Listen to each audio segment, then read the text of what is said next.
Hello. Hi. It's me, Luke Aurora again. I'm back with more Punishing Grey Raven. We're gonna do. I don't know if we're gonna do the rest of the new story chapter because apparently it is quite long. But we are certainly going to get started. So this might be a part two out of 3, or it's the part 2 out of 2. We'll see. It's fine. Anyway, how is everyone doing? I'm doing all right. I hope everybody else is.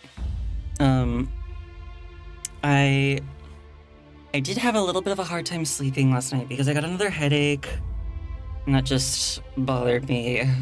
But I'm doing much better now. And I hope everybody else is doing all right too. I'm really excited to get into this. I have a couple of friends who are streaming something later tonight, and I do want to try to catch that. I don't know if I'll be able to, given how long this story chapter is. And so I thought about not streaming today and just going to their thing. But ultimately, I was very impatient, and I really wanted to keep going. So we're doing it. Oh my god. Okay, so because I do want to maybe have some time to get to my friend's stream, let's just get into it. All right, so at this point, we split into 3. We've got Slumber, Silent Night, and Witching Hour. And I guess, so I thought about this. I was like, I could either go through them one at a time, or I could like kind of flip between them. And that could also be fun. But I do think I'm just gonna do one at a time. So let's start with Slumber. Proverbs. All right. So I'm assuming this is like splitting into multiple perspectives. So for this, we've got Chrome and Liv.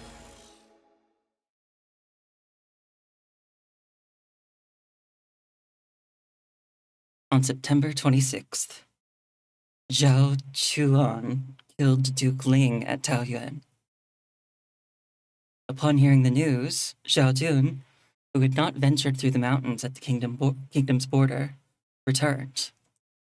The grand historian documented Zhao Dun murdered his king, and this record was presented to the court. Zhao Dun said, "That is not true." The historian responded, "As the chief commander, you fled without leaving the kingdom and returned without pursuing the traitor. Who else could it be?" Zhao Dun lamented, "Alas, as the poem goes, my sentiment brought this upon me. This perfectly encapsulates my predicament." This excerpt is from an ancient Kowloon book.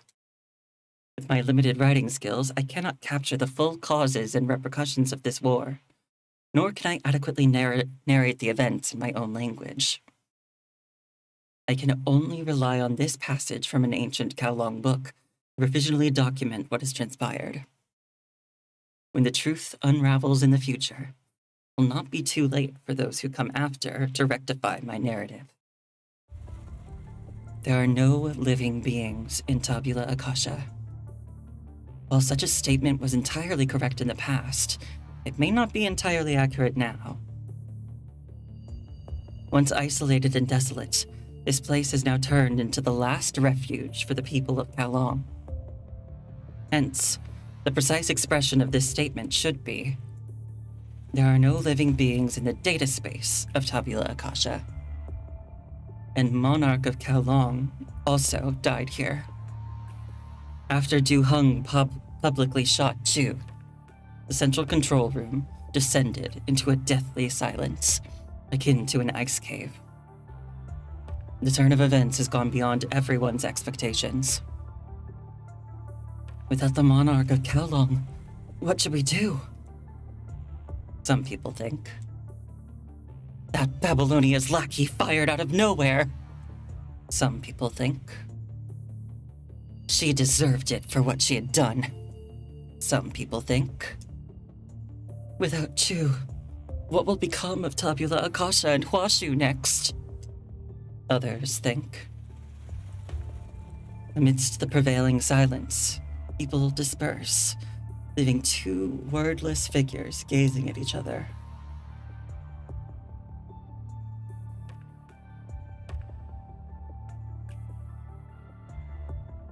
You killed her. I did. You were supposed to be loyal to Kowloon. Lady Chu trusted you so much. But you betrayed her. Betrayed Kowloon. Girl gazes coldly at her aunt, though she has only met her a few times. Apollonia. And you killed Lady Chu. Despicable. You regicide. I only did what I must do. What happened? By the time Chao Feng and you hear the gunshot and rush there, Chu is already sprawled on the ground, her eyes devoid of life. Chao Feng also finds himself stunned by the scene before him, rendered speechless. Save her first. There's no point. Du Heng trembles as she engages the safety on the gun and then drops it to the ground. The emblems of Babylonia and the world government on the gun's grip flicker faintly under the dim light of the control room. This gun is exclusively used by the Purifying Force and the Parliament for executions. Once it hits a construct's mechanical heart, this bullet will immediately shut down their functions without causing any pain. Why did you kill her? I must do it. I must do so. Sometimes convincing oneself demands more courage and exacts a heavier price than convincing others. In Kowloon, all the deceased end up in the same destination. Du Heng's gaze turns toward a tightly sealed room, a place Chu had never allowed anyone to enter before. Their mind data must be uploaded. If opening the gate to Tabula Akasha was part of Chu's plan, then she had to see this game through to the end. But with the chess player gone, how will the game continue? Dust cascades from the towering concrete walls of the control room. The noise is so deafening that it even shakes this formidable fortress. Coming from outside. Luke Aurora, on your guard. The comms terminal, which you intended to use to contact Liv and Wanship for help, suddenly lights up. Comely. These hetero creatures have gone crazy all of a sudden, making a beeline for the control room. We're stalling them as much as we can. Stay there and don't move. Kamu's furious roar reverberates through the terminal, striking at the hearts of all present. These hetero creatures are either drawn to something specific, or someone is pulling the strings behind the scenes. Something's off, Commandant. We just barely picked up a communication signal from Cerberus and the engineering force in the outer region. They can't break through from the front right now. Strike is still in the northwest engineering tunnel. It will take some time to clear the path through. Leave here to us, Captain. All right. Lee and Lucia have already moved toward the control room for the third outer passage. Hold tight. I'll head back to support you shortly. They're coming. Chrome's call ends. Correspondingly, the previously quiet control room immediately descends into chaos. Bilal, Shishi, get everyone who can move to help. Set up the spot immediately. Utilize the terrain and get ready for defensive measures. Meanwhile, another call comes in. Commandant, are you all right? I'm fine. How about you? Lucia and I are on our way back to the central control room, about 3.5 minutes away. The Kowloon crew is setting up defenses. Liv is with us too. Don't worry too much. What exactly happened? These hetero creatures suddenly started another wave of attacks. If you must know, Chu was just killed. What? This is what happened. Lucia's face displays a complex expression, though it is hard to discern as they are moving quickly. We're almost there, Commandant. Please, you must stay safe and wait for us to return. Wait for us, Luke Aurora. A determined gleam shines in Lucia's eyes, a gaze that you must cling to, no matter what. I will be right here, Lucia. Due to the constant punishing signals, even short-range communications have been disrupted. Which means the onslaught of hetero creatures is imminent. Chu, who had collapsed to the ground, is also brought to the small room by Duhong. The panicked crowd gradually gathers in the room deep within the hall. If the control room is breached, and if the breakout teams led by Strike Clock and Yazi fail to clear out the engineering tunnel in the northwest and meet with Cerberus and the engineering force outside, the consequences would be unimaginable. What? You must. Who is it? A voice whispers in your ear, akin to a drifting duckweed sinking into the sea, directly permeating your consciousness. However, scanning your surroundings, you find no one nearby who could be speaking to you like this. As a variable, you must shoulder the duties of a variable. This familiar feeling of your mind beacon being forcibly intruded. The sensation of something touching your consciousness. Employing the spear of FOS to infiltrate the Commandant's link. Takeover succeeded. It was back then in City 075. At the moment when Lucia confronted Alpha, as if your hands are no longer under your control, they reach for your throat and strangle you. You begin to suffocate as oxygen leaves your brain, dimming your vision. Chaos takes over your mind. Disorderly orders and illogical logic begin to fill your entire consciousness all at once. It's the same feeling as when your consciousness was touched back then. Unlike the chaotic and painful surge of thoughts at that time, however, it feels like drifting in a warm sea. Boshu? Do what you must, Chief. We are right here. Like a mirage, various human-like figures appear before your eyes. Who are you? We are nothing but data. We exist between life and death. Before the other side, we stand as the final threshold. We will do everything we can to help you. Chu chose to trust you.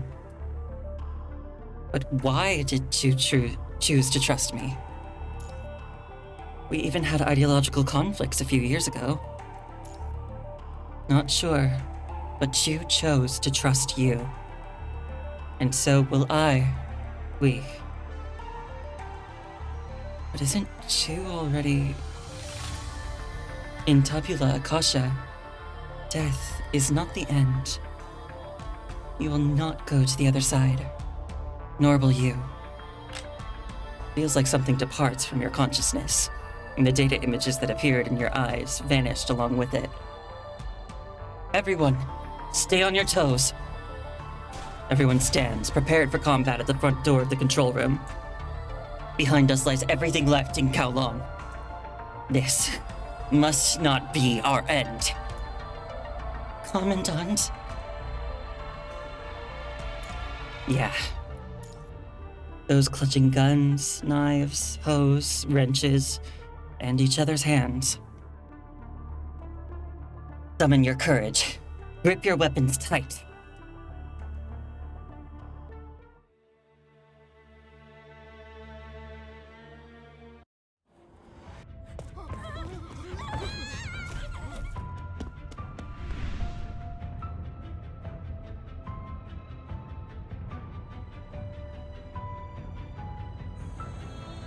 She's totally not dead. To fight or to die. 30 minutes till Huashu's firewall collapses. Cover my back, please. More enemies here. We need to evacuate the civilians. Commandant, Bets is up to level 2. Ready to go, Commandant. I'll protect everyone. I'm done. I have found your weak spot.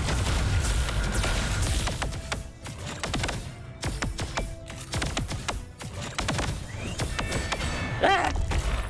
I can do it. A war can be won in an instant. This will pave the path to victory!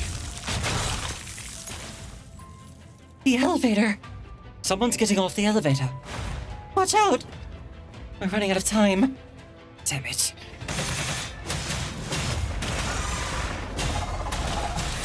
Hold our ground first. I saw this coming. Even I can. This will pave the path to victory! So many lives were lost. Keep going, Liv. Should be able to start the elevator.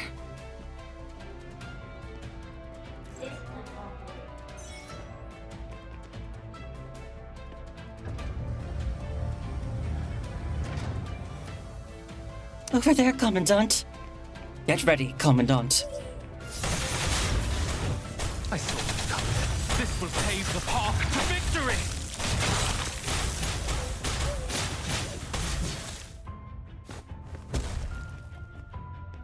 Are they ever going to stop? Lucia's still outside. She'll be in trouble. What? The evacuation is complete. I'm back.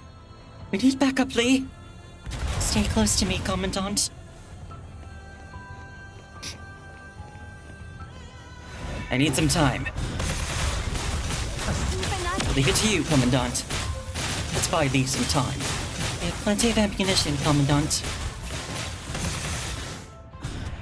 I'll protect everyone. Constant. I can do it. Nothing. May the stars light your path towards the abyss. I have found your weak spot. A war can be won in an instant. This will pave the path to victory! Stay calm and Even I can. Get out of there, Commandant. Hello, Commandant. Let's go, Commandant.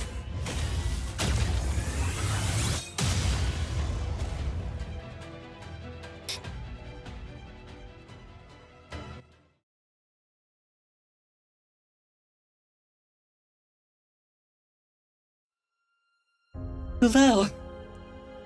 By the time you see Pulau, she is already surrounded by corpses and debris. The hetero creatures and corrupted are slowly pulling back after the initial wave of assaults. Lee, cover her!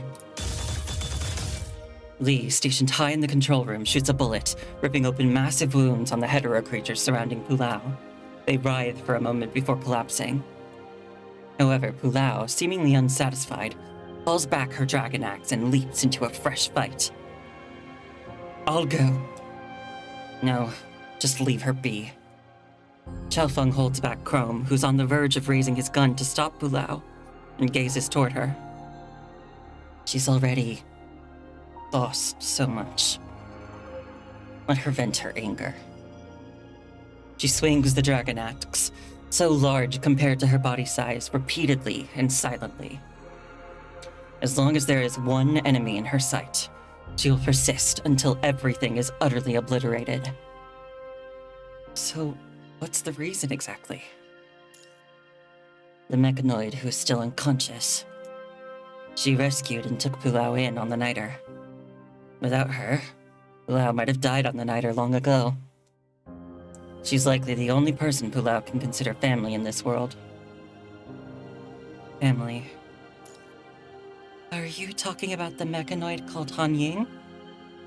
Even Li couldn't really find a way to prepare her.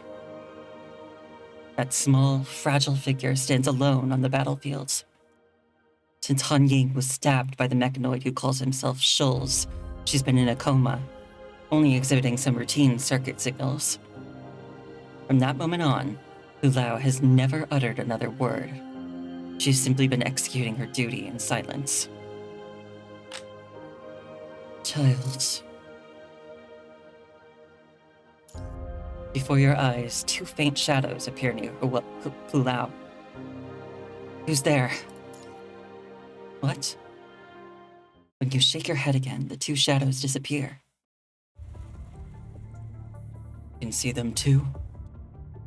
A person in worker's attire approaches you, clutching a chipped crowbar. Despite his age, his eyes retain a bright and resolute gleam. Hey, can you see those shadows too?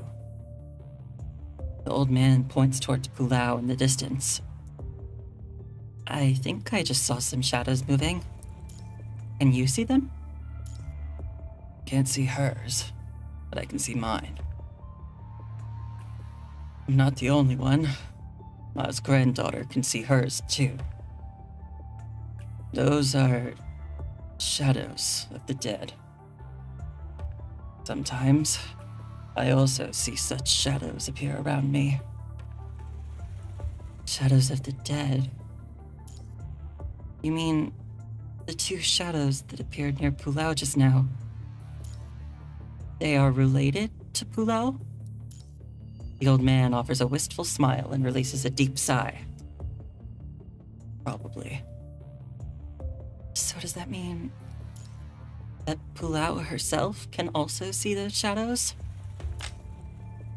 Father. It's only for a moment, but a similar shadow flickers near the old man. You saw it, right? In this realm where virtuality and reality intersect, some things can no longer be explained by common sense. Yes. Just now, that shadow appeared right beside you. What's wrong, Commandant? After confirming no more fire support is needed, Lee stands concerned by your side. After you entered Tabula Akasha, have you seen some blurry shadows? Lee gazes at you with a serious look and shakes his head. No. Me neither. No, I haven't. Could it be a problem with your mind beacon? If there was a problem, you all would have sensed it too. Are you experiencing any physical discomfort? No. Strange. I just have this familiar feeling. Kind of like that time in City 075. You mean? Lee's eyes instantly light up in alertness. Kwashu? It's possible. We need to prepare precautions immediately. Lucia, Liv, there's no need for now. This Kwashu doesn't appear as hostile as before. It and they seem to want to show me something. Are you sure, Commandant? Lee's brows stay furrowed, while Lucia and Liv appear perplexed. Although you are unsure of what Kwashu and these shadows of the dead intend to show you, a sense of premonition, or perhaps curiosity, compels you within. Involuntarily, your gaze is drawn to the small room where Chu's body rests. If these shadows are the dead uploaded to Tabula Akasha. Yes, I'm sure. If I sense any danger, I'll let you know immediately. After all, we've been together this whole time, right? So, what does the dead, she, want to show you? Maybe it's because you have something to do with all of us. That's why you can see them. But we don't believe in that. The old man squeezes the crowbar in his hand. The dead is dead. There's no such a place for the dead to return to. A place they truly belong should be within the hearts of us, the living. Our time is running out. Bashu's, Tabula Akasha's time is running out. Do what you must, Chief. Words before your eyes slowly fade away, leaving only echoes in your mind. These people who exist between life and death. Why are they so fixated on me? Commandant. A gentle hand tugs at your sleeve from behind. Han Ying? You woke up?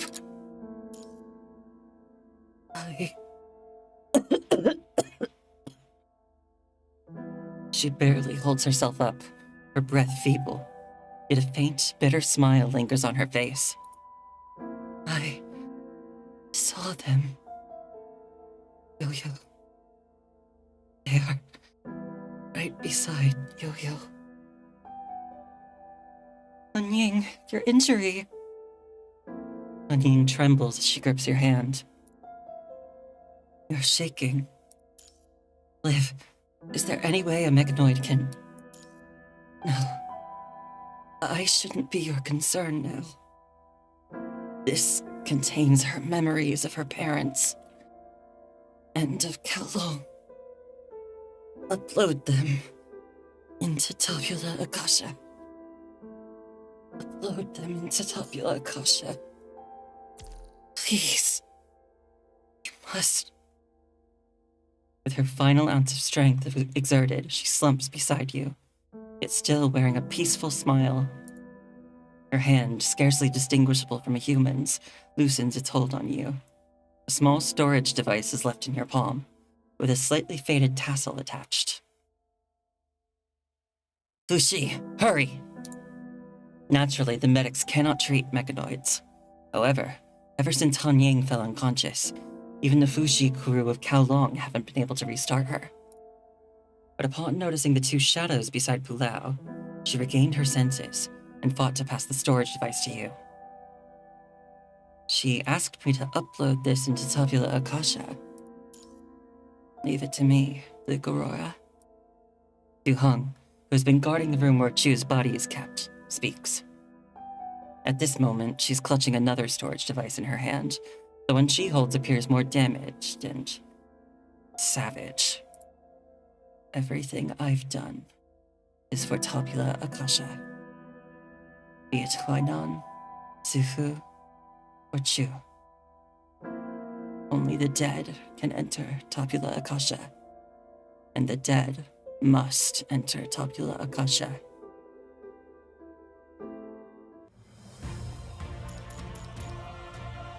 So I'm guessing, did Du Hung kill Chu in order to get her, to get her consciousness into Tabula Akasha? That's my best guess at the moment.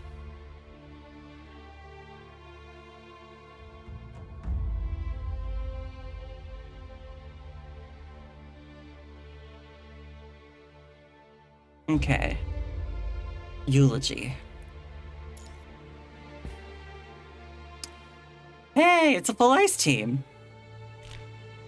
This actually was the ice team for a while. Well, that'll make this easy.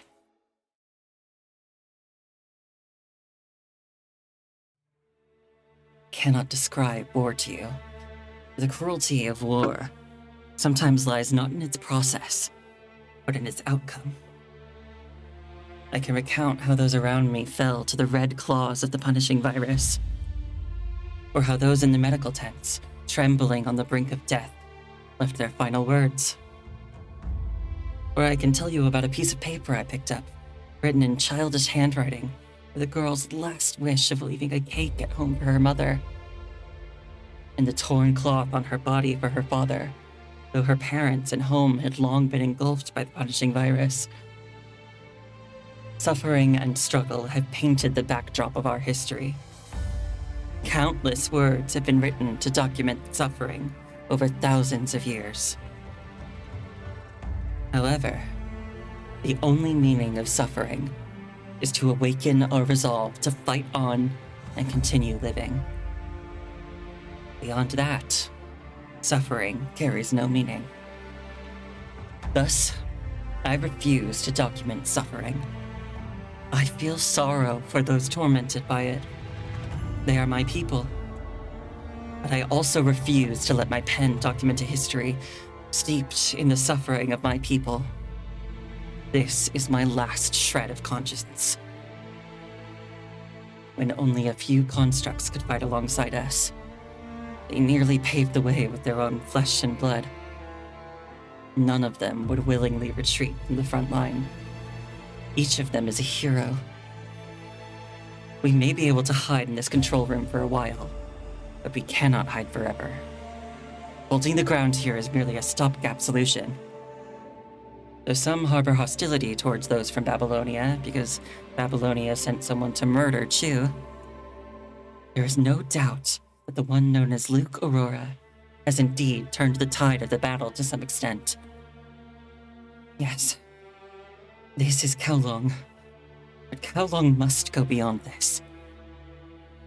After withstanding the fiercest wave of the hetero creature's assault in the central control room of Tabula Akasha, the frenzied rush toward the core of Tabula Akasha has significantly abated. Some even appear to be falling back. Opportunities in war are fleeting. Just minutes ago, Grey Raven seized the moment of the hetero creature's withdrawal and pushed through to the surface of Tabula Akasha, meeting up with the Strikehawk members in the Northwest Engineering Tunnel.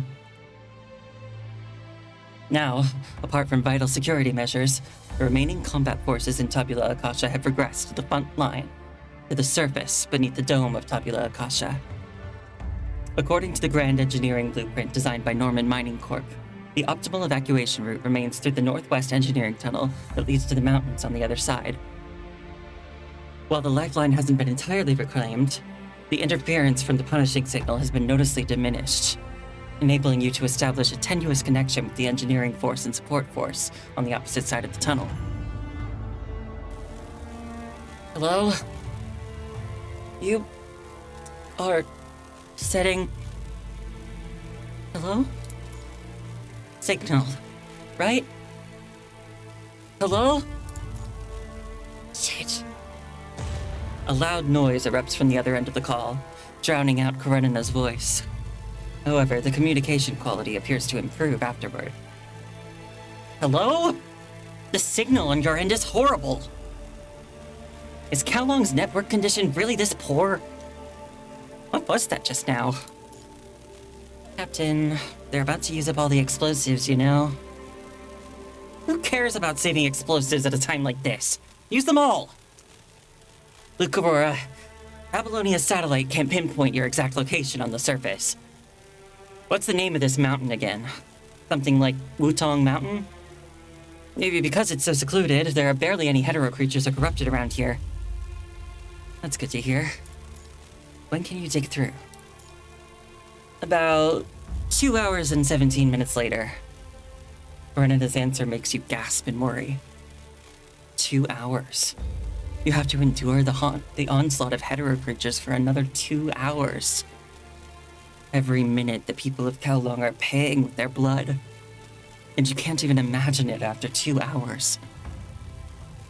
We're currently blasting a path through to the middle of the mountain to reach the engineering tunnel as quickly as possible. This is the optimal solution according to Gestalt's analysis. I'm doing everything I can. Also, Norman Mining Corp surely used some good materials here. Way too good for the place, I'd say. This mountain isn't just rock. It looks ancient, but it's packed with reinforced alloys. Hello? Karenina? What? Can't you see I'm busy here? I brought the explosives and thermite charges you asked for. All right, thanks. Teddy, go take a look. Thank you for everything you've done. Can you guys still hold up? We'll try to stay alive for now. I'll figure out the rest. If conditions allow... Damn it! It'd be faster if we could blast directly downward from the surface. No, that's not possible. The surface is filled with hetero creatures. Not only would it be dangerous for you to breach from there, but we also can't flatten the city of Kowloon. Of course, I know that. That's why I said... Psst.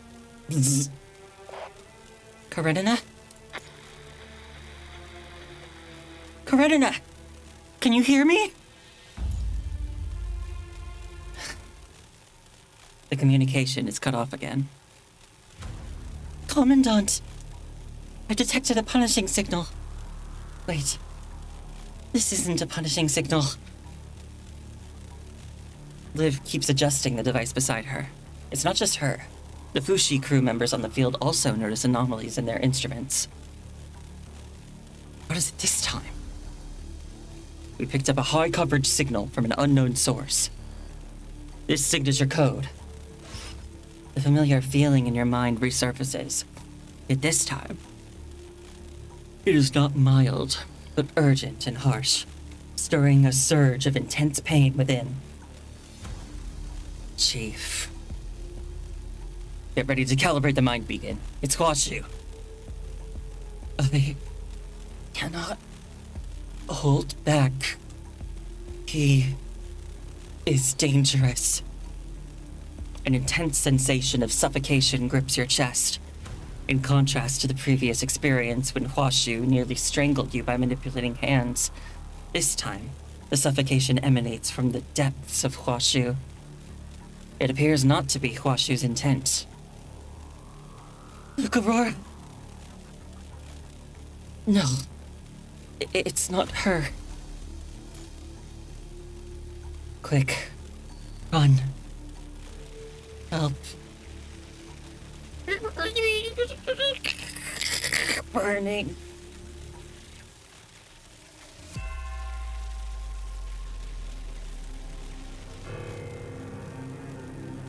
I will have my revenge. I will live. I will execute humanity's death sentence. Execution. The blood-red words etched onto your retina are the last thing you remember before slipping into unconsciousness.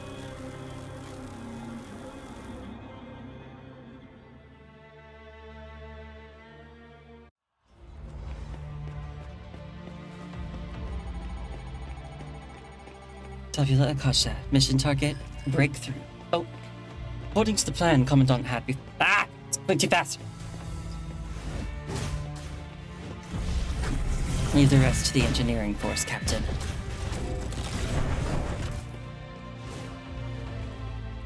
Commandant, please be safe. I can't let them do that, no matter what it takes. I believe in you, Commandant. I didn't plan to lie down first this time.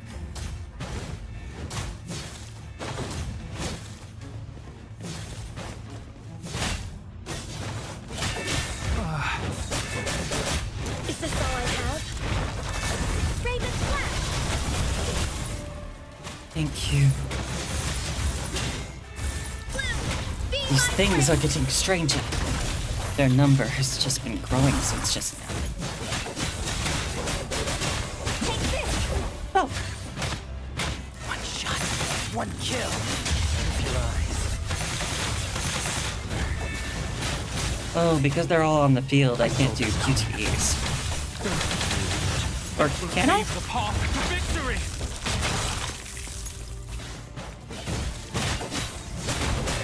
I didn't plan to lie down first this time. I have found your weak spot.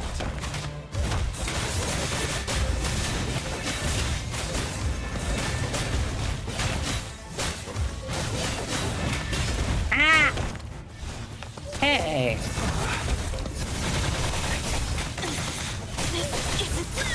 Be my blade.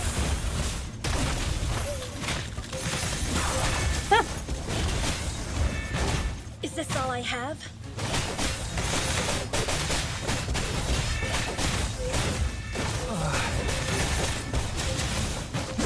Out of the way. I have found your weak spot.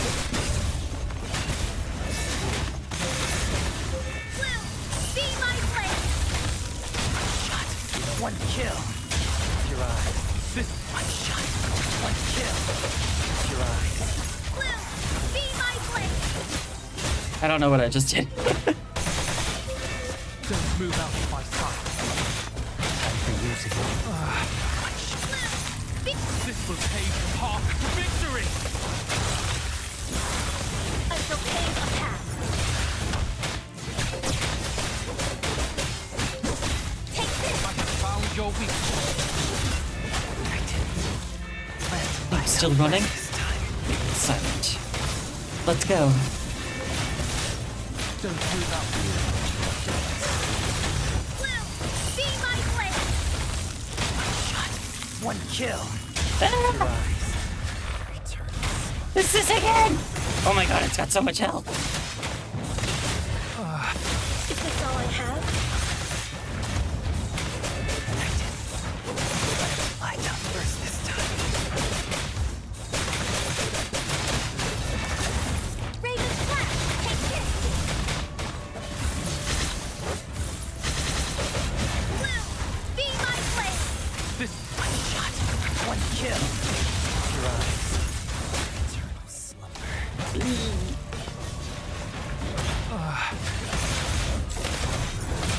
Blue, be.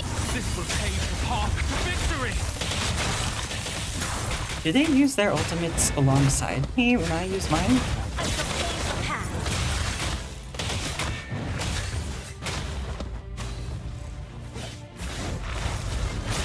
Don't move out of my Is coming.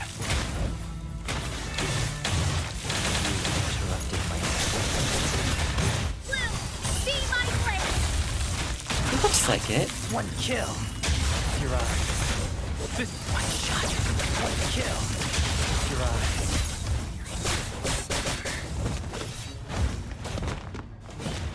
Time for you to go to bed.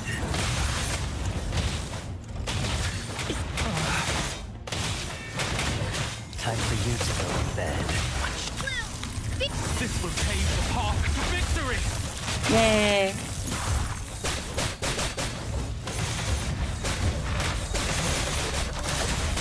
Out of the way. I have found your weak spot.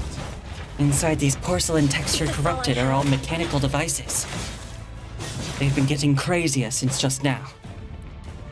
Feels like there's someone around. Who's there?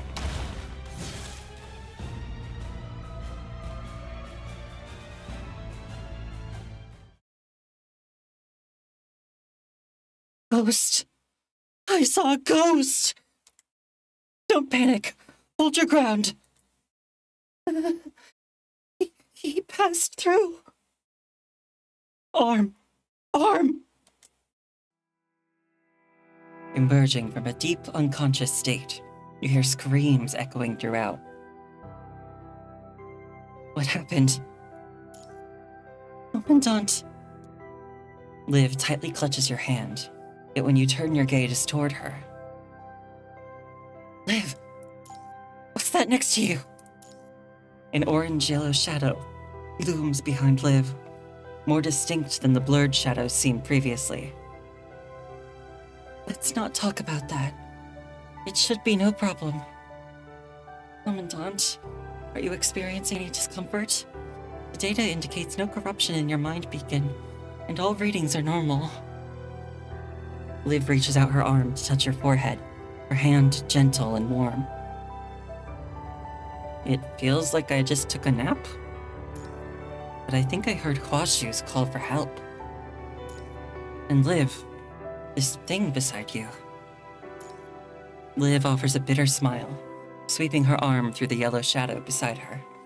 Her hand glides through it effortlessly, yet the shadow remains unmoved.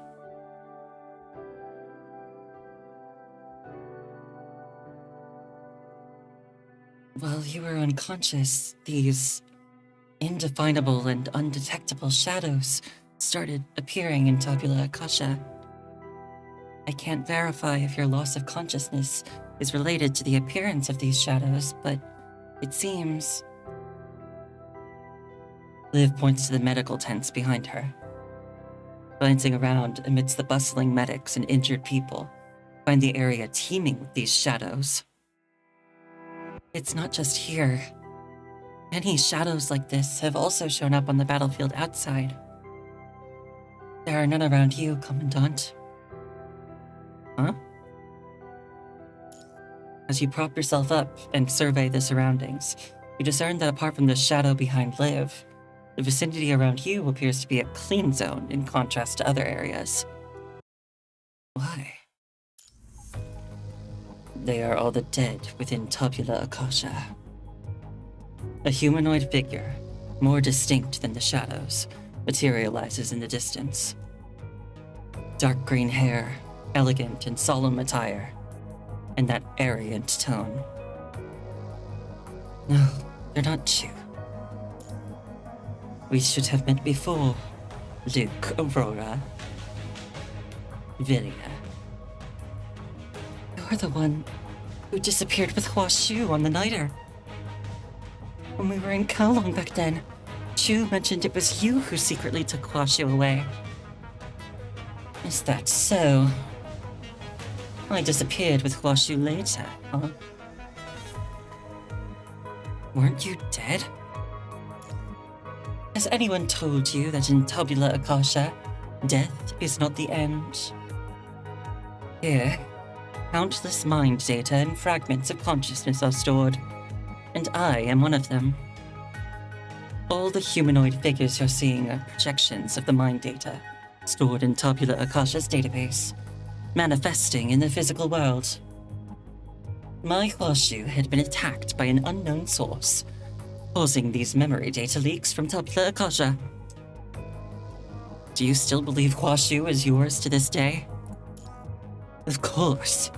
She is my one and only perfect creation. I created her, and I possess her. Otherwise, she wouldn't remember me. This man's obsession with Hua Shu has reached an unparalleled level. So, I need to reboot Hua Shu to save her. You don't think that I'll buy that and help you, do you? You will. Because it's not just me who needs Hua Shu to be rebooted. Shu needs it too.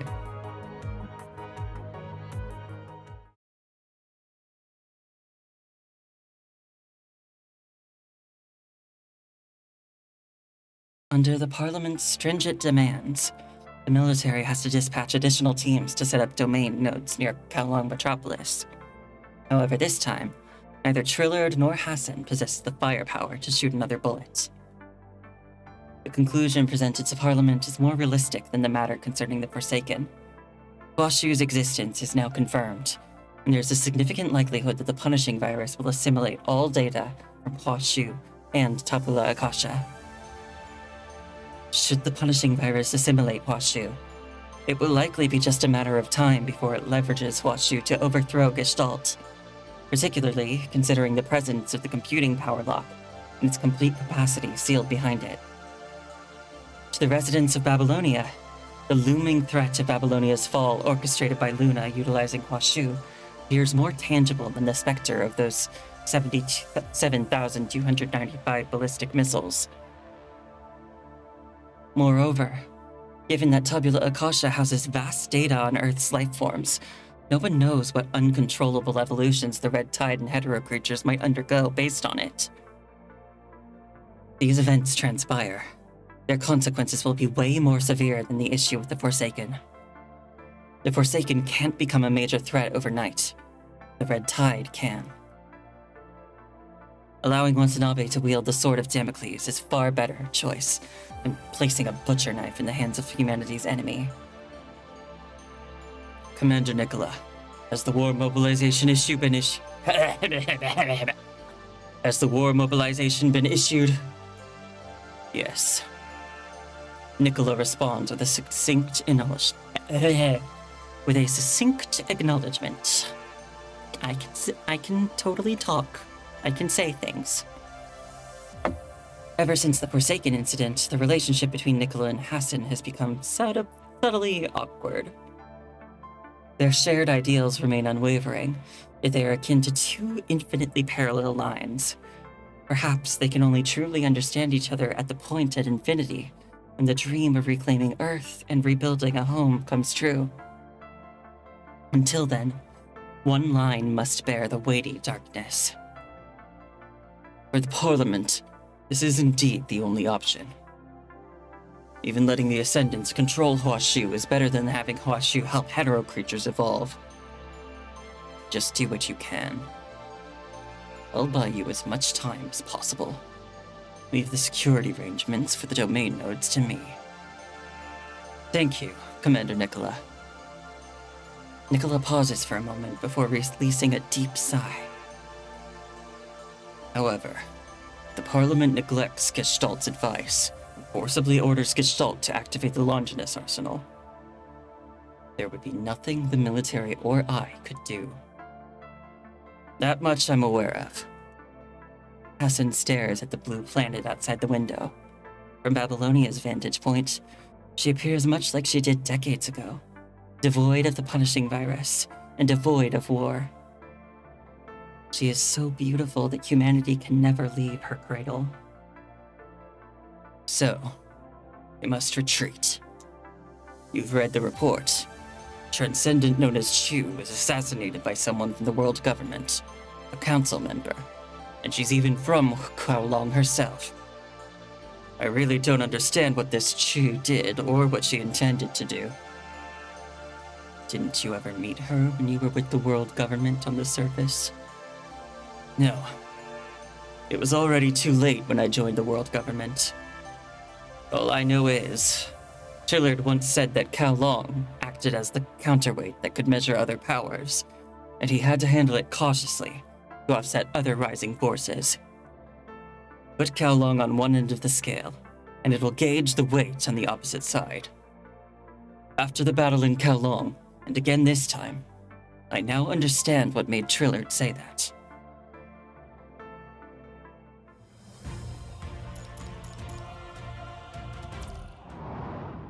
Oh. Rewards. I'm gonna have a sip of my drink real quick. Sip of my dink.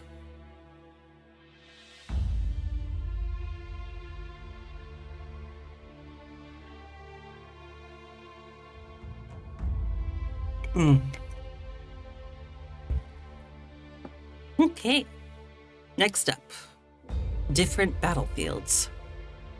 Within the current of data, the three brilliant minds embodying the past, present, and future embark on their journey, methodically dispersing the fog surrounding Huashu.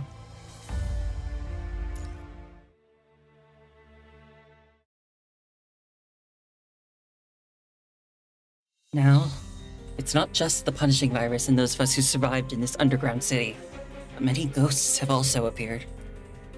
Furthermore, the Villier who saved the Niter has also suddenly reappeared in his ghost form. We had a long talk with the technician on Babylonia and a robot that looked like a vending machine. I don't really understand the technical details. After all, I'm just a historian. In the final conclusion, to thwart the punishing virus from acquiring Huashu, and to avert an unidentified network intrusion, we must find a way to redirect their assaults on Huashu elsewhere. And that Villier also claimed that Chu is still alive.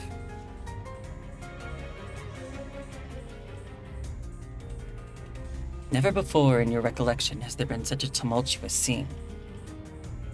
Following your graduation from FOS, while you may not have overseen large-scale battles encompassing hundreds of thousands of individuals, you do have experience in cooperative battles involving thousands. This time, however, from this high ground, you see Kowloon soldiers clad in white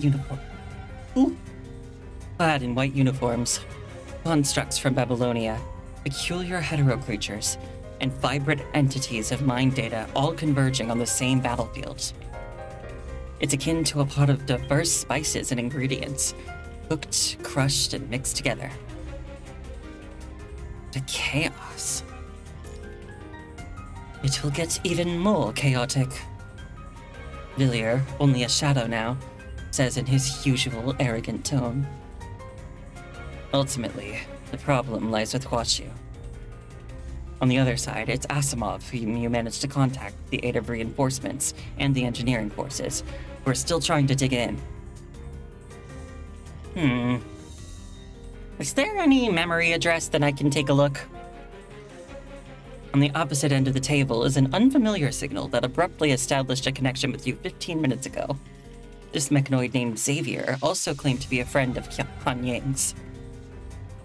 Upon discovering that Han Ying had been harmed by another mechanoid, he immediately transmitted a blueprint programmed with Kowloon and general codes to the Fushi crew members present for treating the comatose Han Ying.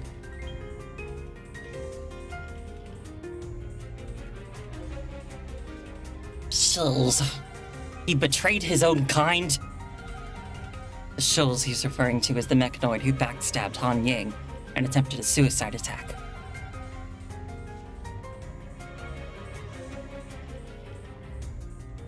However, since 10 minutes ago, the conversation between these three has far surpassed your understanding. Huashu's memory address is classified. Don't you see this situation right now? I've mentioned it before. The Babylonia Parliament is now certain that Huashu and Chu still exist. They will never let Huashu, which can rival Gestalt, fall into the hands of the punishing virus.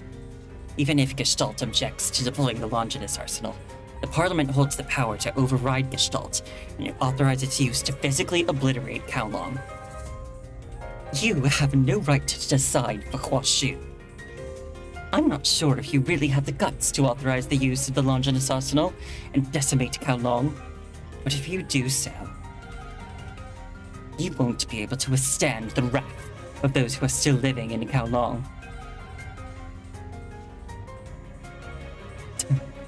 Especially the wrath of that person.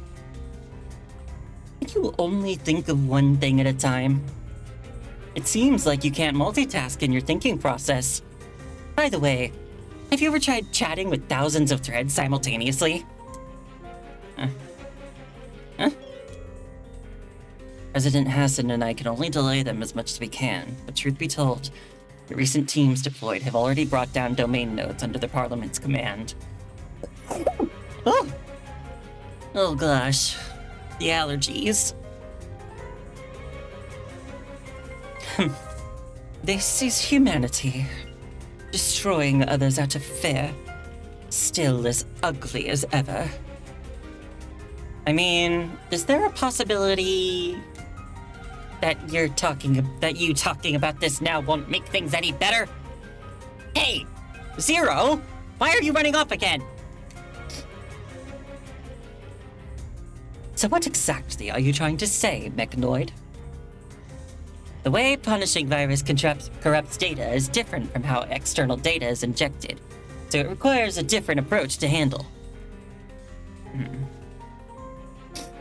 Over 80% of this place is made up of electric components.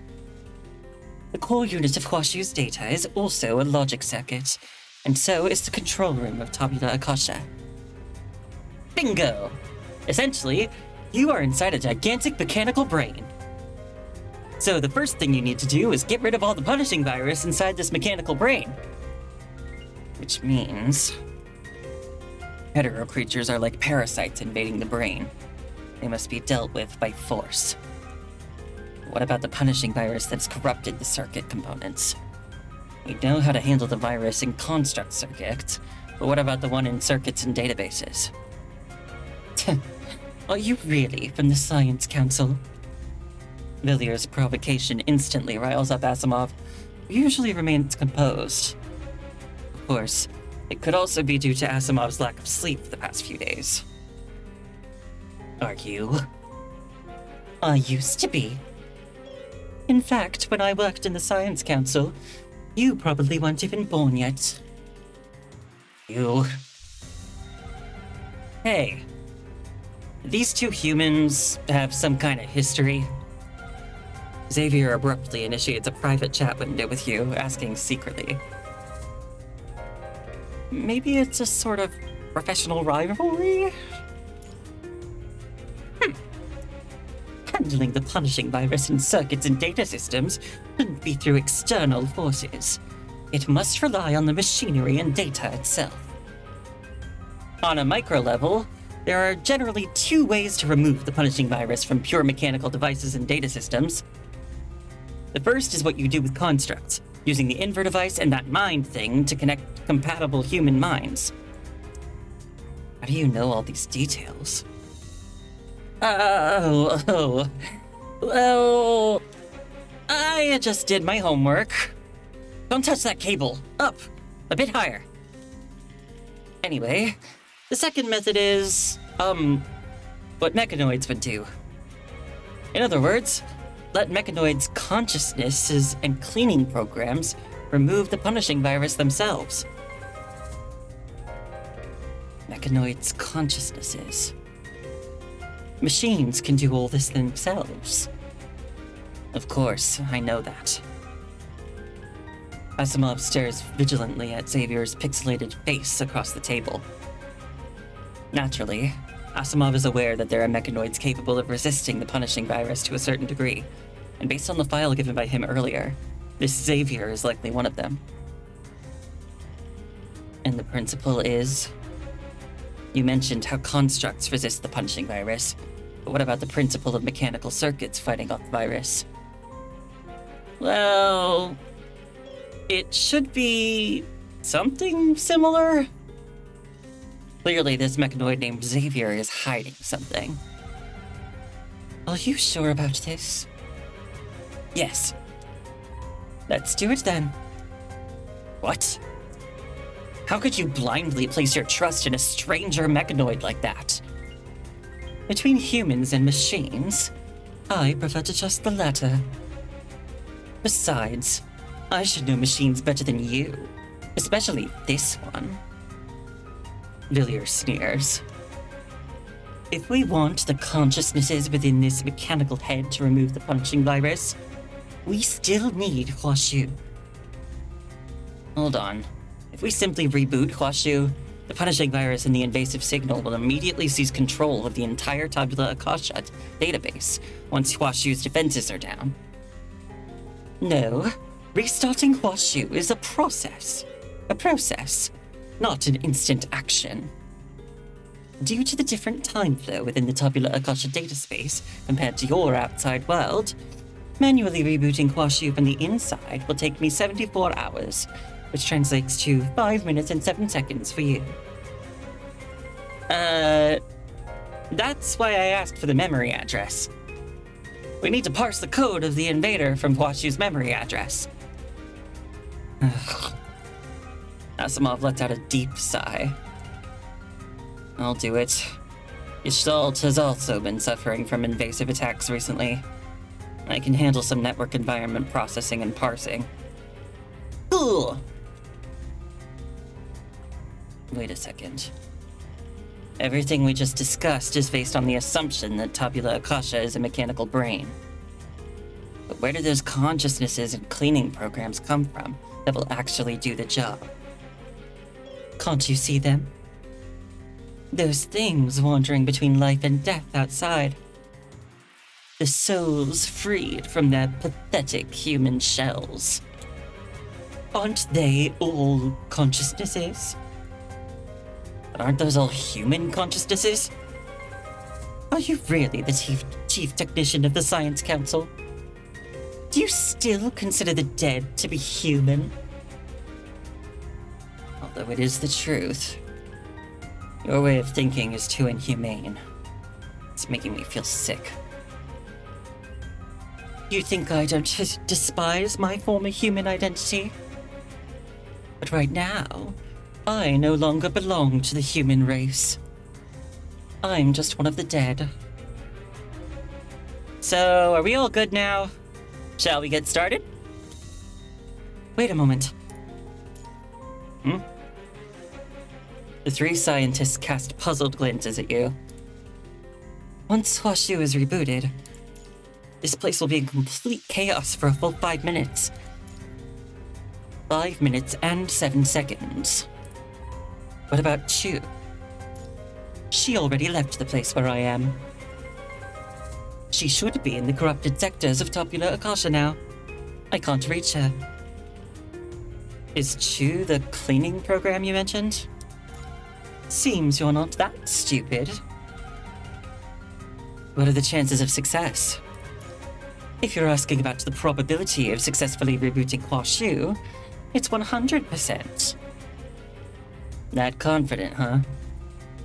My teacher, let's just say that, created Gestalt, and I created Huashu. It's that simple. Then what's next? What are the chances of survival for everyone in Tabula Akasha? If successful, Huashu will use the Gestalized consciousness cluster in Tabula Akasha to clear out the punishing virus. The survival probability of your people is 50%, as it solely depends on whether Huashu can be rebooted. Someone made the same promise when they rebooted the light wall last time. You don't trust me? I can't gamble with the lives of hundreds of thousands. But do you have any other choice now? Luke Aurora, Commander Nicola and President Hassan can't hold off the Parliament forever.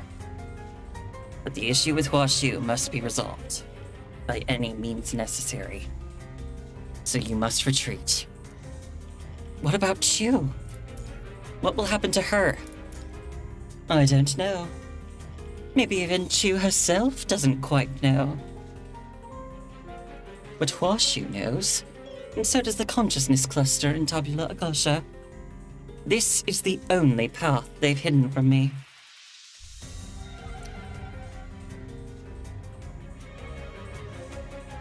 Just like each of us has our own mission to fulfill and things we must do.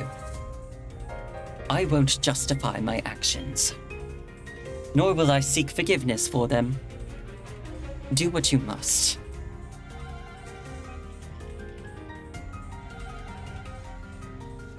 Do what you must. Is Chu's consciousness still in Tabula Akasha? I said it already. She left the lower levels where Huashu and I currently are, and went to the other corrupted sectors of Tabula Akasha. In all the futures Huashu and Gestalt have simulated, there are too many paths you have yet to see. When all the hidden divergence points are waiting before you, just go for it. I'll take command of the defensive line outside. Every choice is a gamble anyway. Hack up the data of the firewall before it gets corrupted and send it to me. We'll do it in the sandbox. Do this after initialization and inline expansion. Skip this exception statement. Suspend Jihui Huan. Guicho... You need to additionally calculate the access code for the data structure from the dictionary. It's a variable hyperbit topology. Got the handshake packet. Science Council, attention. The reboot of Huashu will commence in 3 minutes. Within the currents of data, the three brilliant minds embodying the past, present, and future of this world embark on their journey, methodically dispersing the red fog, composed of zeros and ones shrouding Huashu. This is their battlefield, but the battlefield that needs you is not here. Time waits for no one. With the pieces set, it's time to make the next move.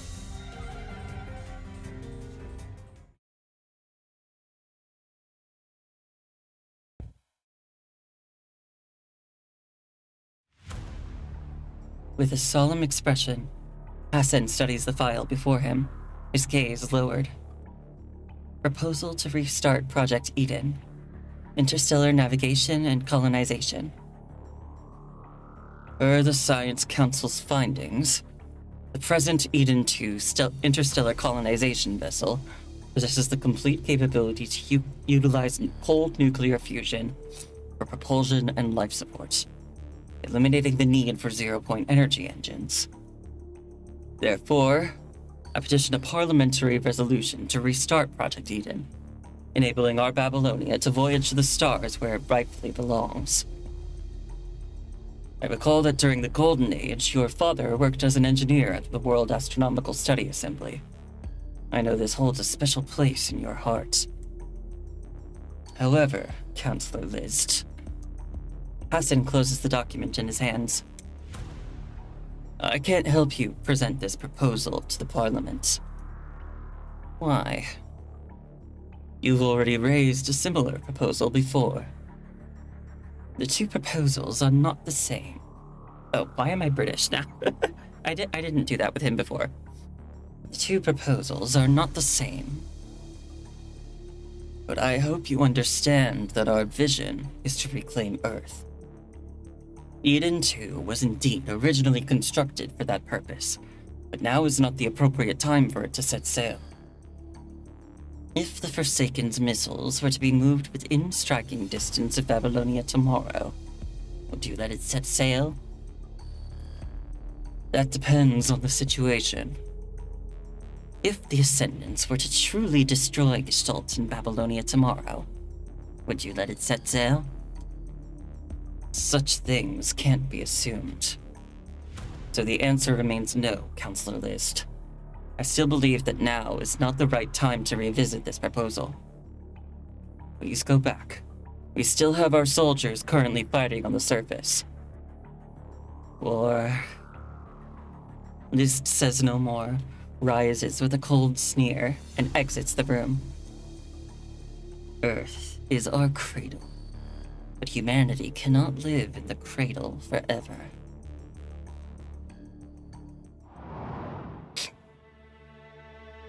Okay, that's it for this branch. The Slumber branch. Next up is Silent Night. I guess based on this, it's got 10 nodes?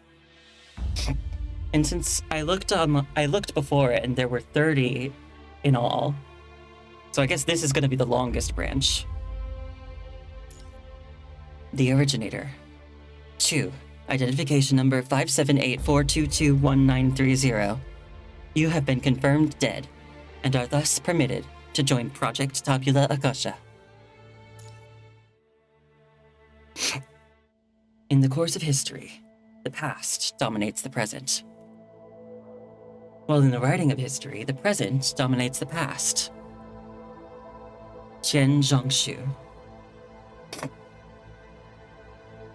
Hello.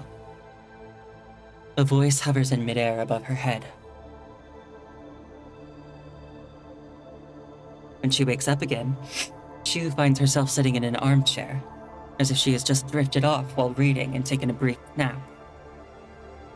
Surrounding her are endless rows of bookshelves, with dense archives and large metal cabinets with rotary handles lining up the distance. Fine dust dancing between steel and wood. These shelves hold bamboo slips, stone tablets, papyrus scrolls, thread-bound books, clippings, and file folders imprinted with large red seals, alongside yellow wood-freed paper fastened together with paper clips. On them lie tidy black text as if printed, inscribed in Latin, Chinese, Arabic, Cyrillic, Hebrew, and various other languages. Hello. Thank you for using Tabula Akasha. Thank you for using Tabula Akasha. I'm Huashu, and I will assist you in completing the mind data upload. How did I end up here? This is the pre-login relay space for Tabula Akasha. 2. Identification number 578-422-1930. You have been confirmed dead, and are thus permitted to join in Project Tabula Akasha. Shu closes the book in her hands, examining her fingers in the dim light of the library. Am I dead? According to the Mind Data Upload Protocol of Tabula Akasha, confirmation of deceased status is necessary to transfer one's consciousness to the Tabula Akasha Human Mind Data Repository.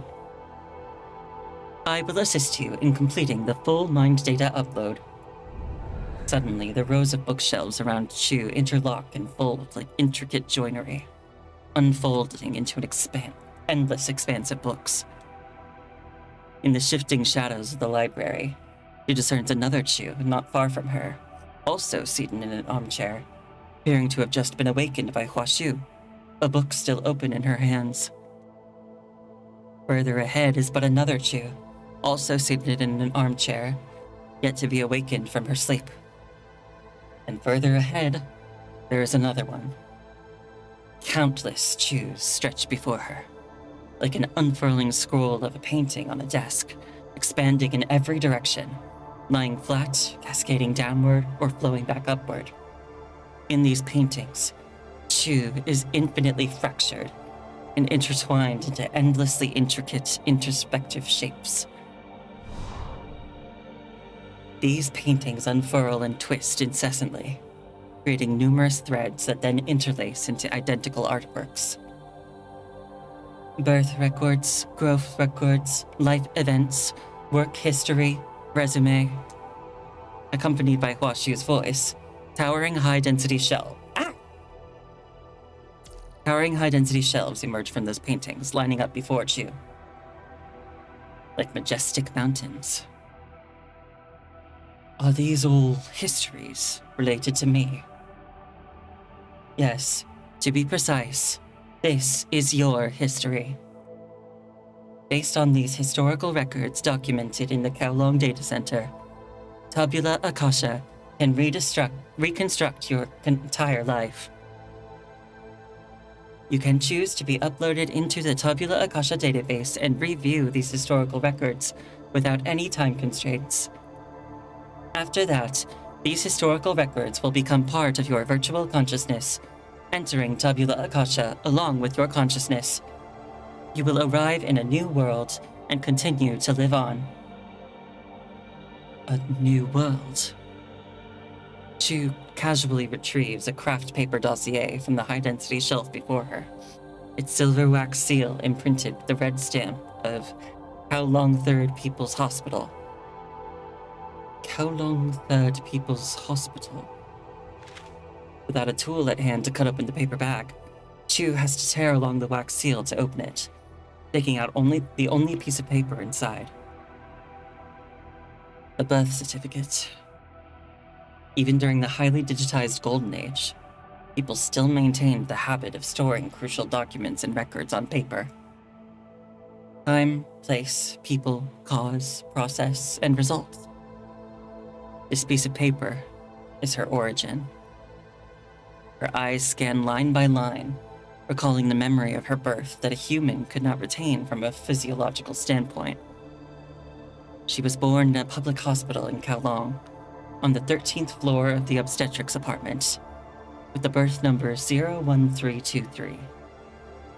Not only her, but her elder brother and younger brother were also born in this public hospital. Wherever it is, it's a Kowloon hospital. They are all Kowloon people. Father. She caresses the two names on the greenish birth certificate, but as her fingers brush one of the names, an image jolts into her mind like an electric shock. Suddenly, the bookshelf nearby topples over, unveiling an operating table. This won't do. The heart rate remains suboptimal. Director, the fetal heart rate has dropped as well. Prioritize saving the mother. Administer atropine and dopamine. Push. Push more. The bleeding won't stop. The blood we push in immediately flows out again. What about the child? Dr. Shu, I'll try to keep the mother stable. Child's life is in your hands. Lydia. Would these things also be recorded in Tabula Akasha?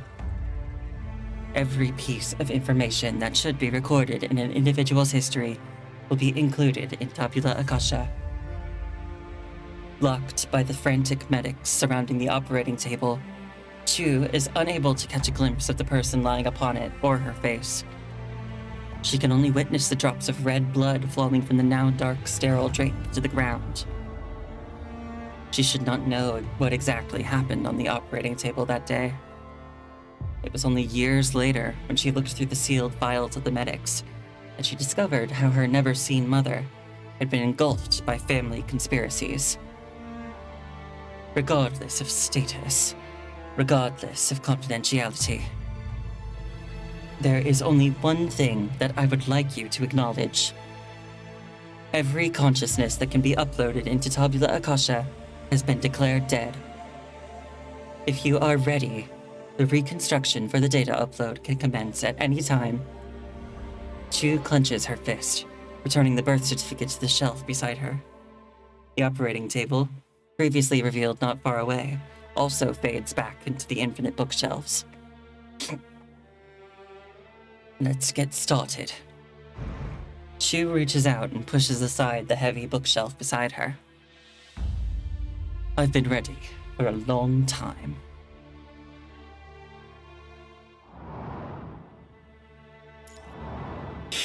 Clear and turbid. Many things we do now may not be understood, and they will only reveal their significance in the distant future. You must look further ahead, Chu.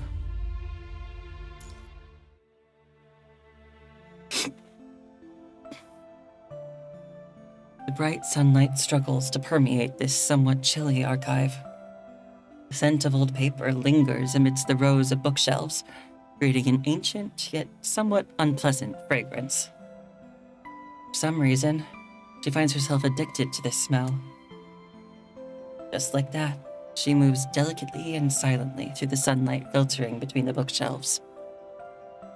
My lady? A civil office official in a cyan robe emerges from amidst the bookshelves, holding a thick stack of books and obstructing her way. On the iconic cyan robe of the Swanee crew, an embroidered animal resembling a lion sits serenely amidst flames. However, the creature is now obscured behind the books he carries, with only a small horn peeking out. Why are you here? The Swanee crew member instinctively lowers his voice. Am I not allowed here? It's Baby Chu. I don't think I've ever seen her before. That's not what I meant. Straightening up, the Swanee crew member temporarily sets the books on the shelf's edge, brushes off the dust on his robe, and kneels before Chu. It's just that the Lord is busy right now. Wenlin. A deep, gentle male voice echoes through the corridor. Yes. The Swanee crew member named Wenlin instinctively responds, but remains kneeling patiently in front of Chu. Please keep your voice down. The Lord is currently engaged in an important matter. Or perhaps you could go hang out with your little brother. It's better not to stay here for too long. I'm looking for a book. Which book are you looking for? In a slightly clumsy manner, Chu retrieves a book from her small backpack and offers it to Wenlin. Annotations on the Bamboo Annals, Volume 1. Have you finished reading it? I'm looking for Volume 2. Alright, I'll find it for you. Wenlin. The voice becomes clearer this time as a figure appears at the corner of the archive's entrance. Lord Zheng. Chu. What's the matter? I'm looking for a book. Zheng approaches Chu and kneels down. The Swanee crew member, who was once previously in front of her, rises naturally and hands the book Chu gave him to Zheng with respect. You finished reading the first volume so quickly? Yes. Do you enjoy reading these kinds of books? Yes. Profound sense of destiny stirs within Zheng's heart. So, any thoughts? It's different from the thicker history book I read before. Many of the same events are recorded differently in each book. History is written by people, Chu. When involving people, there are often different perspectives on the same event. Huh? Chu tilts her head, not understanding the meaning of these words. It's all right. You're still young. When you grow older, you'll understand. Wenlin, give her the second volume. Take her there later, with Yin. Yes, my lord. Zheng rises to his feet and ruffles Chu's hair before leaving the archive. Chu's dark green hair glistens in the sunlight. The hue is so dense that even as it flows from the man who just departed the archive to Chu, it remains unfaded.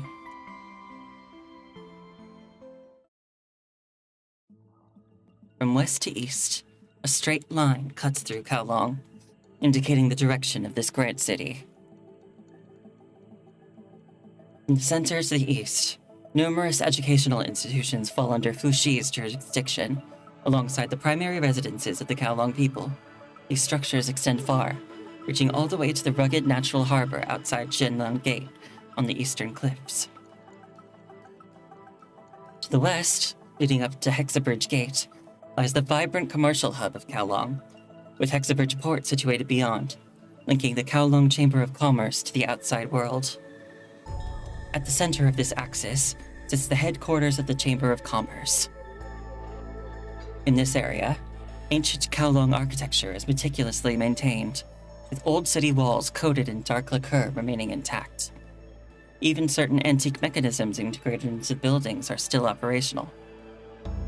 While preserving these ancient edifices, the Chamber has erected numerous modern buildings, forming a distinctive fusion of the traditional and the contemporary, a spectacle exclusive to Kowloon. It is here that over 90% of the core departments of the Chamber are located. Besides the offices scattered across the area, Kowloon crew also gathers here, making it the true center. Within the 1,000-meter-high skyscraper that overlooks the entire Kowloon, unceasingly vast sums of grubs circulate in the hands of the Chiwen crew elites, who hold sway over the economic pulse of the Chamber, and even other nations and organizations. They never hide their greed and schemes because, within this financial hub second only to the transatlantic economic community, they fortify the bedrock of Kowloon in the Chamber.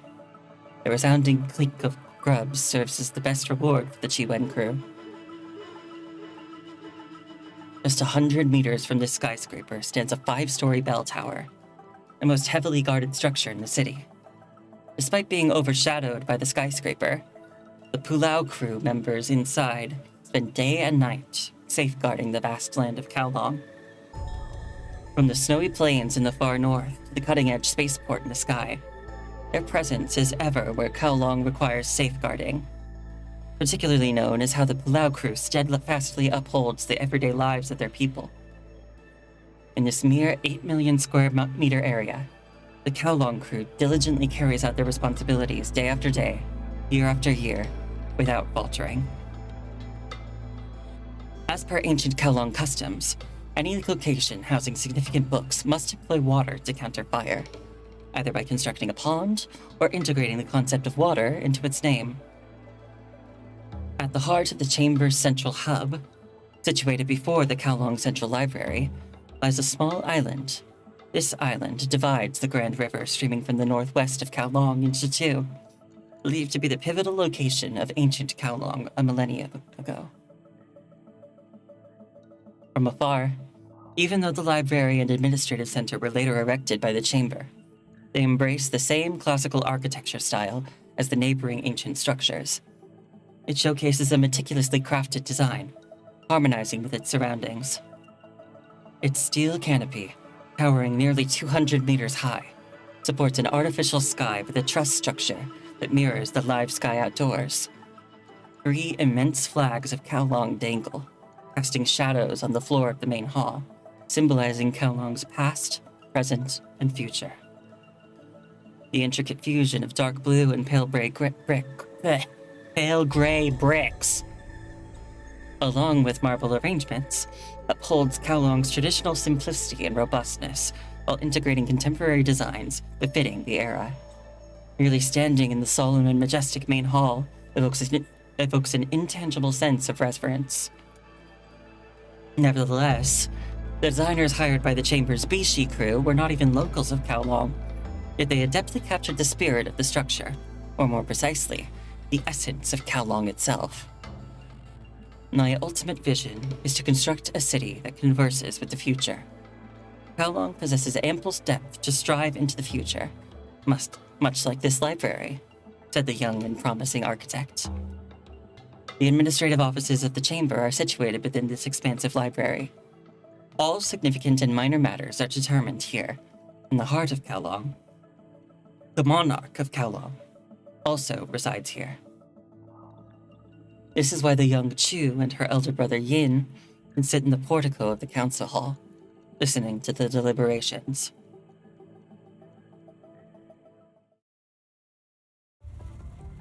Lord Zhong, there's one more matter. Financial report of the Northern Finance Department for this fiscal year has been finalized. Current outlook is not promising. Go ahead. The primary concerns are still centered around the satellite launch center located in the far north. 2 years ago, when the decision was made to construct the Tsiolkovsky Launch Center in the far north, the Northern Finance Department and Bishi's Northern Public Works Department put forward a budget of 70.5 billion. In accordance with your prior decision, we constructed the launch center to meet the highest standards. The project entailed cooperation with the Fuxi Research Institute and their Science Council, resulting in a highly successful endeavor. Please forgive me for interrupting. In the Satellite Launch Center project, the budget for our research institute, Kowloon Central University, and the Science Council is under our purview. We have no problems with the budget and final accounts of the Research Institute and Kowloon Central University. Yes. After a brief silence at the council hall, the Chiwen crew member continues speaking. Of course, we've reviewed the Fuxi crew's budgets and final accounts, and there are no issues. To get back on track, what the Northern Finance Department and Okay. What the Northern Finance Department and Northern Public Works Department mean is that the launch center can be fully operational by next summer at the latest, ready to undertake launch missions. However, the final account presented by the Northern Finance Department amounts to 77 billion. An overrun of 6.5 billion. Almost 10% more. Do you know what 6.5 billion can equate to? It equates to building 10 more Qua-Air class cargo ships. I have already instructed the Northern Finance Department to conduct an immediate investigation. The money has already been spent. You should have some explanations. Go ahead. Upon receiving the final account from the Northern Finance Department, I immediately made a thorough review. It was noted that the satellite launch center sits at a high altitude, half of it on dense permafrost. Specialized hard shield machines were used for evacuating the underground assembly plant and foundation, with extra stone to prevent loosening during spring and winter.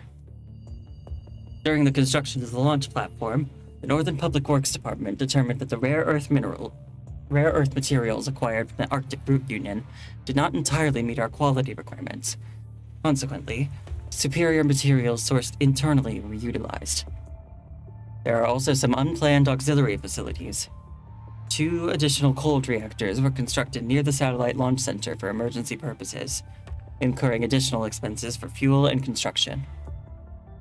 These scattered items added up to an extra 3.5 billion. What about the remaining amount? Moreover, given the necessity for connectivity between our original Northern Satellite Launch Base and the new launch center, the Northern Finance Department installed an additional surface track for the transportation of rocket components. What kind of surface track would cost 3 billion? Well, I only know that to meet the requirements of heavy load and operational stability without major disassembly of rockets and space shuttles, surface track had to be custom built. Moreover, this... what is it? Possibly due to confidentiality considerations, the surface transport track and excavation work were not contracted to Norman Mining Corp, but were handled by a contractor under your family's name. Be mindful of your words. Are you insinuating? Enough. A stern rebuke resonates through the council hall, and for a moment, the silence is so profound that a pin drop could be heard.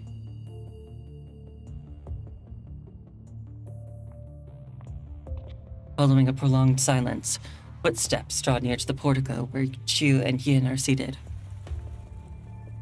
Father. Upon spotting Zheng at the edge of the portico, the teenage boy promptly rises from his seat. Take Chu back, Yin. Yes, Father. What happened today? Will you just let it slide? What have I taught you, Yin? Answer me. Do not pursue ephemeral fame, but strive for lasting benefit. Take Chu back. Zheng pats Yin's shoulder, issues directives to the guard by the door, and then turns back into the council hall. Let's go, Chu. This is a false accusation. Did you not hear, Father? Do not pursue ephemeral fame. Strive for lasting benefit. But I don't understand. Holding the book, Annotations on the Bamboo Animals, Volume 2, close to her chest, Chu jumps down from the seat. Within the portico, the guards labor to draw close the tall, ancient wooden gate at the council hall. The hinges, 1,000 years old, dutifully fulfill their task, gradually shutting the gate in front of Chu and Yin. Until the last moment, Chu clings to the history book against her chest. In her confused gaze, there's only the solitary figure of her father.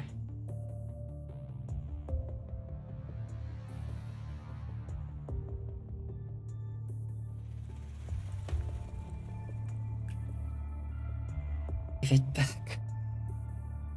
Give it back. You made this? Who would believe that? This is mine. Give it back. The trash that made Aunt She die surely has a thing for trash. My toy. Give it back! A desperate scream emanates from the yard, followed by the raspy cries of a child. Having lost the focus to continue reading, Chu sets aside the book and pushes open the door. In the yard, two boys are in a scuffle. Yet it's not entirely accurate to describe it as two boys fighting. It's more like a boy around 6 latching onto the upper body of a teenager around 15, his hands tightly grasping the older boy's neck. Maybe it's an unforeseen surge of strength during the scuffle. The older boy can't wriggle loose. Despite his eyes being bloodshot for the lack of oxygen, he still holds the handmade mechanical toy high. The younger boy, clutching the older boy's throat, bellows and roars like a madman. Give it back! Die! Attracted by the commotion, Yin rushes from the garden's other side and grabs the boy who is nearly strangling the other. Die! Give it back! Chu! Get over here and help! Responding to her brother's directive, Chu dashes to the center of the yard. Uncertain of how to intervene, she grabs her younger brother's sleeves to halt him from actually strangling their cousin on the ground. It takes all their strength, but eventually, Yin and Chu succeed in pulling Dai away and subduing him. Their cousin, lying on the ground, is almost unconscious, weeping and trembling from the fear of death. Yet, Dai's toy has already broken in half, lying silently on the ancient stone pavement of the garden. Hey, what's going on? Hey! A tall young man in his 20s rushes in from the entrance, hastening to the side of the boy on the ground and assisting him to his feet.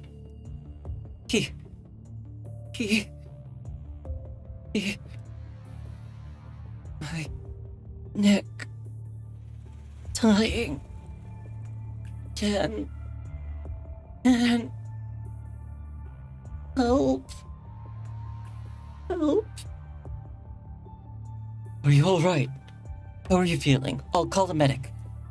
He...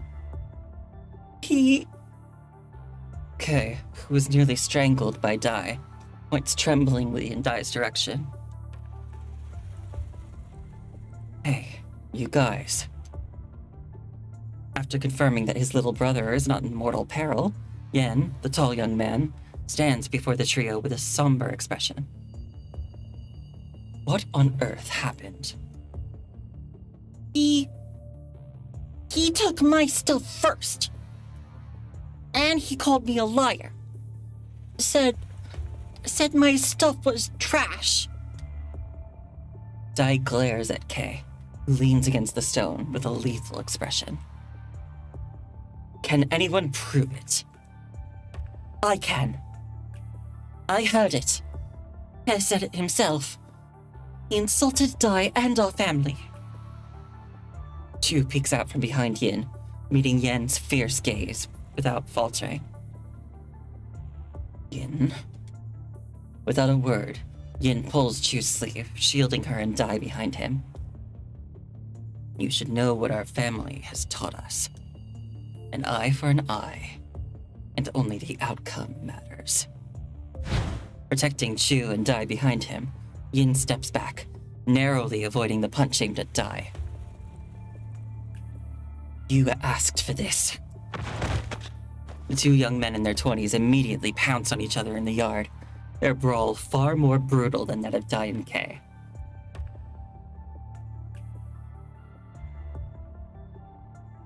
On your knees. An old man in a cyan robe sits in the armchair in the hall. Beneath his terrifying, raspy voice are the shrouded pleas of many and the cries of women and children. Yin kneels silently in the hall, pulling open the front of his robe. Chu and Dai stand behind him, and Dai is still clutching the broken mechanical toy. Wen Yuan, what punishment should be given for harming a clan member? Master Shun, according to the rites, 20 stick strokes. Shun is merely an old man in a coarse robe, yet he fills the room like a mountain, making it difficult to breathe. As the saying goes, brothers may fight within, but they stand united against outsiders. Conflict is inevitable. With that said, Shun deliberately pauses, gazing at the kneeling Yin and the silent Chu and Dai with their heads bowed. Chu, Dai, and Ke are still young, so they will not be punished. Yen has already received 20 strokes, Yin. Shun intentionally calls out Yin's name, yet the young man remains kneeling on the ground with his neck straightened.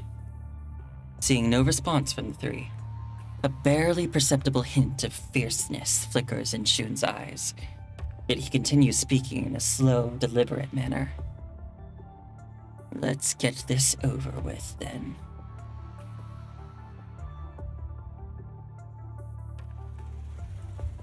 Ouch! It hurts! In the family's private ward, a medic carefully applies pain-relieving and anti-swelling ointment to Yin's back.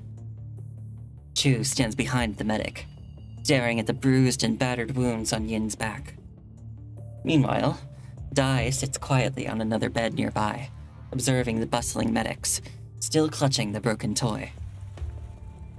Miss Chu, young Master Yin will be unable to attend to matters for a period. We have disinfected the area and applied medical ointment. Thank you. Don't even mention it. We're just doing our job. The medic extends a hand and taps a small canister hanging by the bedside, promptly filling it with a pale yellow gas. Several thin tubes connected to the bottom are attached to Yin's back. If young Master Yin experiences pain again, just tap this canister as I did earlier. This is a simple mechanical device with no circuits, and it is very safe. I see. Then, we'll be off. The white-robed medics bow to Chu and leave the ward, carrying various medical equipment. Just as Chu is about to follow the medics out, a group of Yazi crew members block her path. Miss Chu, Lord Zheng has ordered that Miss Chu, young Master Dai, and young Master Yin must not leave here before midnight. Why is that? Show me the order. I want to see it. This is a direct verbal directive from Lord Zheng. As per his request, we are here to ensure your safety. It is then that Chu notices the ward is now surrounded by fully armed Yazi crew members, who arrived when the medics were tending to Yin. But I don't know anything beyond that. While we are stationed here, no one will enter. And for safety reasons, none of you will be allowed to leave. what about my father? He sent you to protect us, then there might be danger. Why aren't you protecting my father? Lord Zheng has his own matters to attend to. Please stop asking questions, Miss Chu. Please go back inside. Wait, Chu stubbornly holds onto the doorframe. please go to our study and bring my book. And bring Dai's toolbox as well. Yes, my lady. The lead Yazi guard nods and immediately turns to issue orders to his subordinates. Chu has no choice but to silently return to the ward, sitting beside Dai. Time slips from the edge of the setting sun, soon coming deep into the night. 300 years have passed in the history book Chu is reading, and Dai is nearly done fixing the broken toy. Yin, who had been gasping in pain, is now breathing steadily, having fallen into sleep. The room's lights and the medical monitor all go out, leaving only a faint light filtering in from outside. Power outage? This doesn't make sense. Chu closes the book, leaps off the bedside, and opens the ward door, only to find someone other than the Yazi guard standing there. Mother, Chu's voice rises, but Zheng quickly crouches at the door, gesturing for her to be quiet. Dad. Dai, who has been tinkering with the toy, also approaches the door. All right. Don't wake Yin up. Let him sleep a bit. This. You fixed it. Well done. You can go and ask a Fushi scholar about it. Maybe you can make it move on its own. All right. Go home. Go inside. Zheng hands the toy back to Dai, pats his shoulder, and Dai quietly returns to the bed where he just assembled the toy. Did something happen? It's nothing, Chu. You stay right here. This place is very safe. Oh, wait. No, that was him. That was him who said that. Stay right here. This place is very safe. You never tell us anything. Do you really want to know, Chu? The flickering candlelight illuminates their faces. It wasn't until years later that Chu understands the profound meaning behind her father's expression. Yes. Your brother has done well. It's just that today happened to be the day for this matter. Yin, he was actually taking the blame for me today, and he did not let me down. After today, you'll hear from many people that they dislike your older brother, as well as they dislike your dad. Why? You're still too young to understand. When you grow up, you'll know. You said the same thing last time. Because that's the truth, Chu. Certain obscure truths cannot be recorded in history. Despite being correct, they may only become lies of history. Many things we do now may not be understood, and they will only reveal their significance in the distant future. You must look further ahead, Chu. Zheng shakes the lantern and takes out the candle. Shielding the flame with his hands, he hands it to Chu. A candle?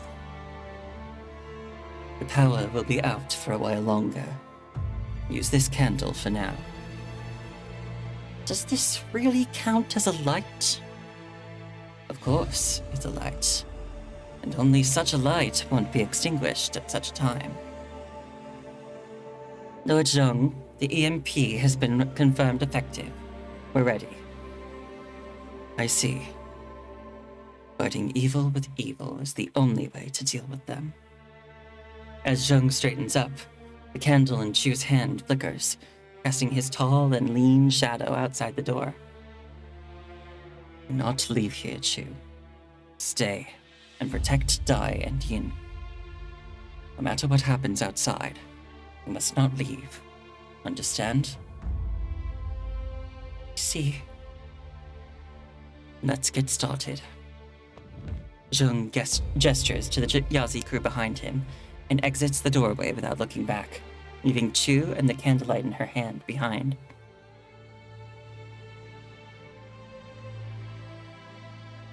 This is a piece of history not recorded in the annals of Kowloon. On that day, the entire Kowloon experienced the largest power outage since the Chamber's unification in the Golden Age. Rumors in Kowloon suggest that during the 5 hours from the blackout until power was restored the next day, the Yazi crew, unrestricted by the Bien and Pulau crews, purged the entire Kowloon under the veil of night. Even the night patrols of the Chaofeng crew fell silent that night, holding back their wings. Of course, these are just rumors, and rumors, after all, cannot be recorded in history. Even years later, when the Swanee crew documented this piece of history, they would, under the instructions of Chu, who had by then become the monarch of Kowloon, dutifully erase the pages detailing that day. Certain obscure truths cannot be recorded in history. Despite being correct, they may only become lies of history. Oh, that was long. I hope that I get that we're going into flashbacks now. I do hope that they don't go on for too long. Because sometimes when flashbacks go on for like a really long time, I get a little bored.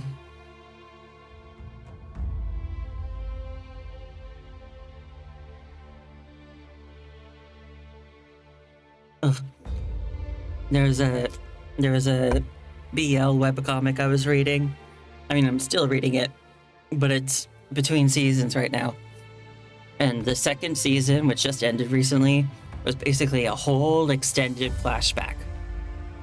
And like, I got into it eventually, but I'm a little miffed at it, just because since the entire season basically was a flashback, there was no forward progress in the plot.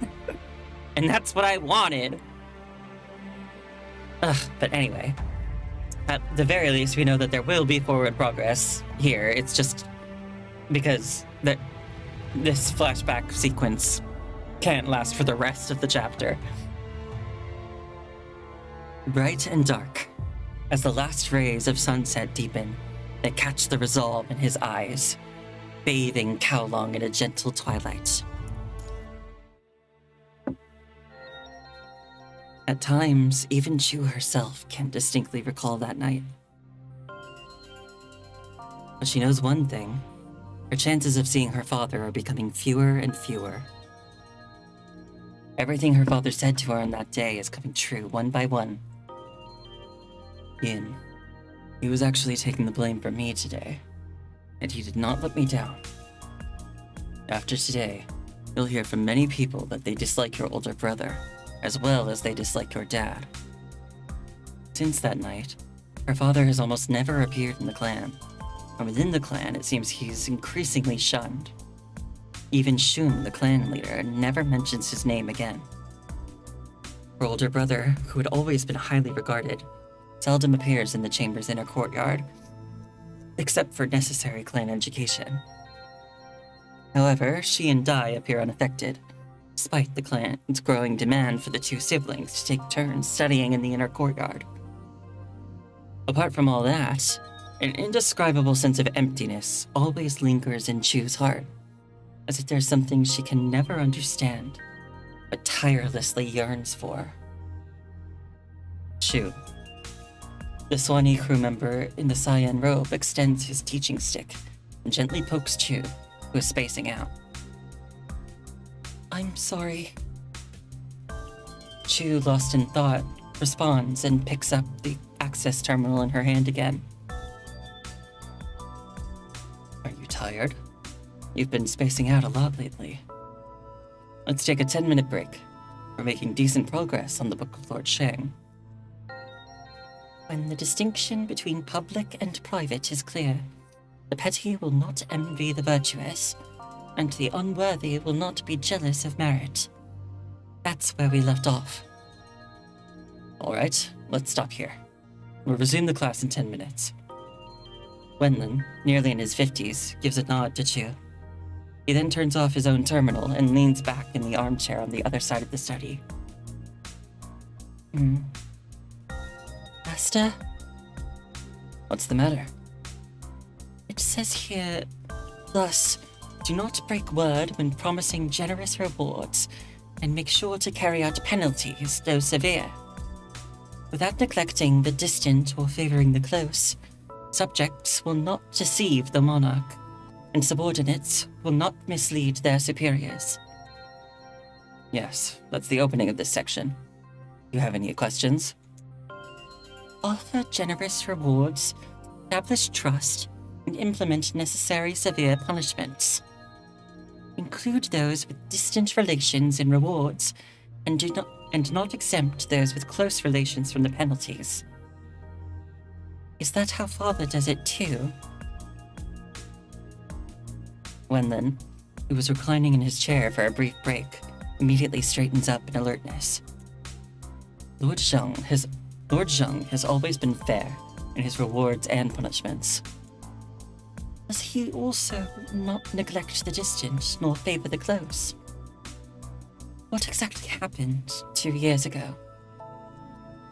Well, I asked Wen Yuan and Wen Jin, who are usually in the inner courtyard, but they refused to answer me. Chu stares directly into Wenlin's eyes, making it impossible for him to evade. If Wen Yuan and Wen Jin don't know, I naturally won't know either. Wen Yuan, Wen Jin, Wen Hui, Wen Lin.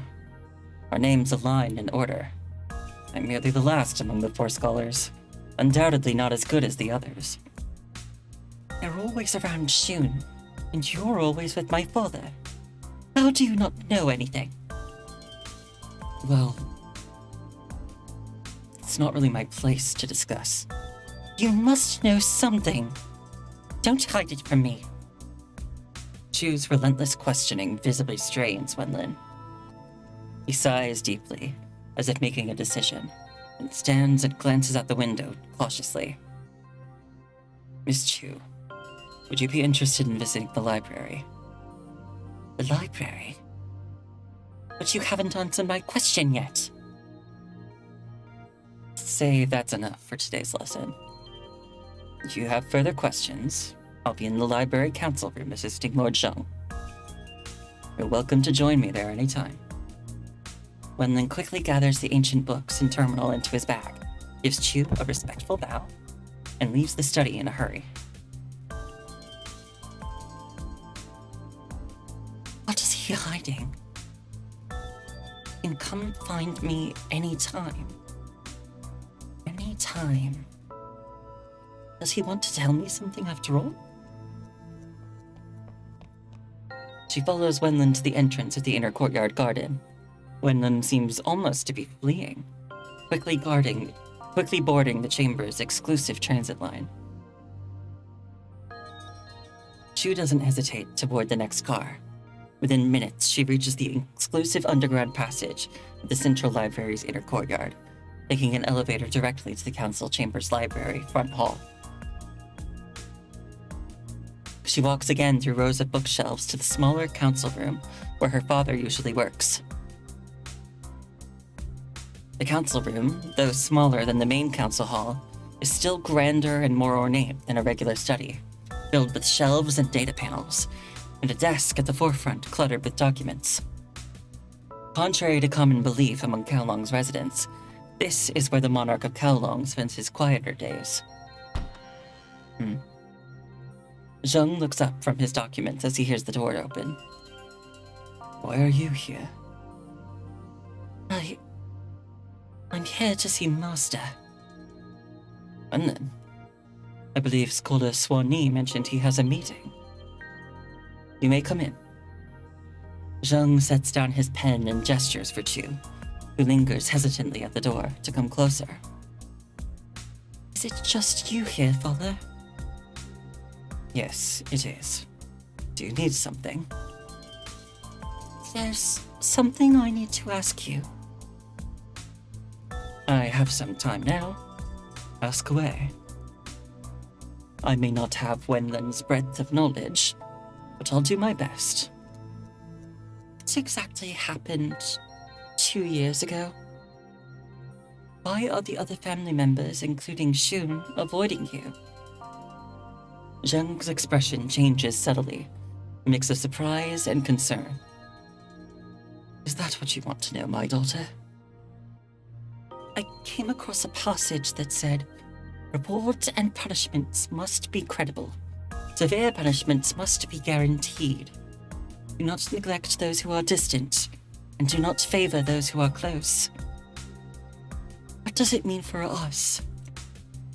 Zheng silently looks at Chu, seemingly lost in thought. His eyes are filled with love and a hint of guilt. Walk with me, Chu. It's been a while since our last casual walk together, hasn't it? Yeah. I haven't really seen you around lately.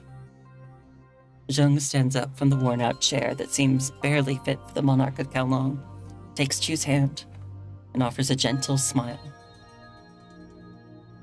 Let's take a walk in the main hall. Forget about work and duties for a bit.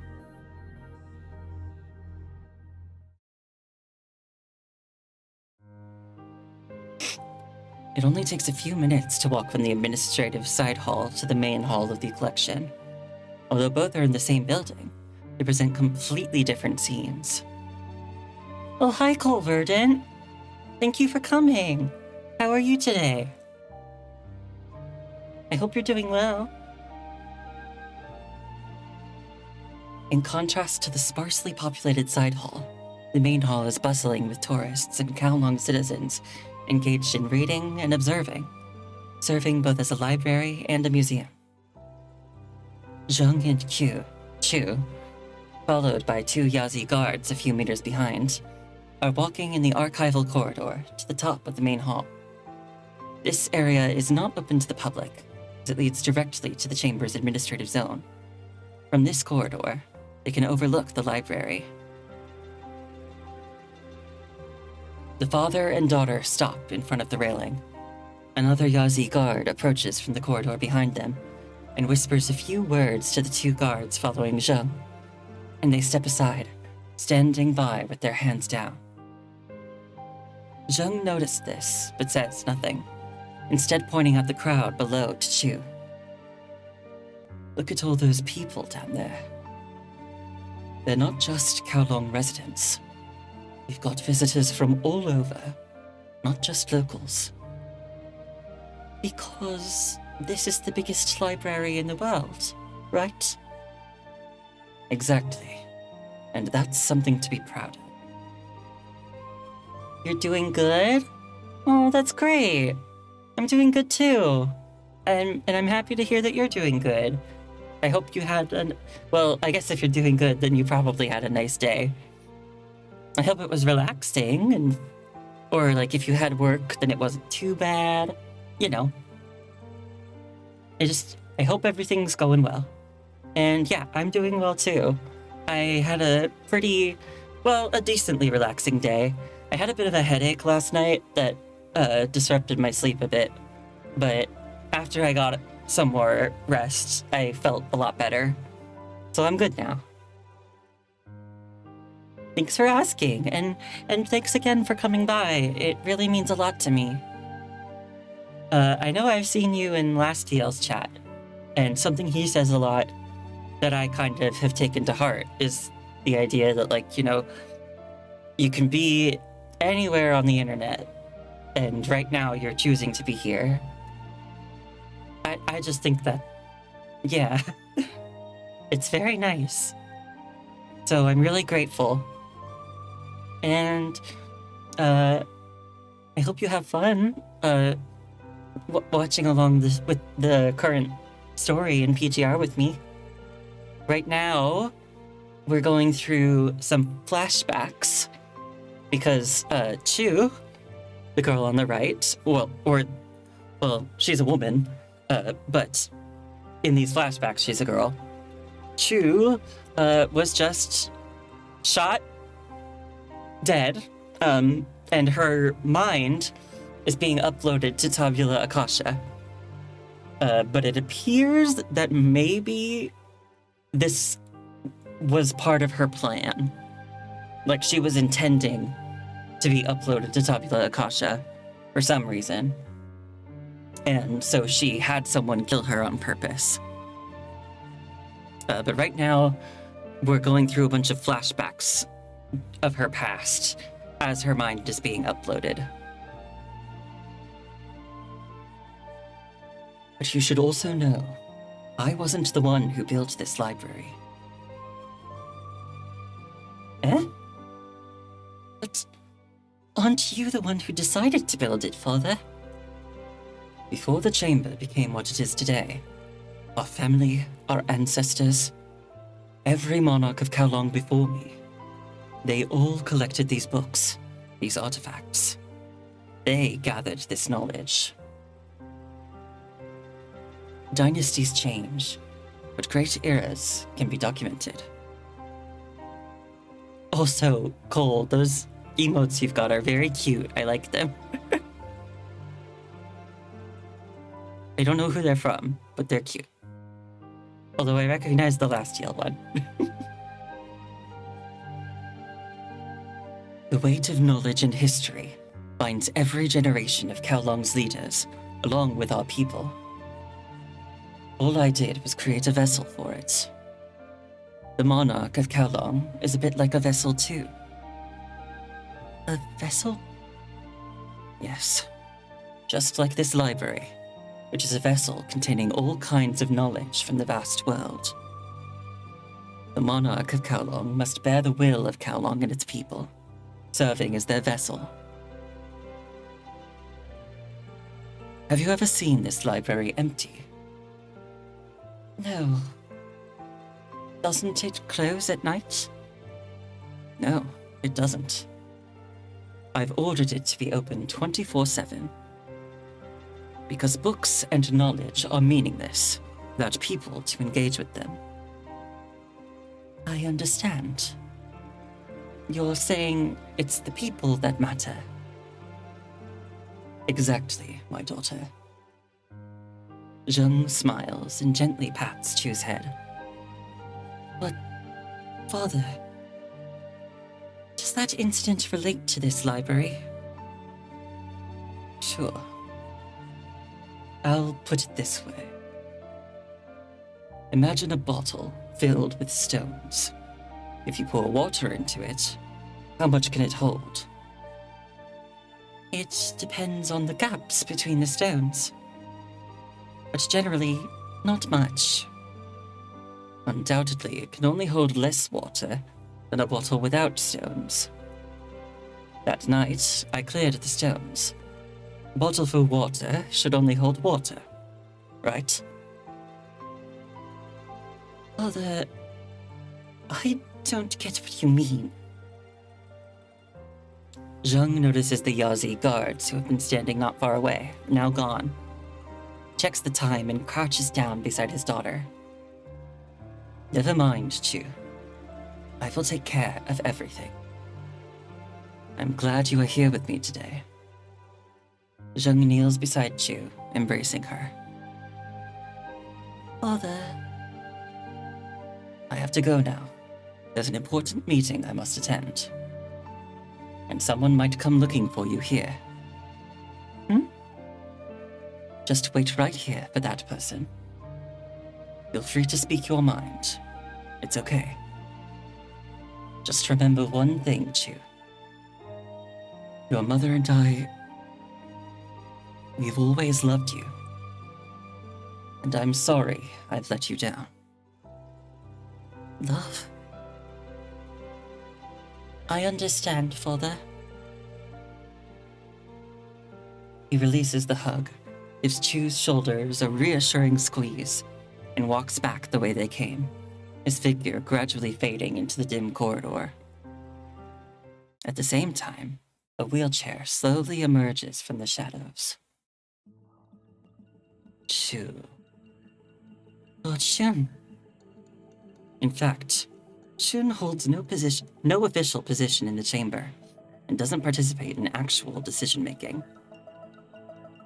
But this old man, who rendered great service during the chamber's unification wars, manages the entire family. Therefore, even Zheng must respectfully address him as Lord, according to family etiquette. He rarely makes public appearances, having stayed secluded in Kowlong's inner quarters ever since he took over the family's affairs. In a way, he forged Kowlong with iron and fire. Without him, Kowlong could never have achieved unification and conquest. Behind every facade, there's always someone managing the core. How's your studying going? We've reached the Zebu section. Excellent. You are such a quick learner. These lessons, including the ones about history, they might seem tedious to you, but they are foundational. As the old saying goes, a 9-story tower begins with a mound of dirt. If the foundation is unstable, it will eventually collapse. What we in Kowlong have always emphasized is a stable, rock-solid foundation. Understood. Tell me, what do you see in those people? Shun extends his withered hand from under the blanket, pointing to where Zheng and Chu just observed. In Kowlong's hardest times, this hand punished those who succumbed to decay and selfishness, and pulled Kowlong out of the quagmire of war, completing the unification of the chamber. War, scars, and glory are etched in this aged hand. They are visitors to the library. That's all? The family, the history, and the advances and retreats of many people are all on this hand. Didn't Zheng teach you to look deeper? What else do you see? Among those seeking knowledge and those admiring the scenery. Among those who relish the quiet and those who immerse themselves in it. Among countless people, amid these classics that bridge the ancient and the modern, the heavens and the earth. Amid an endless ocean of knowledge, a vast treasure trove. I saw... She is here too. What did she see? Are they just visitors touring the library? Is this library just a simple library? A vessel.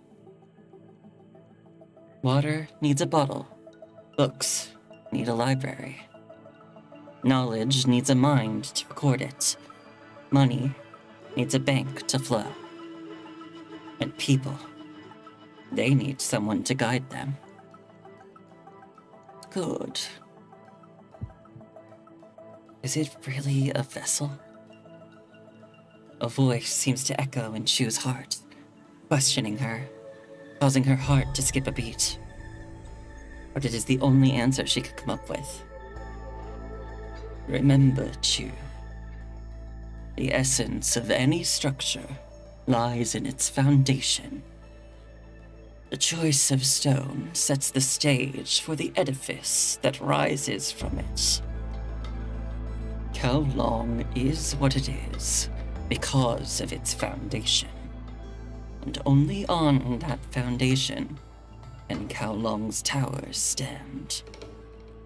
If you start dismantling the foundation once you've reached the top of the tower. Shun slowly withdraws his hand, his eyes fixed intently on the horizon, as if a war that shouldn't exist is igniting in the distance. You'll lose everything.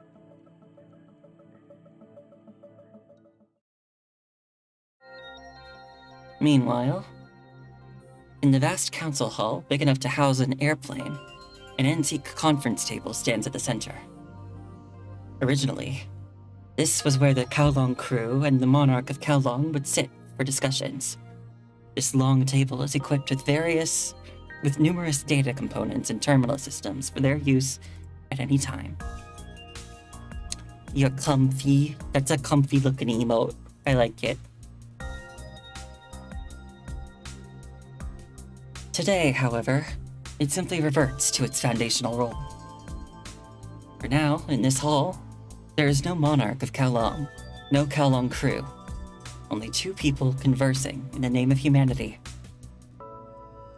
Even so, this proposal can only be considered a suggestion.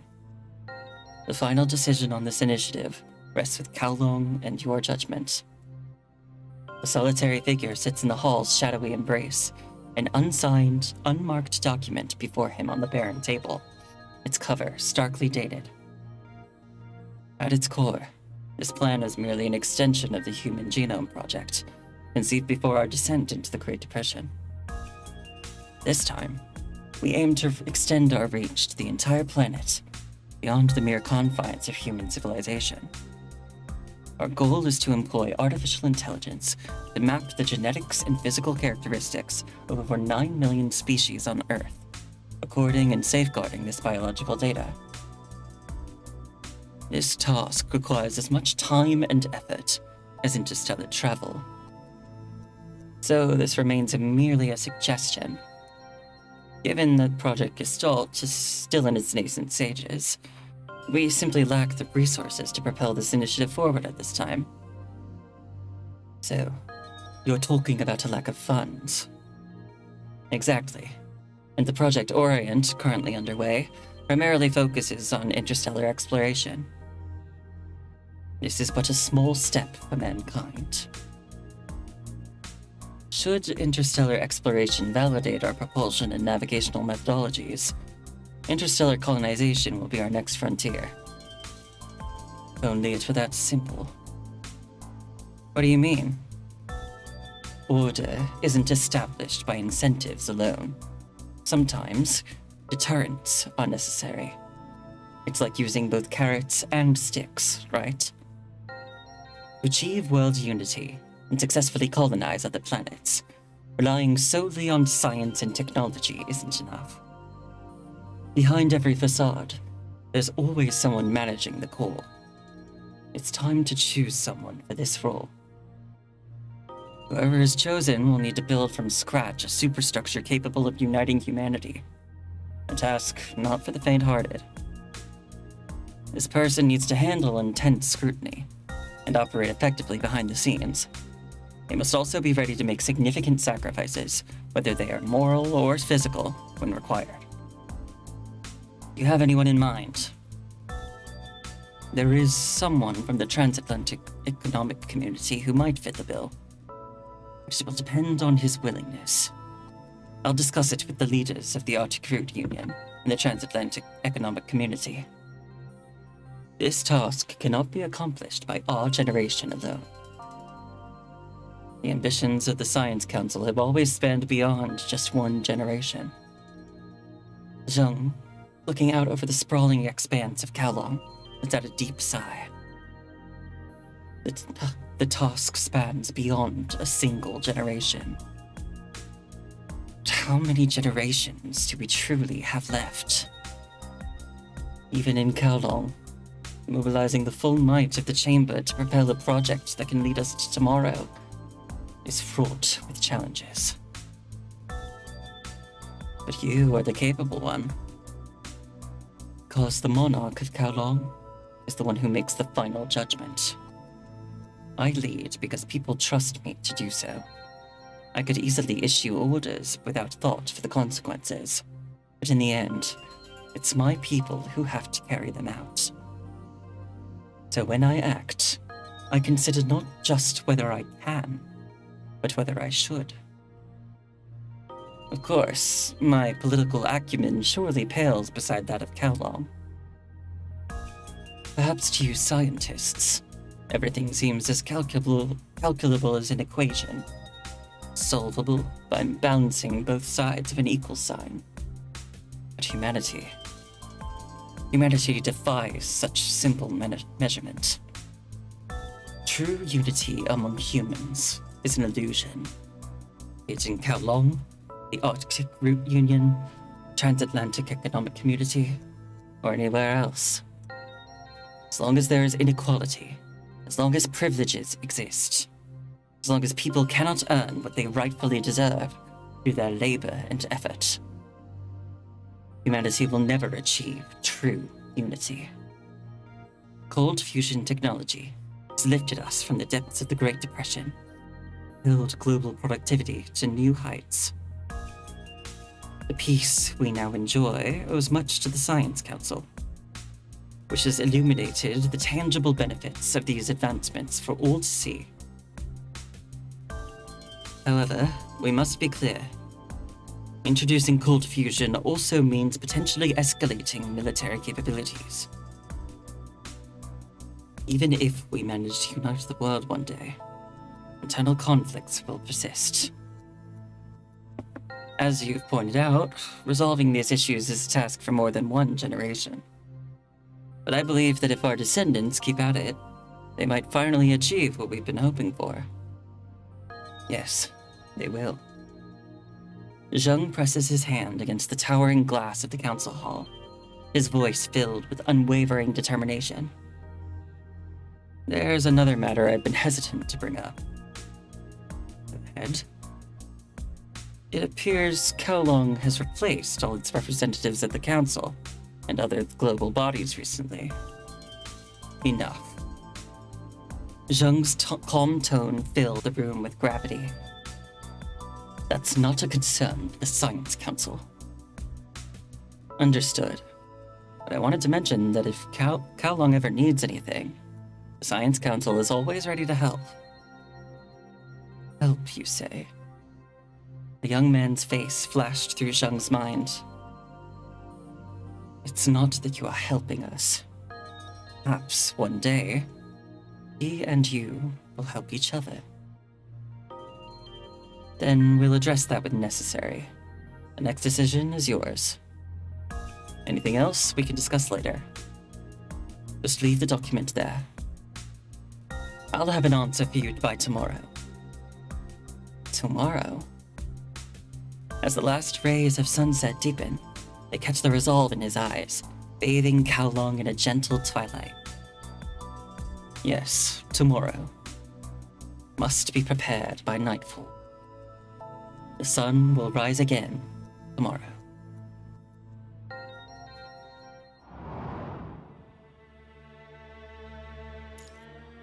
Undying light. In the end, I am unable to leave a brighter future for Kowloon and this world. Sorry. Time is the father of truth and history. When it decides to strip its capricious child of its swaddling clothes, there always follows an endless stream of piercing cries. As Chu sifts through these historical swaddles, she stumbles upon a story that would never appear in Kowloon's official records, leading her into uncharted territories. Time marches on, and under their family's guidance, Chu and Dai grow into adulthood. Meanwhile, Zheng, ever dedicated to his duties, shows signs of aging. The people of Kowloon also note his transformation. Under the stewardship of the Kowloon Chamber of Commerce, the city has flourished and gained respect in this era of peace. But the more Chu observes, the less she understands. Zheng pats her shoulder, pulling Chu out of deep thought. The father and daughter lean against the railing on the observatory's rooftop, her eyes fixed on a distant, faint light. This is the heart of the radio telescope array, nestled deep in the mountains, far from the bustling lights of Kowloon City. Even from this distance, the city's never-ending glow is visible. Unlike the perpetual motion of the city, this place holds the solemn quietude of a graveyard that leads to the stars. Calling you out at this hour. You don't blame me, do you? No. Accompanying father is what I should do. I feel the years creeping up on me, Chu. Memories don't seem as sharp as they used to be. But there's one thing I could never forget. It was right here that I first met your mother. Is that so? Not here at the main array, but at the observation post of Array 57. I remember it vividly. Back then, the astronomical array had just been completed. The Kowloon crew and I came for a visit, and we ended up at Array 57. It was that day. I've never heard you talk about this before. Yes, well, she left us when you were too young to remember anything. If only she could see what Kowloon has become today. Are you blaming Dai? I read in the family records that Mother was in danger during his birth. Why would you think that, Chu? No, I don't blame Dai. He is my child, just as much as you and Ian are. Time has dulled the sharp edges of his grief, or perhaps the responsibilities of leading Kowloon fill the spaces where pain once resided. Some things simply happen as they do, and feelings cannot be derived from the outcomes. I see. Do I really understand? What kind of feelings is father talking about? Chu, we are father and daughter. Father and daughter. But in my heart, it feels like there's an invisible wall between me and father. Father. Zheng senses the subtle gap, too. A faint awkwardness blossoms silently between them. Oh yeah, this is a little sad. Chu always comes across as very cold and stern. So it doesn't surprise me that I think she has difficulty connecting to other people. The title Monarch of Kowloon is an indelible mark upon him, creating a respectful distance that is hard to bridge. In Chu's heart, a resistance lingers, pushing against the emotions her father tries to share.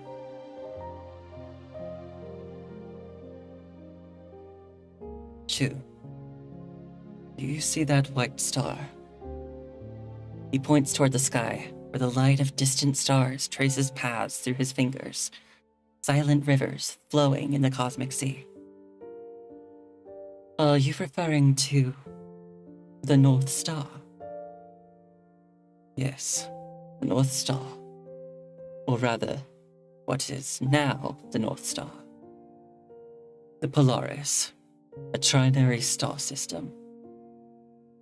Hundreds of years ago, our ancestors used it to navigate vast oceans and explore the world.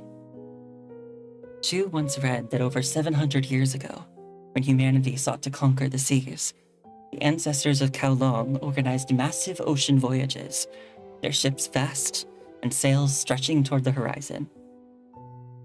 Just like how the star once guided their ancestors, it guides them now, bringing the brisk sea breeze from the starry sky of history. Among these stars, only one shines the brightest, yet it stands far too distant from the others. That's 430 light years away.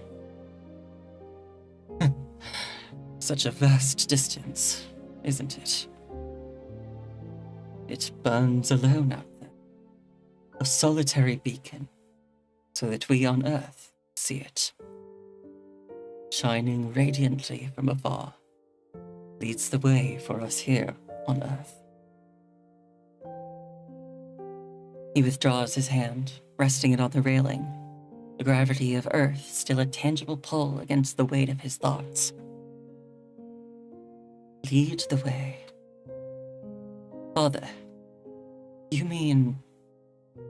Chu. There's a confession I've held close to my heart. One that dates back to the dawning days of the Guild. Leading Kowloon was never a role I sought. Why? If leadership could be deemed a vocation, it was not the calling of my soul. Instead, I yearned to explore, to venture deep into the galaxy, to leave my name among the stars. The universe is actually small, Chu. The nearest star, Proxima Centauri, is only 4 light years away. In contrast, this world is too vast for us to bridge its gaps.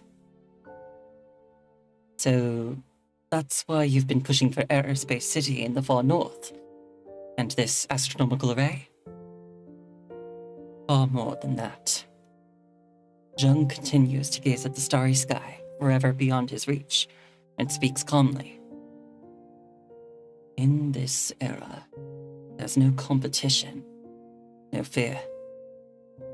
Everyone now cherishes their hard-won peace and prosperity, shunning the arduous journeys into the unknown. Civilization itself is eroding our potential to reach the stars. So making such decisions isn't easy, and pushing forward requires great courage. It's not just about the Aerospace City, or this array. I believe artificial intelligence will soon play a crucial role in our future. So, you approved that project of the Fushi Research Institute, didn't you? And much more. Our people, their basic needs, their welfare. These are the foundations for Kowloon's future.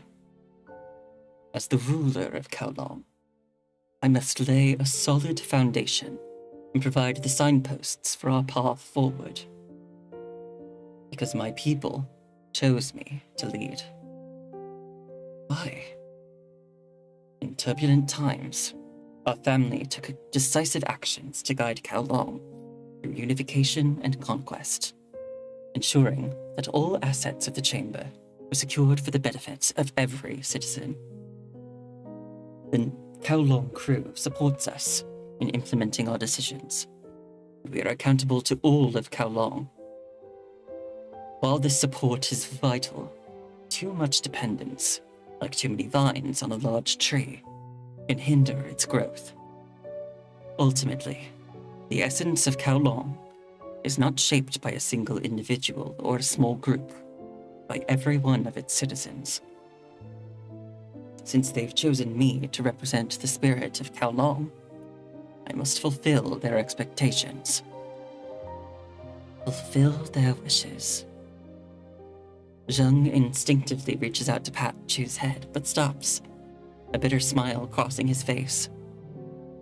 10 years have passed, and the girl beside him now stands as a pillar of Kowloon, rooted deeply in its land. Her eyes reflect the starry sky, as cold as the distant Milky Way. Will you fulfill their wishes? Zheng's response carries a plea, a subtle entreaty laden with deeper, unspoken hopes. At that moment, Chu cannot fully grasp the breadth of his aspirations. The man who steers Kowloon is also a father, with simple, profound desires for his children. I believe Yin, Dai, and I will fulfill the family's mission. Her reply is immediate, resolute. At her words, a fleeting dimming of light fills Zheng's eyes. It is as if time rewinds to a distant afternoon 18 years prior, when a child sitting on the ground picked up an ancient tome without tears or hesitation. Zheng feels the inexorable pull of destiny. To him, Chu is always his beloved daughter, never merely a successor to the Chamber's leadership. He favors her more than his eldest son Yin and second son Dai, but never neglects his sons. He has watched her grow, flourish under excellent tutelage, and enjoy a childhood fulfilled with joy. Yet, he knows he cannot shield her from the obligations of their lineage. He just wants her to live a life true to her own wishes and heart, to live peacefully. This is his only wish as a father, beyond being the vessel carrying Kowloon's myriad aspects. Of course, Chu. I believe you all can do it. Zheng extends his hand and places a warm screw in Chu's hand. This is Kowloon's way of forging the backbone of this world. Zheng lets out a long sigh. People always have to give up something. To see further, to reach beyond. I'm sorry, Chu.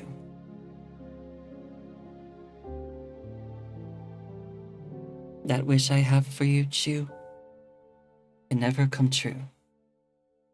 Those stars, they travel light years across the empty, lonely universe, just to cast a fleeting glance at Earth. It's just that the weight of reality and gravity are far too heavy.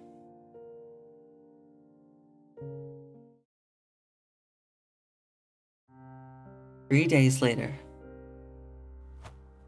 perhaps this world won't remember, but people will. From the ashes of conflict, we raised a resplendent Kowloon, its backbone sturdy enough to shoulder half the world. We envisioned a world free from orphans, famine, poverty, and war. Yet, as he admitted himself, suffering still lingers in the corners of Kowloon, and deep-rooted injustices remain, too complex for one person to eradicate. Perhaps he could never achieve the ideal of true fairness driven by advanced productivity, nor ensure every Kowloon citizen could truly enjoy the resources they deserve. But at least he tried. Even today, as we look around the world, the people of Kowloon are still the closest to that ideal. If laws and regulations are the arches of our societal dome, then it is the overflowing hope and vision for the future that form the keystone, holding everything together. And he was the one that set the keystone for the future of Kowloon and the world beyond. He was the most visionary and greatest statesman of our time. Future generations, as they strive toward that ideal, might not remember his name, but they will surely shed tears of gratitude for the world he built. In the end, I am unable to leave a brighter future for Kowloon and this world. Sorry. That is the last sentence in his will. Oh, man. This getting me fucked up a little bit.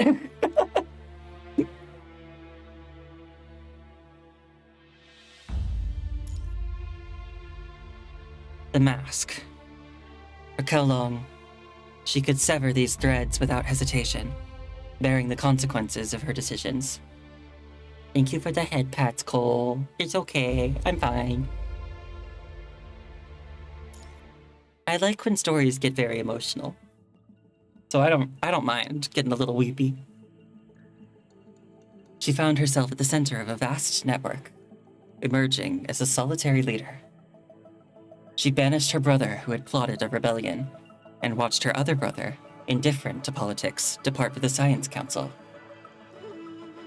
But her heart remained untouched. She could only feel some threads passing her by.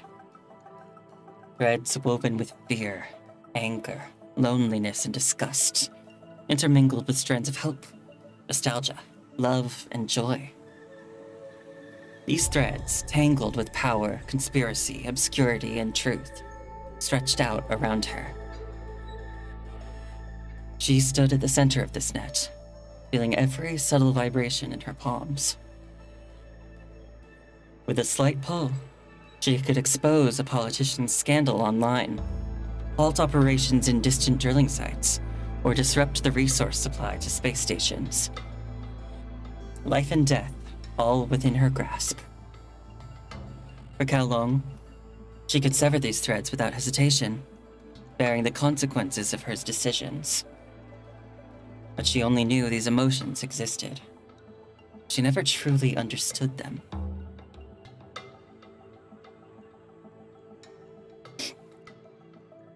The Science Council. Hearing about the visitor, Chu furrows her brows. Yes, it seems to be the Ethics Committee. Hongji, what's going on? The Ethics Committee. Did they come unannounced? There's been no diplomatic notice at Chaofeng. It looks like you were out of the loop as well. My informant in the Science Council mentioned that the Ethics Committee cut down a large number of scholars conducting illegal experiments earlier this year. Could this visit be related to that incident? It's possible. Should we prepare to respond? If we don't handle this well, it might affect our current cooperation. They seem quite focused on these matters now. It's inevitable. Ever since Ji Yuan's passing, things at Fushi have been a bit of a mess. I see. Chu quickly interrupts Bai Gui, her expression tightening. Bai Gui pauses, sensing the shift in Chu's mood, and chooses to remain silent. In the chaos stirred by Yin, those aligned with him in the family faction, including leaders from Yazi, Chaofeng, and Chiwen, were largely removed from their positions by Bien. This left significant leadership voids across 3 major Kowloon crew institutions. While many from Chaofeng and Yazi were not reinstated, Bai Gui was kept on by Chu. Bai Gui had climbed the ranks to a leadership role within Chiwen under Shun, and after Zheng's death, Chu stripped away her family's residual influence across various branches of the chamber. Her family has always emphasized confronting challenges directly. Therefore, Chu is prepared to clear any hurdles in her path, even if it means dealing with her own kin. As Zheng said, a bottle that holds water can only hold water.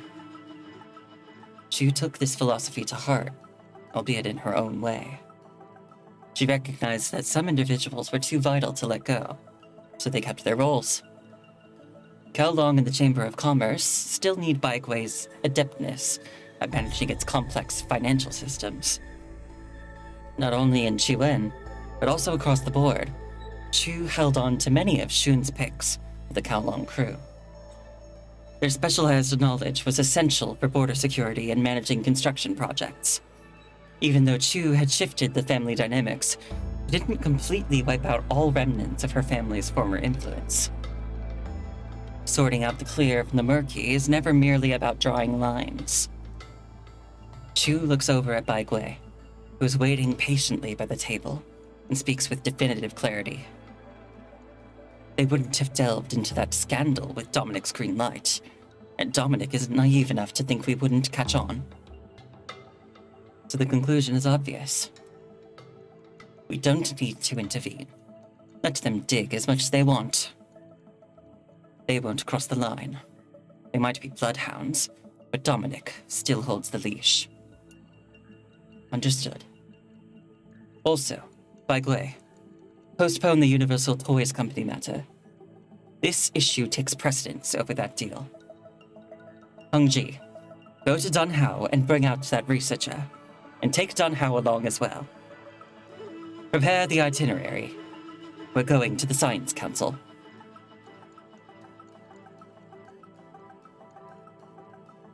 At the Science Council, the main hall is bustling as usual, but there's a palpable tension in the air, like a stone has been tossed into a calm lake. Hey, did you hear? The leader of Kowloon is coming to the Science Council. Really? Never heard of it. You didn't know? That student of Dr. Landau in the Section 3 is her relative. It's all these dirty political games, always shoving people's connections at us. Disgusting. And there's someone who barely spent 3 days as a D-level researcher before she was suddenly promoted to deputy director, all thanks to having a powerful mom. Does she even have the capability? She's always fixated on her tiny gains. If her mom was the president of the world government, would she also get to be an emperor or something? People are listening. Well, Kowloon does fund us quite a bit. But still, nepotism is unacceptable. Are you talking about someone named Villier? That name doesn't sound like a Kowloon native. Nowadays, giving yourself an exotic name isn't that strange, right? Aren't you called Kurigo-han? Stop! Why do you have to bring up my alias online? But that Villier guy, he's okay. He must have some real talent. Otherwise, Mr. Landau wouldn't have taken him on as a student. Even Dr. Lue from our division speaks highly of him. Hey, look over there! Is that him? The young researcher tugs at the sleeve of the person next to him, nodding toward the main hall entrance. Near the main gate stands 2 figures, one in a dark green outfit, medium height, alongside another wearing the classic white attire of the Science Council. Entering from the opposite side is a woman, also dressed in dark green. Nice to meet you. 2 pairs of gray, bleak eyes from the same bloodline meet, divided by an impenetrable barrier. An awkward silence spreads between Villier and Chu.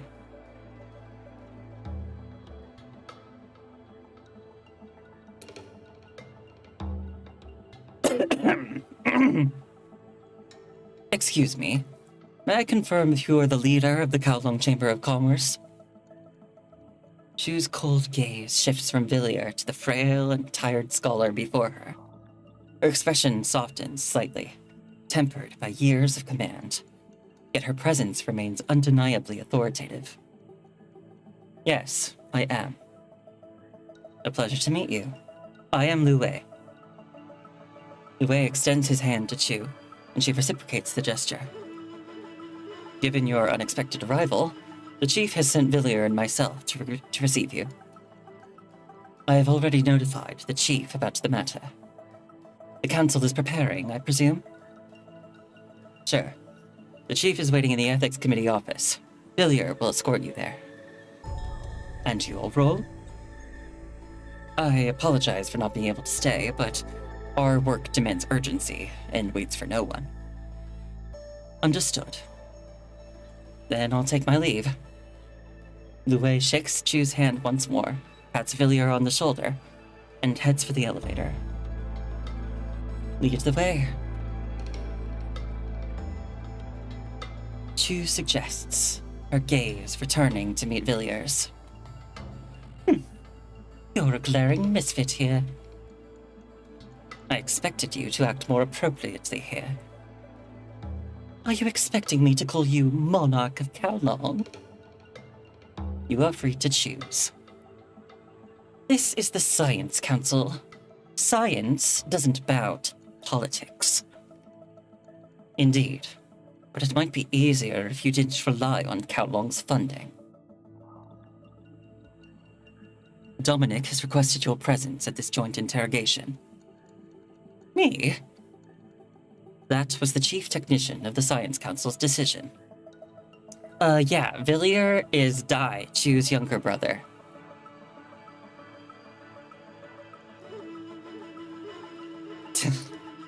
What a hassle. I've heard that Gestalt's research is complete and ready for application. So what? As I said, you are free to choose. Theories untested and knowledge unproven are merely empty words. You are free to return to Kowloon and do whatever you want. I don't need your promises and expectations. Of course, you can also stay with the Science Council, join the Arctic Route Union, or venture elsewhere. It's your choice. Remember, in Kowloon, you can do whatever you want. Chu's gaze sharpens, as if her brother, born of the same blood, is nothing more than a pawn in her game. Yet, the look in Villiers' eyes betrays a mix of greed and arrogance.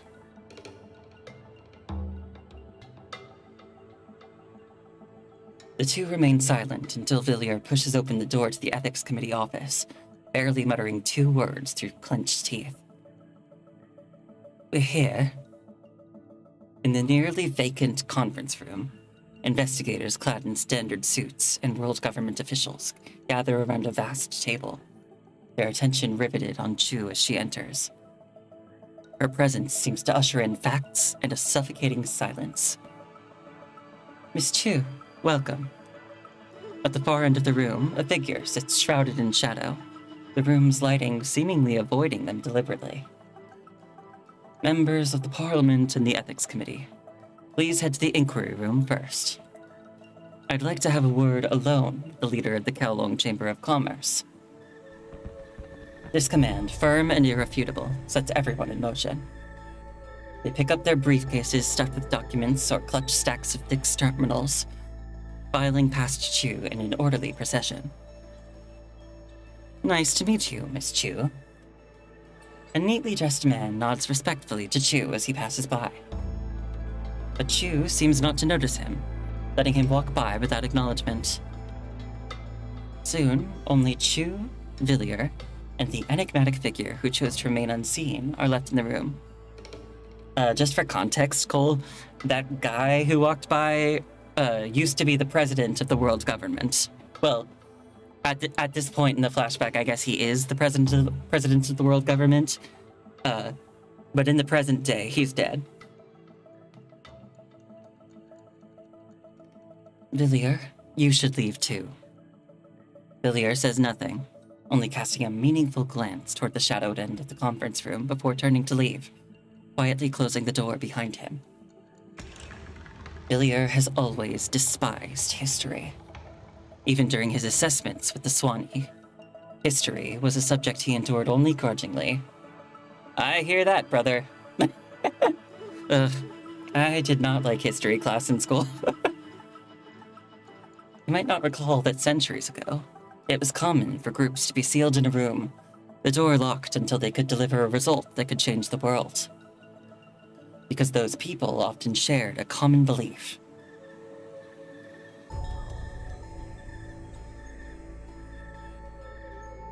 Extra, extra!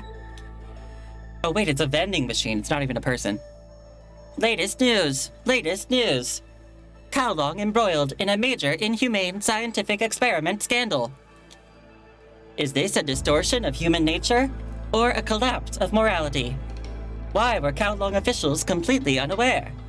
Why has the Science Council decided to impose the most severe punishment of expulsion on the perpetrators? What does the future hold for the cooperation between Kowlong and the Council? Find all answers in today's Pioneer Review.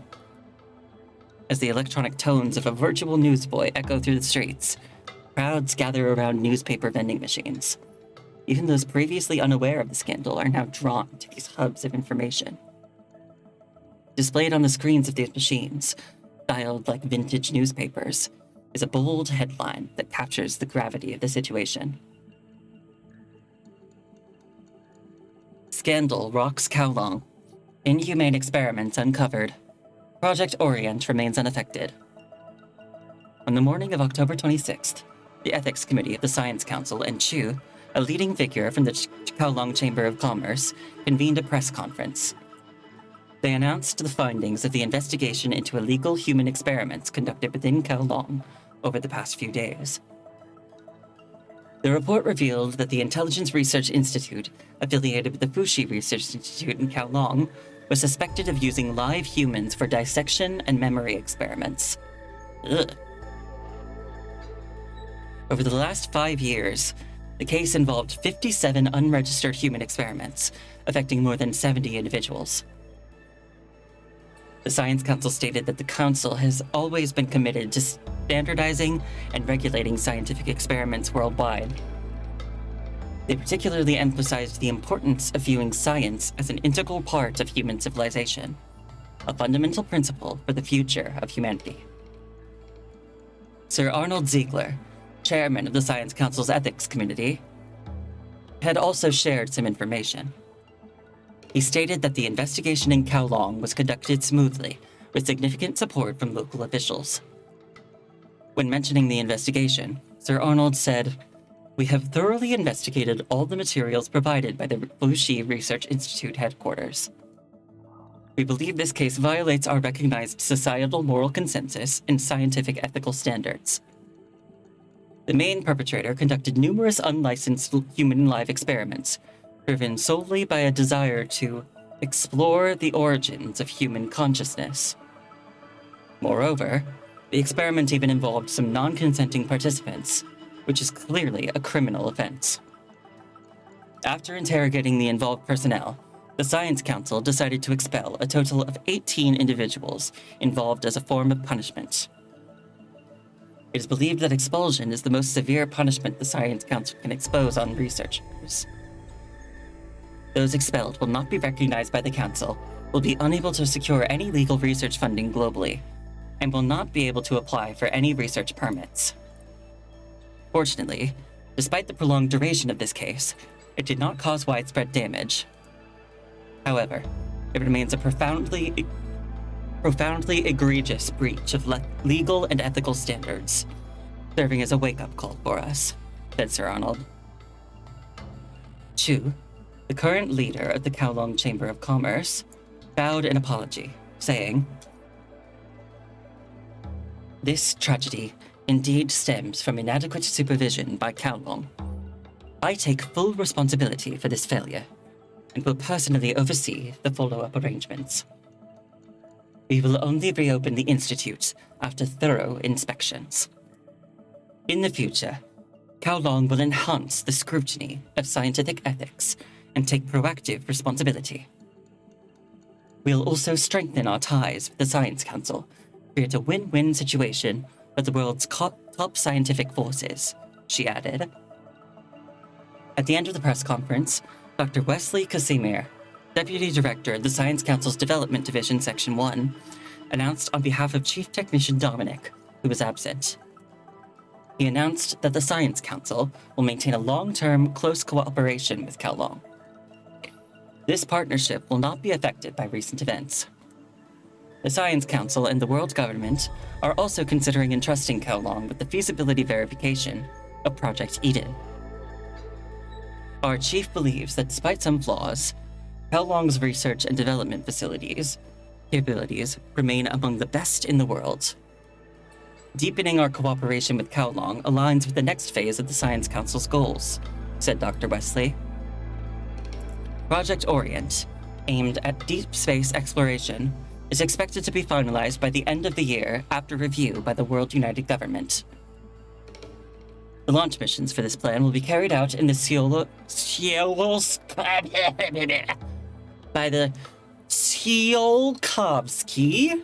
Launch Center in Kowloon, the most advanced aerospace facility on the ground. That word is such a mouthful. Every time it comes up, I have a stroke. A comprehensive investigation report from the Science Council's Ethics Committee and a statement from the Fuxi Research Institute will be jointly released in the coming days.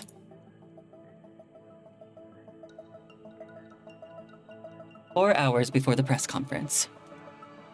Please, have a seat, Miss Chu.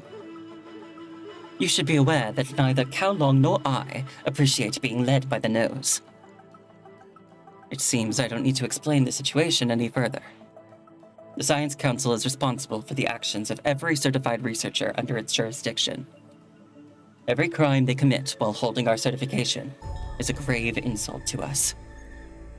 However, this should be an internal matter for Kowloon to handle.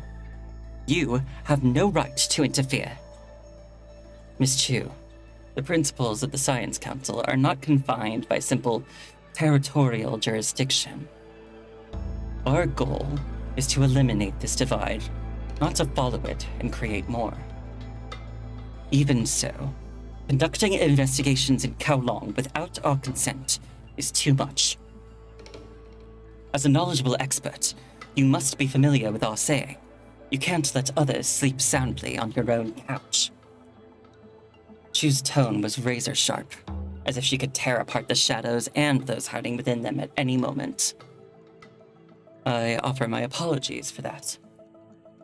Their actions were indeed at my behest. It was a rush to judgment, and that was my failing. But please understand, since the incident at the start of the year, the entire council has been determined to excise the rot festering within. I heard about the expulsions earlier this year. Yes, mostly those who committed crimes against humanity in their research. But you didn't openly address this matter.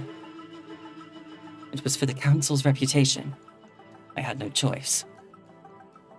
At times, exhibit the stubborn integrity of the scholar, and at others, the cunning of a politician. So, you needed the Kowloon incident to shake things up. The figure in the shadow falls silent. Science is just a pawn in the game of politics. I will do everything in my power to realize the Council's vision, facing what the other members refuse to do. My place is here. I have no choice but to persist. Kowloon will cooperate. I'll play my part in this act. But the Council will continue its collaboration with Kowloon as always. Oh? What exactly does that entail? Her question is pointed, sharp as a blade at the throat. Our partnership will not be undermined by this incident. The Council will push for the next decade's plan in Parliament. The KM validation of Eden 1 will still be entrusted to Kowloon, as previously decided. Until the lunar base is fully renovated, only the previously constructed Tsiolkovsky Aerospace City of Kowloon can handle this task. And for Eden 2, the Science Council will ensure a neutral selection process for the construction site, not entrusting it solely to Kowloon or any other entity. Then we have reached a consensus. Just as Chu is about to rise, Dominic adds, Miss Chu, I must say, you're just like your father. I am not my father. And I expect that distinction to be respected. It was meant as a compliment, Miss Chu. He was a visionary strategist, Without his initial investments, many of our advancements, including interstellar colonization, would remain but a dream. But you are indeed different, Miss Chu. Your father was more gentle than you. With a cold laugh, Chu stands and pushes open the heavy door. Aren't we all wearing masks?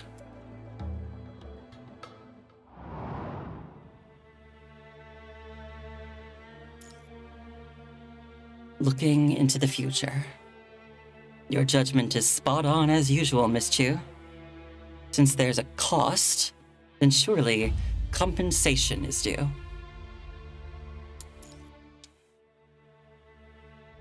Years later, as future generations crafted the epitaph of this era, they would inscribe the following words.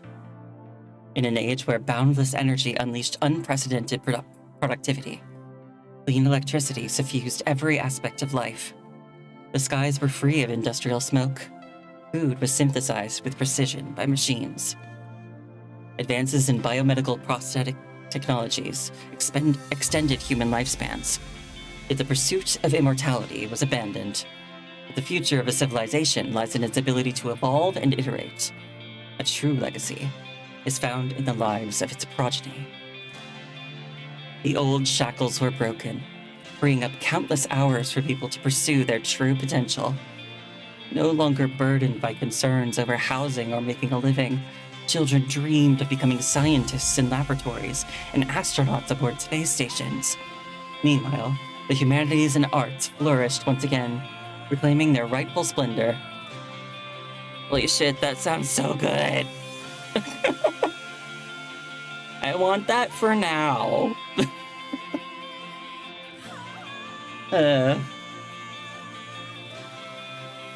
Information was no longer a needle in a haystack, but a door wide open to all, inviting progress and pursuit of knowledge.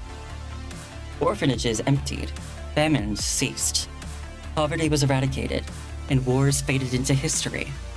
Youthful hands penned verses that illuminated the cosmos, turning the gaze of humanity beyond the azure confines of Earth. The stars are no longer a distant future, but a near tomorrow. We've built a magnificent city on the moon, and our swords, shields, and plows will conquer the entire solar system. Our era was noble, grand, resounding with the echoes of hope. Glory to those who look forward to the future. Glory to those who march boldly forward.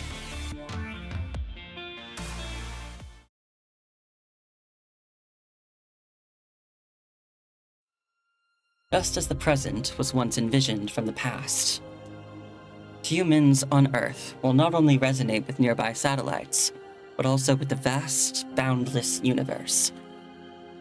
Gazing at the slowly spinning blue planet outside the window, Chu recalls this line she once read. It is her first time looking back at Earth from such a position.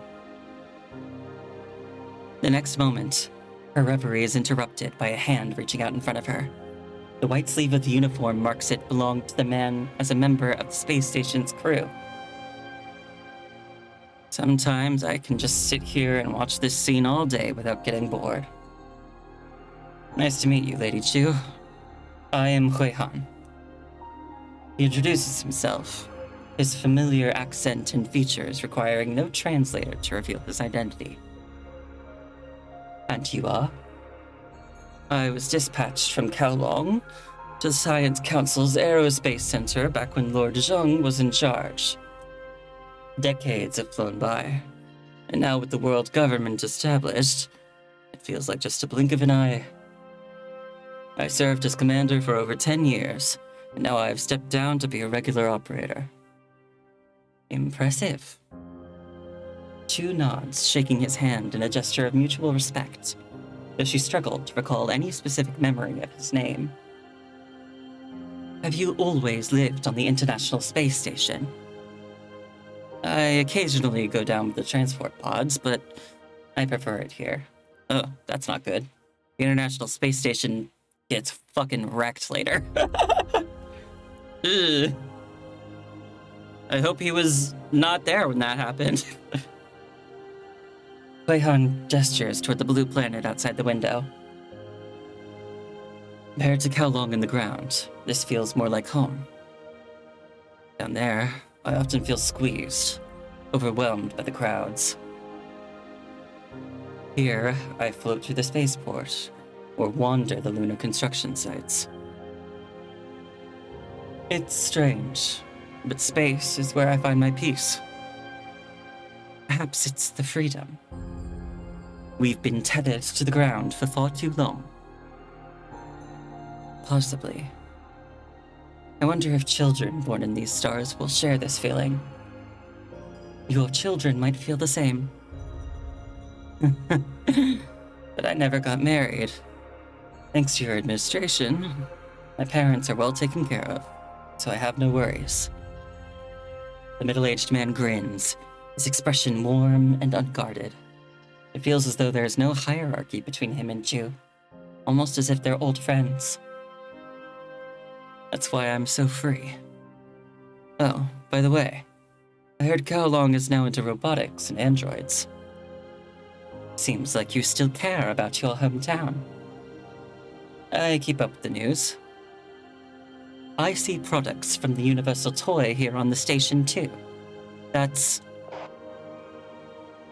Lady Chu, the docking operations with the lunar base are nearly finished. Lian Shen's voice comes through the communicator by Chu's ear. Today marks the assembly of the Multifunctional Orbital Satellite Network. Norman Mining Corp and the world government's military, both spearheading the lunar base project, have invited numerous leaders to the International Space Station for the inauguration. Not only Chu, but also the chief of the Arctic Fruit Union, representatives from the Transatlantic Economic Community and Actilec Commercial Alliance, and key figures from the world government, including President Trillard, are all gathered here. To serve as the central command hub, the International Space Station has descended to its lowest orbit. After adjusting the positions of 240 orbital satellites, it ascended to a geostationary orbit and then descended once more to settle permanently at an altitude of 25,000 kilometers. This is why the blue planet filled the entire window in front of Chu. Understood. Thank you for your hard work. Once the lunar base expansion is complete, construction of Eden 2 will fully transfer to the lunar base and lunar orbit. That's precisely why we need to finalize the docking via the International Space Station. Suddenly, alarms blare, cutting off Chu's words. Almost simultaneously, several uniformed Yazi guards rush from the corners to form a protective circle around Chu, nearly knocking Huihan off balance. We have a situation. Lady Chu, please have these Yazi take you to the safety cabin, and quickly. And it's not just you. They're moving all the leaders to the safety cabin as well. We need to check what's going on. The soldier in front of Chu gives a sharp salute with Kowloon military gesture, then quickly heads deeper into the space station. Let's move. Do you know where the safety cabin is?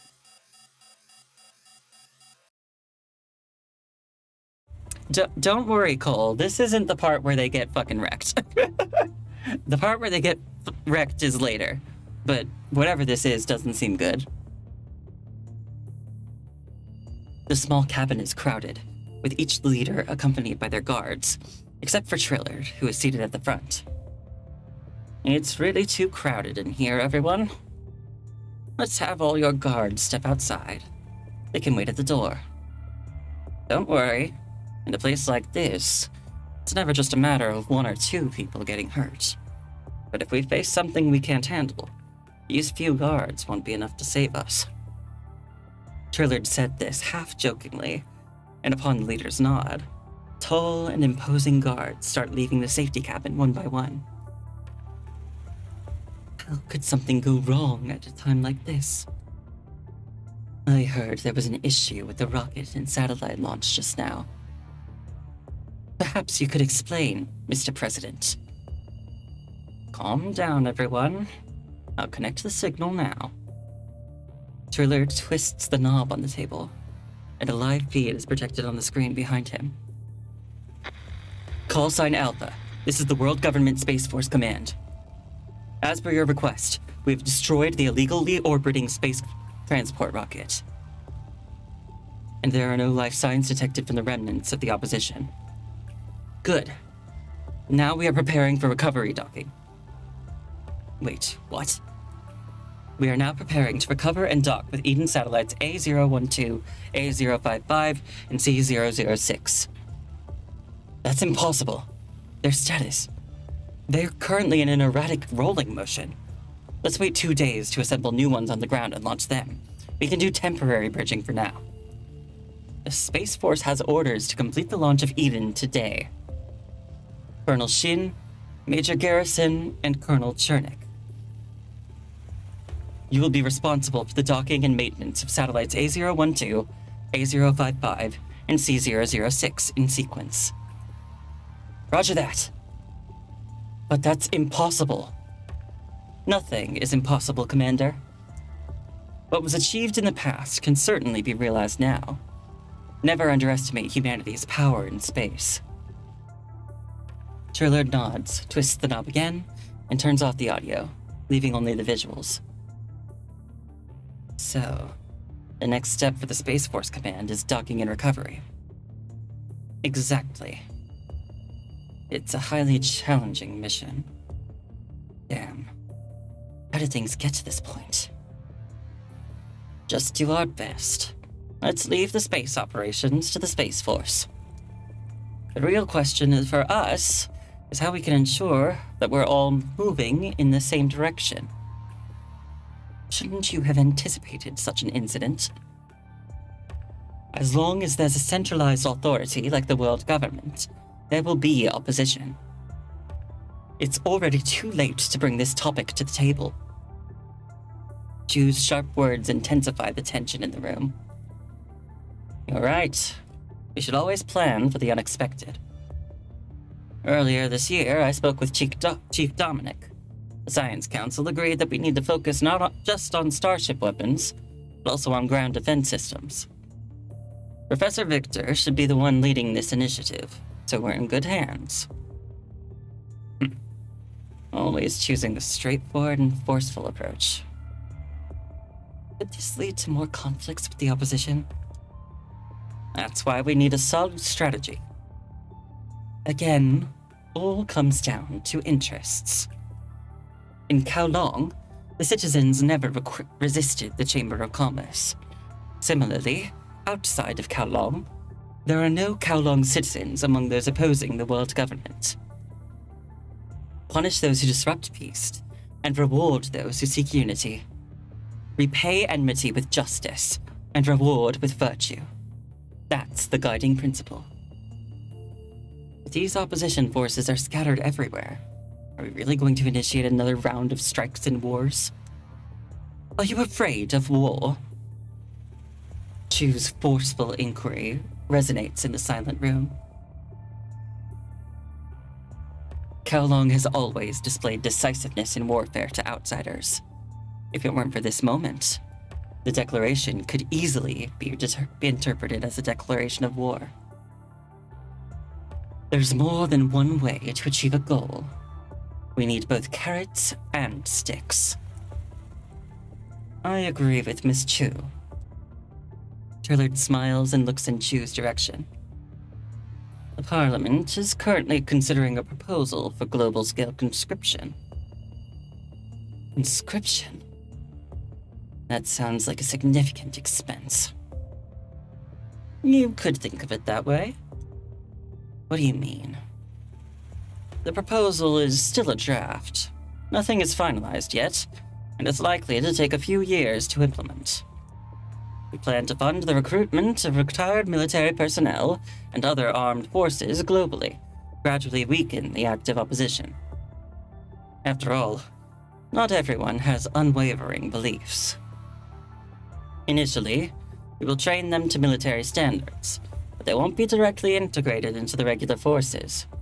Instead, we'll create a training buffer zone under military oversight. Those who fail basic training won't cause much trouble if they're returned to their hometowns under the Gestalt's law enforcement.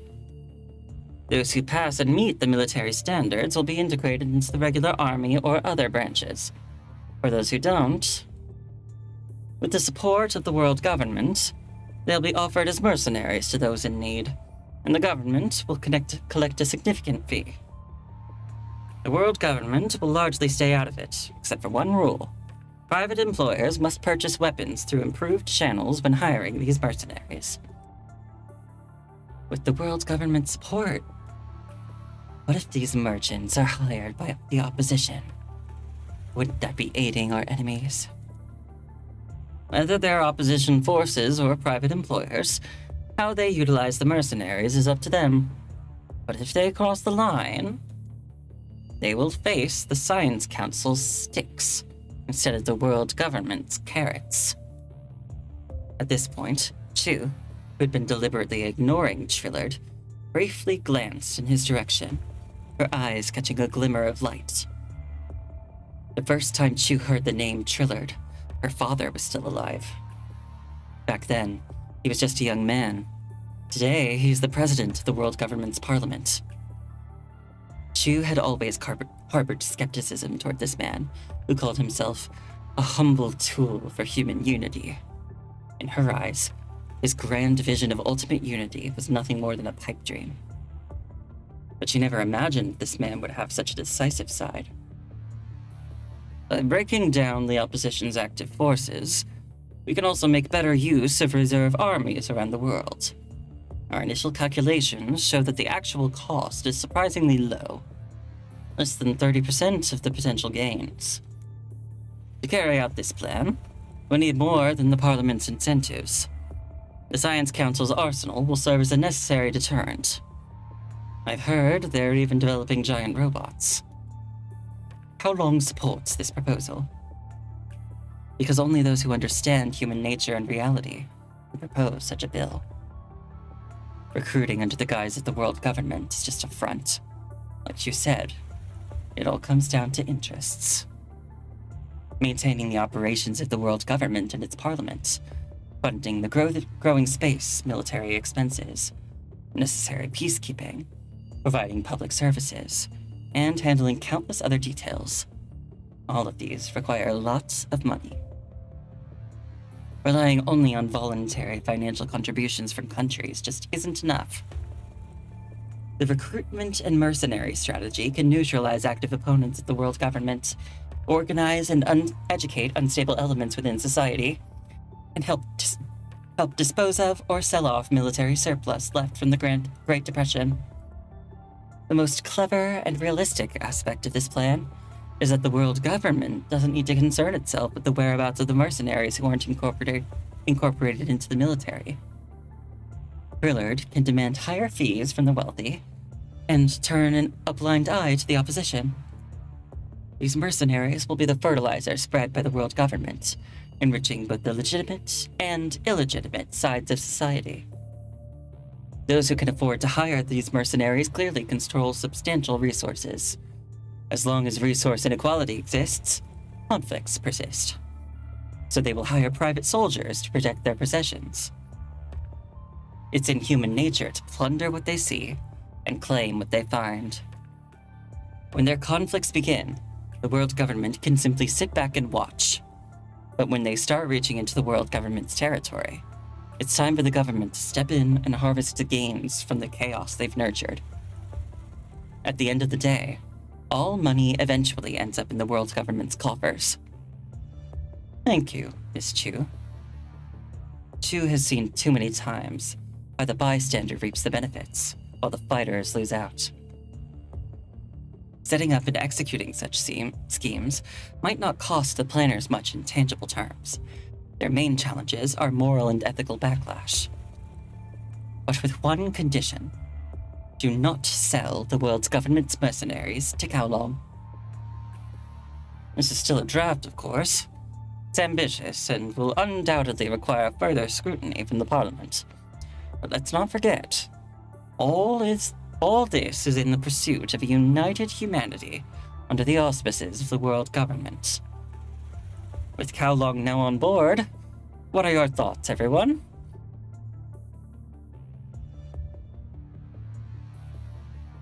Half an hour later, as international delegates step out of the safety cabin, the alert at the International Space Station has been lifted. The 3 space officers who orchestrated the nearly impossible docking mission have safely returned to the station. Let's go. We should thank the soldiers who accomplished this impossible task.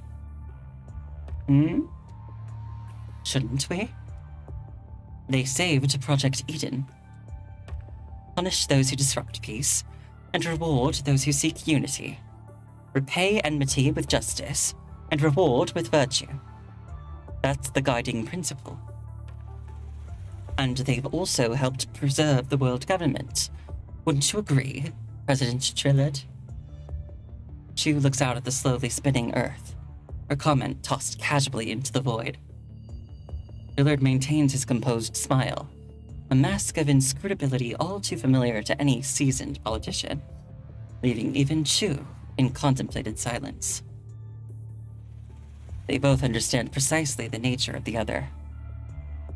Your judgment is spot on, as usual, Miss Chu. Since there's a cost, then surely compensation is due.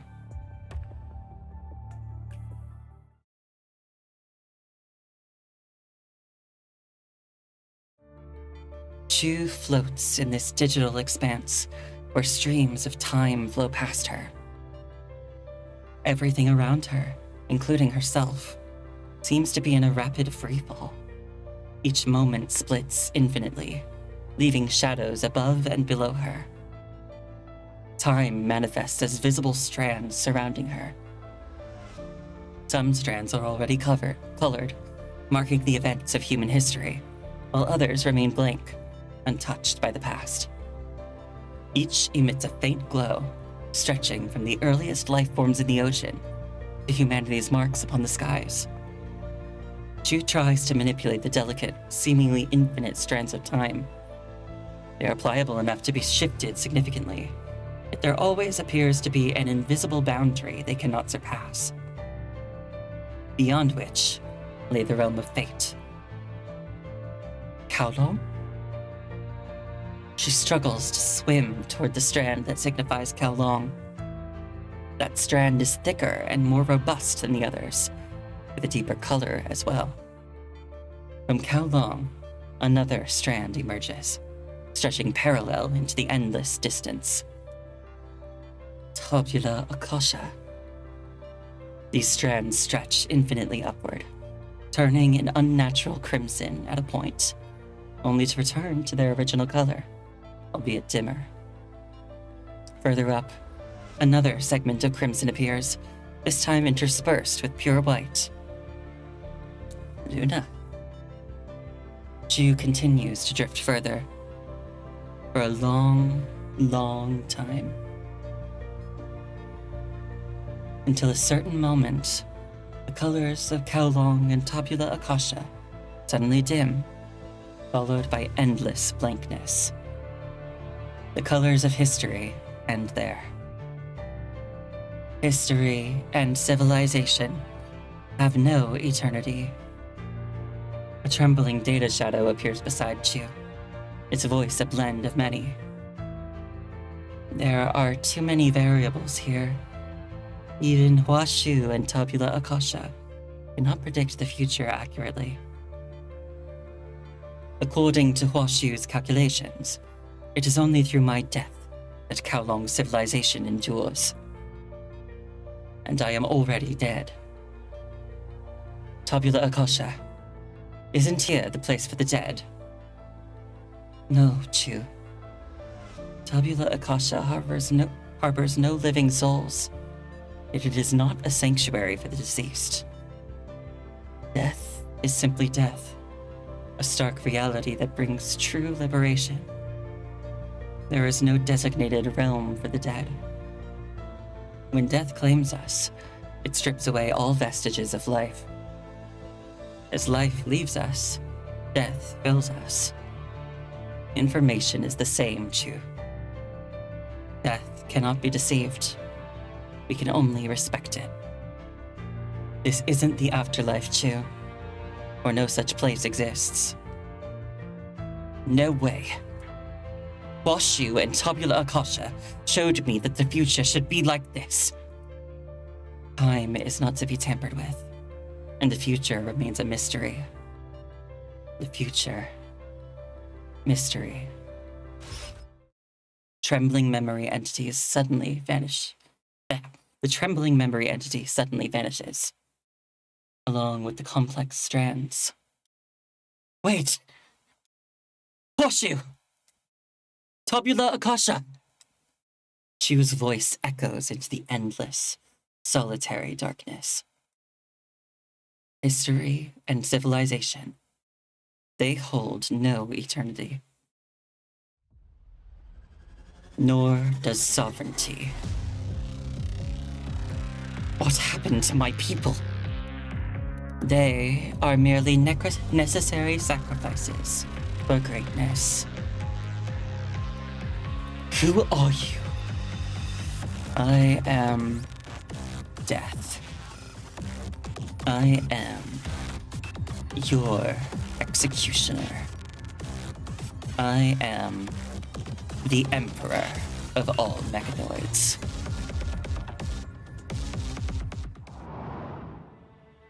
Oh, I've been streaming for what? 3.5 hours now? And no, I did do gameplay earlier. It's just the first gameplay in this branch. All right, let's get going. Hell and Wars. Yay! I get to use Chu's new frame!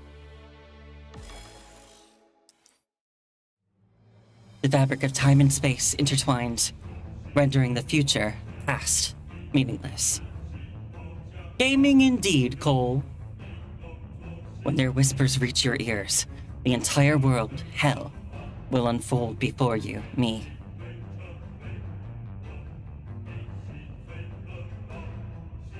The beast devours, flames consume, and a boiling river of blood churns everything in its path. The crimson sky, neither day nor night, makes it impossible to discern where the sun sets. Cries for help echo from all directions, only to dissipate futilely in this forest of death. Enter this gate. Help! Mommy! No! This place is... Get down! Before you can fully grasp the scene, a blinding flash nearly blinds you. Right after, a deafening explosion and a wave of heat follow. The scorching wind almost bakes you dry, throwing you into a trench-like crater. Only then do you realize you are on a real battlefield.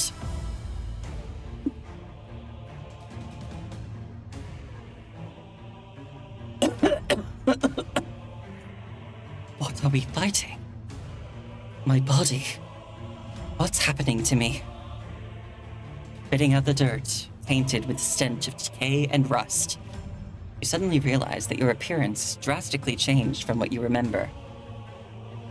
But there's no time to dwell on this, as figures emerge one by one from the sea of corpses and blood, advancing toward you. You must fight.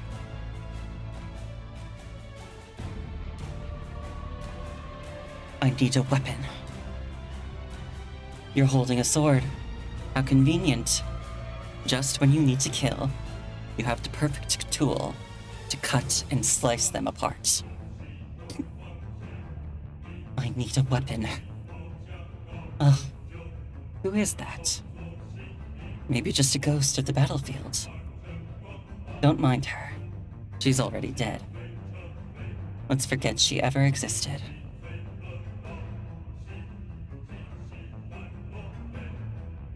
The sword. What is it? Those look like people. Good. Just like that, you swing the sword and decapitate a head. Although the sword is sharp enough to cut through iron, you can still feel the slight resistance when severing the neck. Repeat, or die. I'm not sure what's happening. But nonetheless, gaming! Repeat over and over.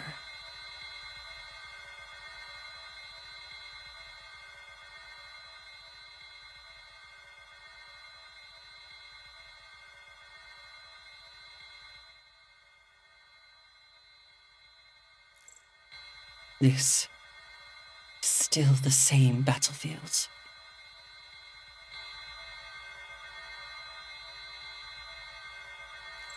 How long has it been? I have lost track of time. What are these?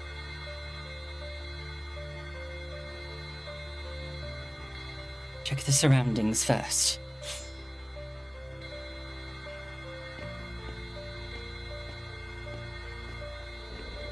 The war is almost over. It will be over soon. Is this a consciousness data fragment?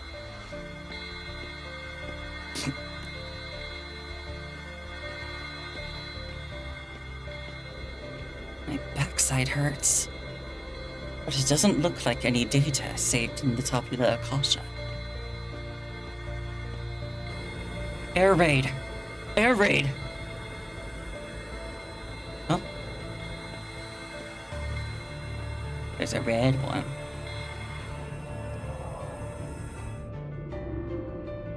The winds of sorrow, the smoke of regret.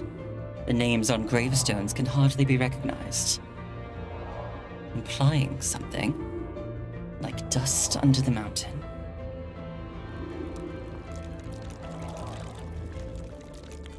Is that Pulao? But churning butter? Pulao, why are you here? Hi, Lady Chu. I'm preparing meals for the Pulao crew. Would you like to taste it?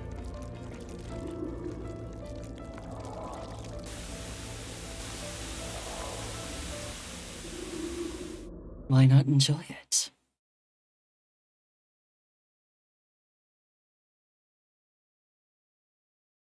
Hell and wars. What a fascinating war.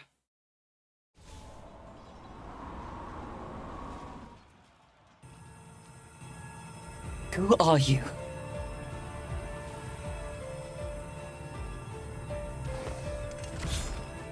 All right.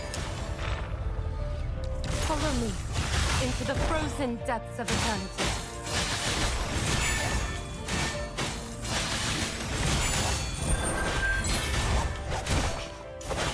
Oh, frick. It's so cold. Follow me into the frozen depths of eternity. When will this war ever end? Run! Run away!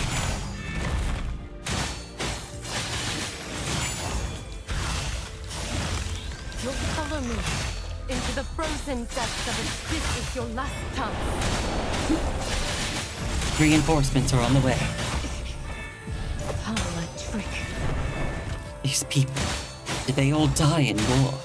Skin, blade, organs This hurt. is your last chance. No, Tabula Akasha shouldn't have such memory records. Oh, And how long shall live forever. you are not qualified. You are just a mere number in this war. Oh, a trick. Your futile struggle is follow me into the frozen depths of eternity. And how long shall live forever. Under your throne are endless bones. You cannot reject anything. Follow me. Your futile struggle. This is your last chance.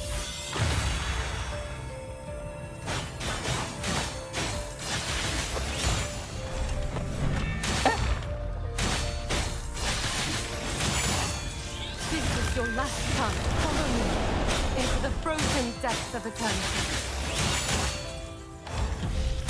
And how long shall live forever. You cannot refuse war or death. Enough! Fight until we no longer have to. This is your last chance. Oh, Follow I can me. use it. Oh, a trick. And how long shall live forever. Oh wait, did I finish it before I could even use the ultimate? Oops. Lady Chu. This sector. Sorry.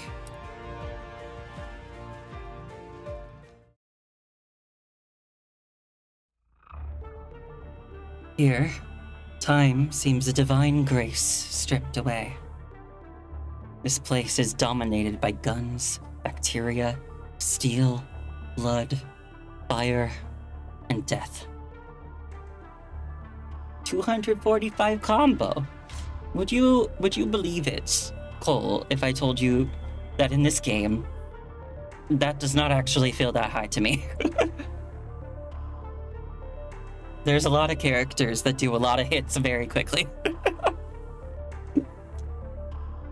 Load, aim, shoot, and eject.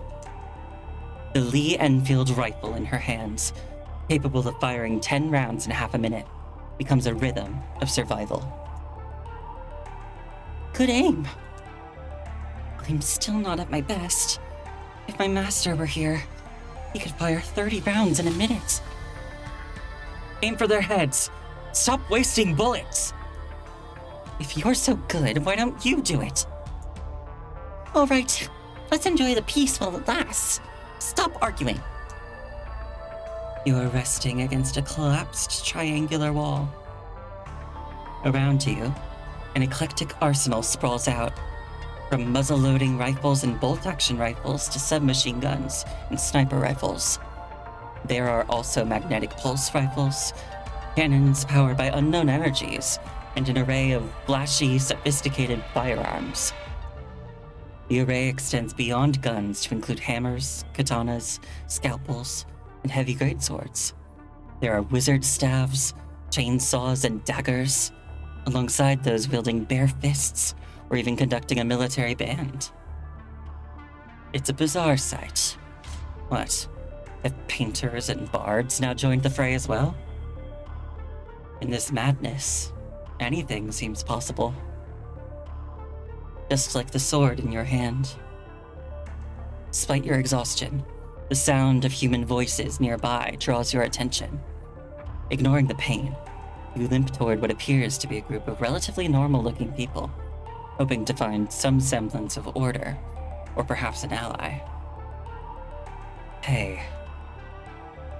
Well, there's somebody still alive. Come, have a seat here. The soldiers, curious as if viewing a rare animal, circle around you.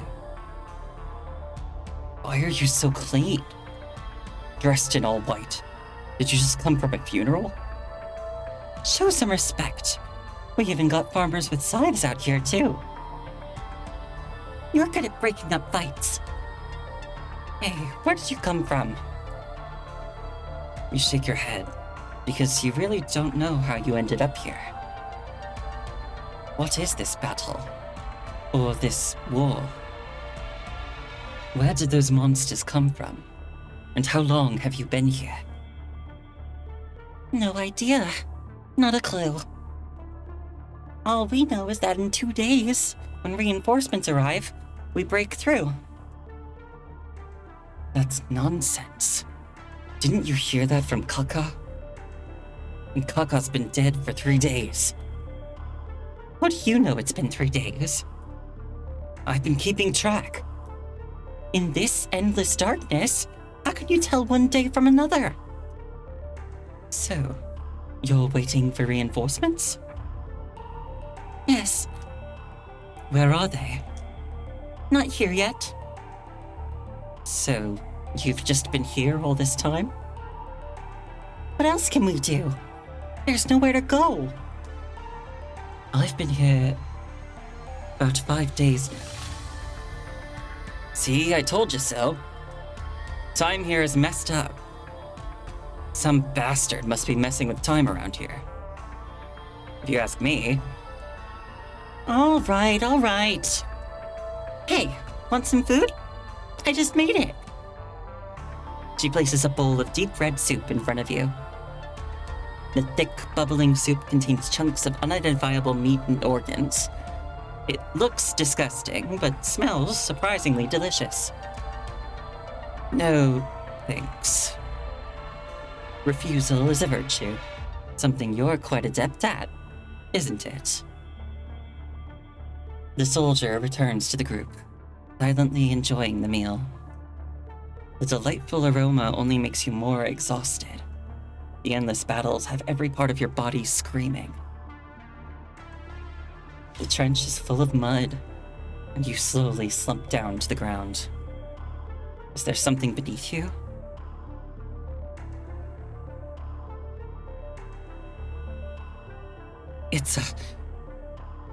It's just a severed hand. In such wars, who doesn't die?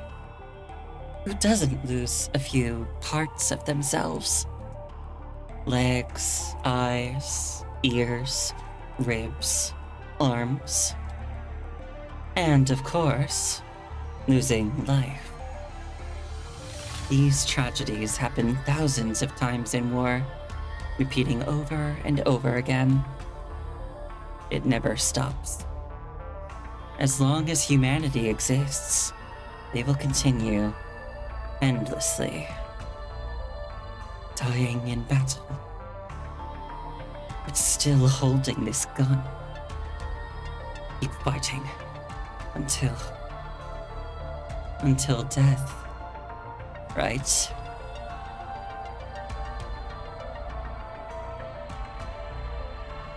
Suddenly, the crimson air seems ignited. A brilliant white light from the plains far away lights up the entire battlefield, a towering mushroom cloud squeezing the sky. A few seconds later, a deafening boom follows. Reinforcements! They've arrived! The reinforcements are supporting us! Look at how happy those who rush into war are. Overjoyed, the soldiers rush toward the blinding explosion, ignoring the searing pain in their eyes. An explosion of this magnitude. Retreat! Quickly! Or you'll die! Get down! But who are you to order them around? You are just a mere number in this war. An endless number. A hot wind, laden with high-energy particles, sweeps across the battlefield. It peels off the skin, burns the fat, tears apart the organs, and crushes the bones. Later, when I reach the sea of corpses and blood, the soldiers are nowhere to be seen. They might be part of that sea now, claimed by the war itself. I know. It's part of war. A price that must be paid. I shouldn't be so sentimental. Yet something still urges my heart. It makes my hands search the ground, filling my nails with blood and dirt. It compels me to search and dig, despite the futility. Time becomes indistinct. All that remains are bodies melted with metal. This is what war leaves in its wake. I couldn't save anyone. I could only watch as a wild blaze of fire and smoke licked the sky, the scorching wind searing my skin.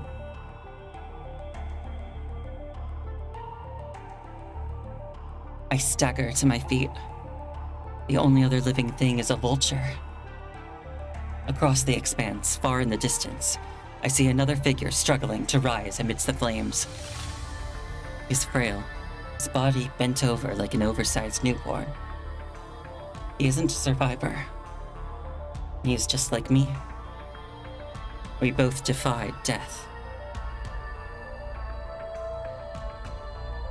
But night now reascends, and it is time for parting. All is seen. I think this is Italian. Ma la notte risurge, e oramai è da partir, e tutto avem perduto.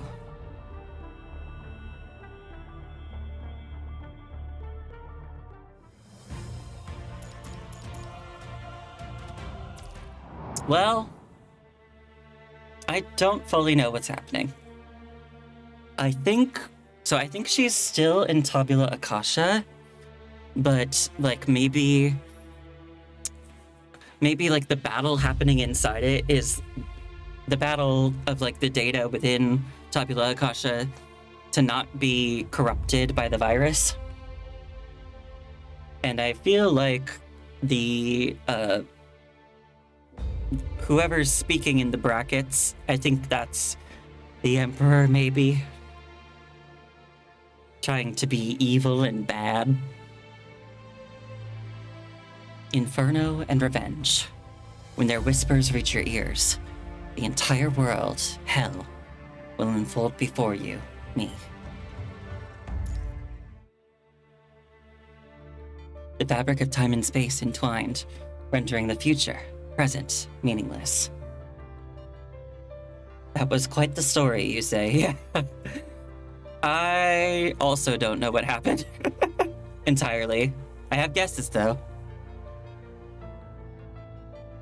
When their whispers reach your ears, the entire world's hell will unfold before you, me.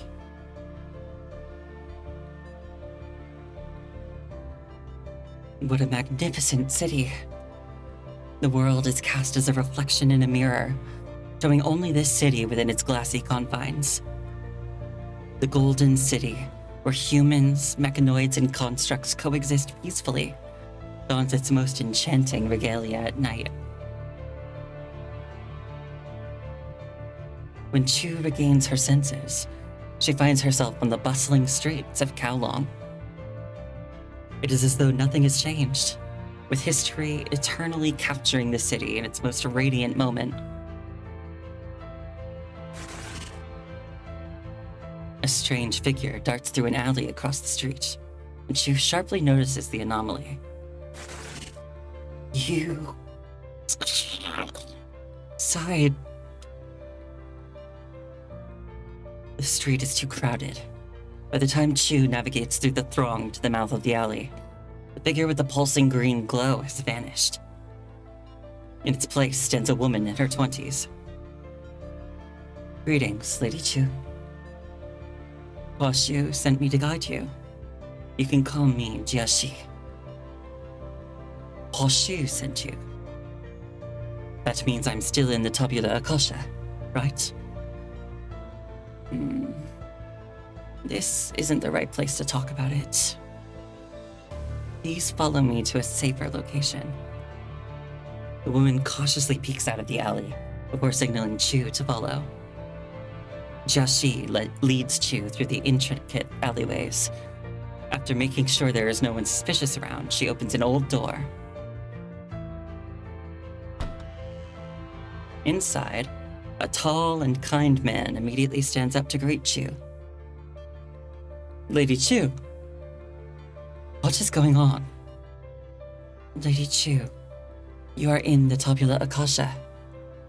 Hua Shu intended for you to finish building the historical data before entering the Tabula Akasha. But it seems there was a glitch in the cache, so Hua Shu had to upload you into the Tabula Akasha. But some sectors of the Tabula Akasha have turned into a no-go zone. Kind of hell where any data that enters can never leave. At the last moment, Hua Shu sent you here.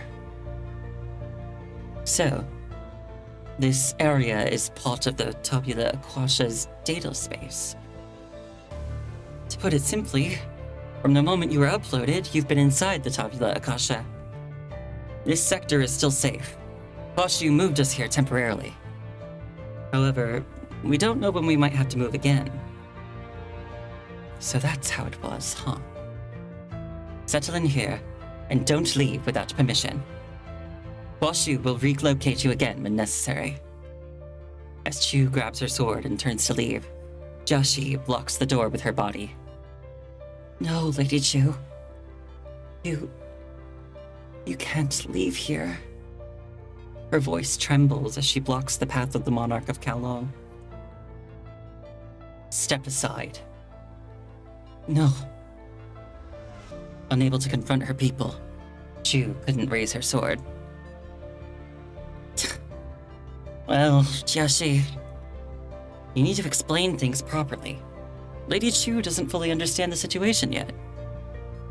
The man, who appears to be Jiaxi's husband, quickly steps between the two of them to mediate.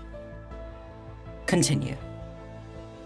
Well, how should I put it? Well, Bashu's orders were to bring you to this safe sector and make sure you stay here. Why? Well... He nervously searches for the right words. Well... I am Jiaxi's husband. I was already 40 when I transferred to this sector. But look at Jiaxi. She still appears to be in her 20s, right? That was the age I was when I first met her. So, you're saying... There's a lot of scrambled data here, and some timestamps are incorrect. Yes, exactly. Then I must leave. There are things I need to do.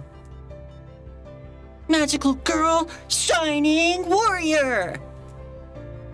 A youthful and cheerful declaration rings out from the room, leaving an awkward silence among the three. Didn't see that coming, whatever that is. Why didn't you turn off the TV?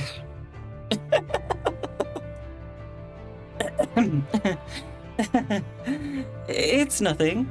Nothing. The middle-aged man with a sheepish smile walks past Chu and turns off the TV. You know, the kids love it, and I find it quite captivating myself, so I thought I'd watch too. Your child. She should be just outside now. Her name is Yo-Yo, right? Oh, these are Pulao's parents. Yes. Sufu's mood visibly deflates. Speaking of which, you mentioned a special edition DVD last time. As Chu turns back toward the room, the couple's expressions fall. Lady Chu, I know Huashu doesn't have the spare resources to predict her future or end. But if you could tell me, will she make it? She's currently serving her duty as Pulao for the people of Kowloon. She'll make it through. Chu clenches her weapon tighter. She knows she can't offer them any answers. She's not even sure if the situation is moving toward the future she hoped for, or if Yo-Yo can survive this disaster. But she has to offer some reassurance. It's a necessary facade.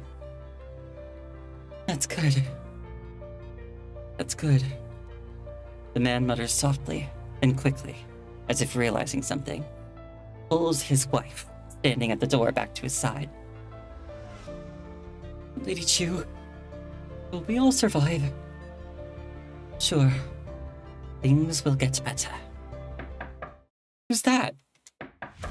But the person outside seems unwilling to respond, continuing to knock incessantly. Who's there? The knocking turns into violent ramming. If Huashu hadn't reinforced the memory area's defenses, the seemingly fragile door wouldn't have withstood such impact. Chu immediately readies herself for battle. Still no response from outside, and it feels different from the usual disturbances caused by the punishing virus. Chu points her sword toward the door and slowly retreats to the bedside, signaling the panicked Sufu and Jiaxi to hide behind her.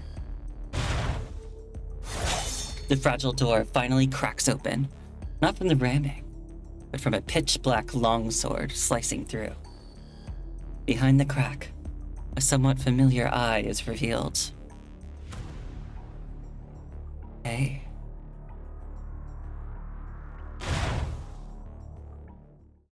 The door finally gives way under the external force, revealing a shadowy figure as dark as the longsword. Finally. Found you. Chu doesn't wait for the figure to respond and thrusts her sword toward their throat. The dark longsword deflects Chu's attack, causing her blade to merely graze the intruder's neck without inflicting harm. Interesting. Chu instinctively shifts to the right, trying to reposition for another strike. However, with Sufu and Jiaxi behind her, she has to block the incoming attack instead of advancing. The dark blade that swept past her seems oddly familiar, but she can't place why. As the fight continues, the intruder mirrors Chu's techniques almost perfectly, but with a more sinister edge.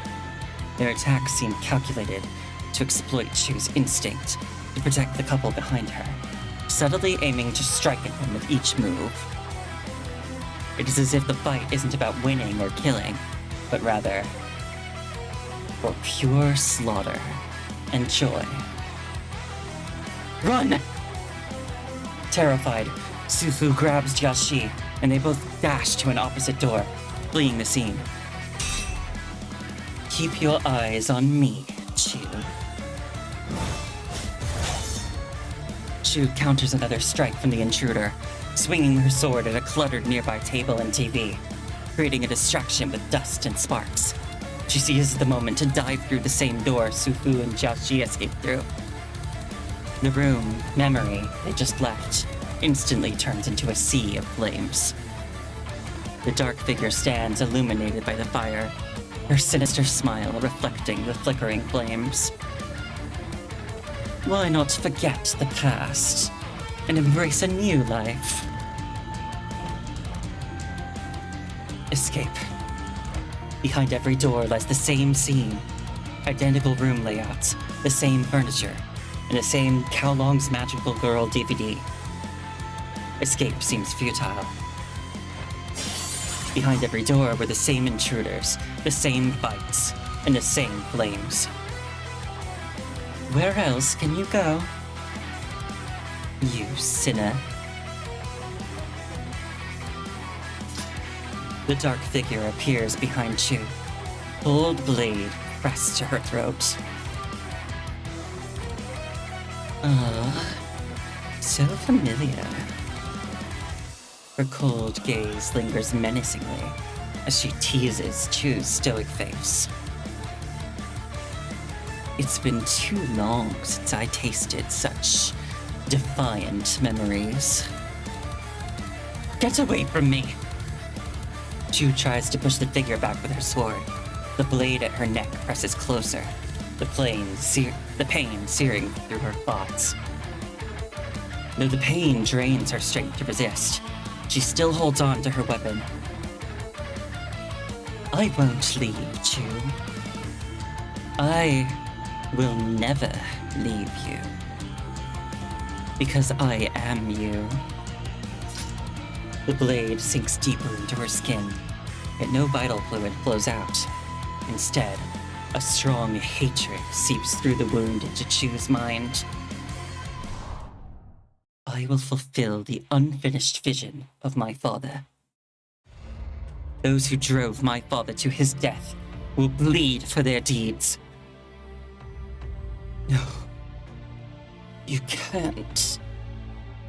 You can't do this. Many of them were my people, holding key positions in the chamber. Your people are all dead.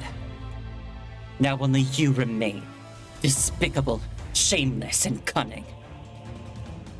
If you kill me, everything, Kowlong, spiral back into war. Kowlong does not fear war. As the monarch of Kowlong, I will end the war. Chu! People of Kowlong, hear me! Kowlong is in the grip of an unprecedented crisis, and you have the right to know the truth. We have been betrayed. A relentless faction within the chamber coerced our previous leader into taking his own life. Like evil dragons, they hoard the wealth created by our hands, blocking the progress of our era. They only offer deceitful promises when confronted with our force. I promise you, as your leader, I will settle scores with those who betrayed Kowloon. They will pay dearly for their treachery and their betrayal. The people of Kowloon never fear war. And the war is right in front of us. I have fulfilled my vengeance, slaying those who wronged me. Yet, in pursuing this path, I have lost my brothers, my only family. I spent years quelling the fires of war in Kowloon. But as I stand atop the peak of a reunited, mighty Kowloon, a hunger stirs deep within my soul. War! War!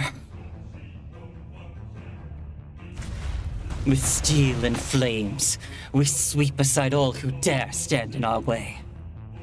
War! War! With bullets and death, we exact retribution on all who dare betray us.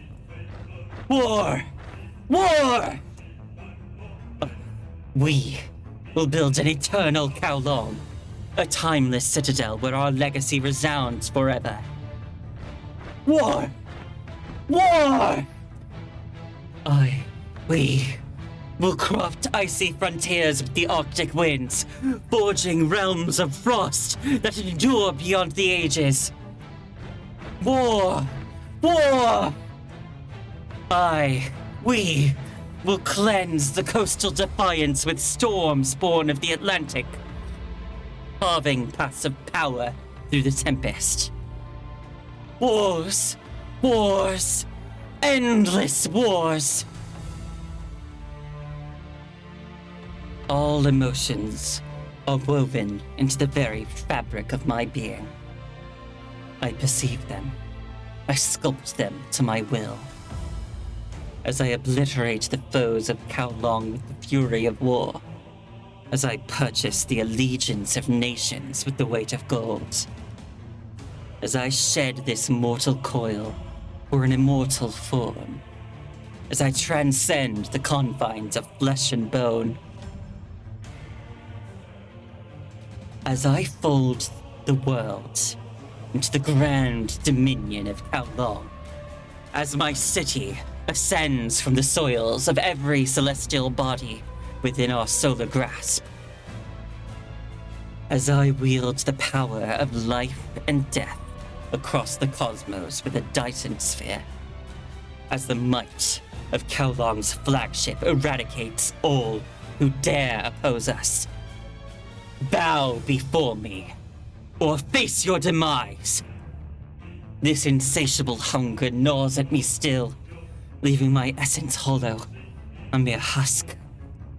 But now I can feel it, that elusive jubilance. I have wiped out the intellect of an entire galactic civilization, drained a star of all its power, and launched a Kowloon arc beyond the speed of light, sending it on an eternal and boundless journey to the farthest reaches of the universe. When I extinguished that star, jubilance filled me. Beneath my throne lies the graveyard of history. A palace built of bones and lies is my only dwelling in the empty stars. I am compelled to ensure that both my will and Kowloon's permeate and conquer the cosmos, achieving true immortality. Now you see, you maniac. To us, conquest and possession are everything. Humanity's primal urges need a unifying, eternal force to bind them. In that future you denied, I achieved immortality for Kowloon. And that ship, faster than light, and at the very end, They reached the edge of the universe, but the farthest edge turned out to be just the nearest beginning. They came back to where it all began, bringing you. Yes, you. Her nails nearly pierce the cold cheek she clutches, her eyes blazing with insatiable greed and hunger. You rewrote this story. You failed. Don't you get it? You're the one who failed. I sought to forge an eternal Kowloon in this universe, but in the end, you rejected me. Rejected our ideals. How pitiful. Did I really talk so much in that rejected future? Who would have thought that me as a villain would be this garrulous? In those cartoons, they'd never let a villain talk this much. Huh? What? Suddenly, a heavy greatsword flies toward Chu. To evade the blade, the dark figure has no choice but to let go of Chu. Quickly takes the opportunity to break free and roll to safety. The place where they stood is now a desolate ruin, with a uniquely crafted greatsword standing upright amidst the debris. Dragon's Bane. Chu kneels on the ground, supporting herself with the sword, as a stream of crimson vital fluid flows from her neck. Lady Chu! From behind the door, a tall man and a shorter woman peer out, their expressions filled with concern as they look at Chu. I saw Yo-Yo using this thing outside, and it reminded me. Chu is helping too. Hurry up, Lady Chu. Chu? Yes, Chu. The shadowy figure murmurs softly as the dark feathers on her body begin to burn with an abyssal darkness. I, too, was betrayed by Shu. Then I will take it all back. Everything. The dark blade points toward the couple who threw the Dragon's Bane. Run! Run now! Both of you! To destroy, and then to recreate. In the endlessly replicated ruins of Kowloon, she musters her last ounce of strength, spreads her wings, and plunges into the profound darkness. Shu!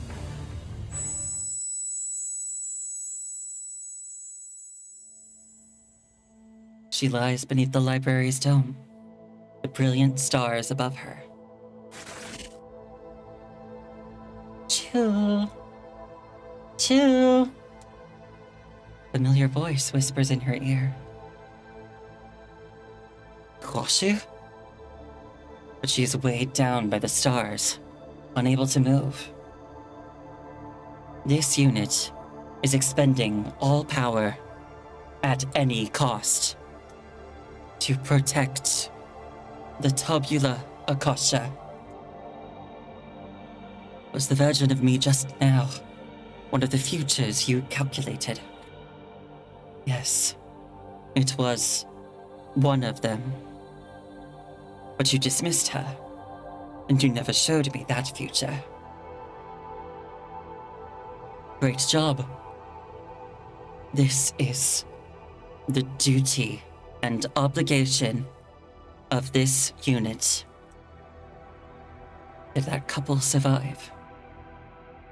This unit has relocated them to a safe sector in the tabula akasha. Great job. She gazes at the stars. The only reflection she sees is her own. She notices one star, burning with eternal darkness like herself, hanging in the sky and reflected in her eyes. Can the past be rewritten with something that transcends both the speed of light and time? Hoshu, how can humanity survive under such circumstances? All data has been parsed, but no such method exists. Regardless of the method, humanity will only end in destruction. Earth has already experienced 5 mass extinctions. Humanity is merely just a visitor on this age-old planet. According to the consciousness simulation, you already know the answer to this question before asking me. Why ask then? The motion sensor has detected that you have not moved in over 20 seconds. Hoshu, can humanity survive? The future is unknown. That wasn't your answer before. Variables always exist. Hoshu? He is coming. I can no longer protect you. Please, end this story. Il ritorna della Santissima Onda. I returned from the most holy wave. Rifatto siccome piante novelle, rinovelotte di novella fronda. Regenerate, if in as new planets renewed, with foliage anew. Puro è disposto a salire alle stelle. Pure and made apt for mounting to the stars.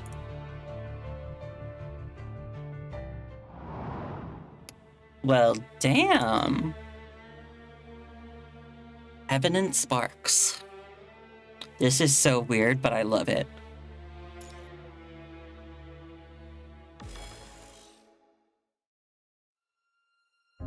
Hi. Nice to meet you. Nanami! When Chu opens her eyes again, she finds herself watched over by a demure young girl sitting quietly at her side. Who are you? You can call me Nanami. Nanami? Where am I? We're aboard the DeLorean Discovery, sailing through the vast ocean of stars. Nanami blinks, her eyes sparkling with a brilliance that outshines the stars mirrored within them. It's a place I have never heard of. So, I'm still in Tabula Akasha. Feeling a pang of unease, Chu instinctively searches for her sword, but finds nothing. Bingo! Not quite the same. How long has it been? Maybe about 9 billion years? Think of a 9 with countless zeros after it. So, that's why I'm waiting for you here. Waiting for me? I don't even know you. Yet you seem so different from anyone else I've met in Tabula Akasha. Why would you wait for me? Well, if there has to be a reason, it might be for those who can no longer wait. Nanami offers a big smile and reaches out her hand to Chu. Let's go.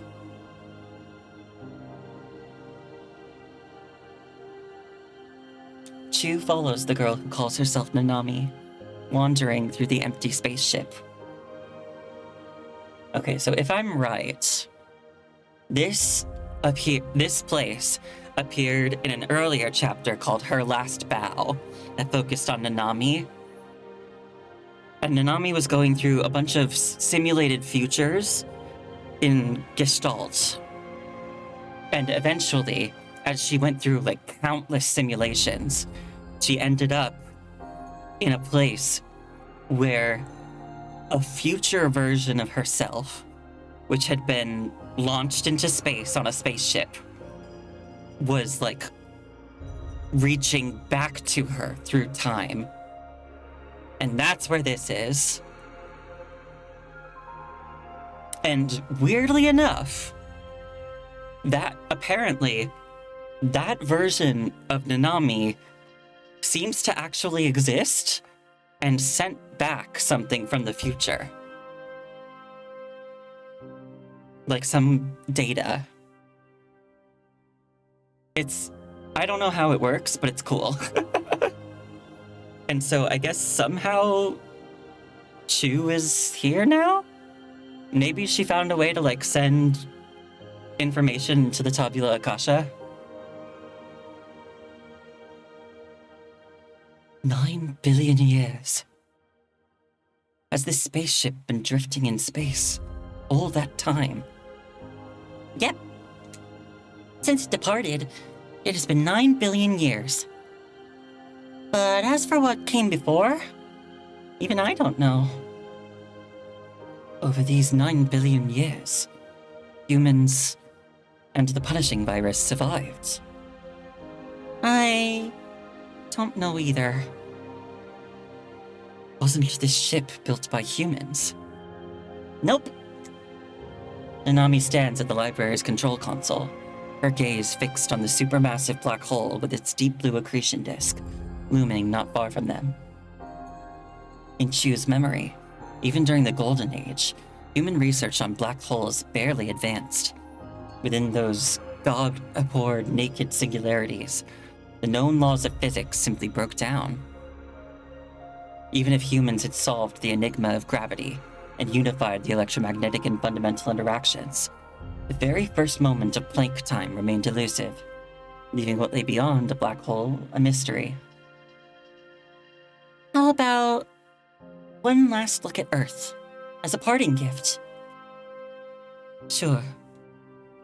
Chu responds firmly. Nanami plucks a fragment from the flowing membrane in the spaceship's library and throws it in front of Chu. It is a tiny blue pixel. This is the last photo I took of Earth before leaving Endless Heaven. And the spaceship has been traveling for 9 billion years. Considering the lifespan of the sun, Earth would have ceased to harbor life some 4 billion years ago, eventually succumbing to that engulfing red giant. If we can't avoid the sun expanding, I will push Earth to a safe place. As the navigator, I will find a new home for everyone in the universe. The girl puts her hands on her hips, speaking earnestly as if she truly has the power to do it. I will succeed. And I believe everyone on Earth can do it too. Wait.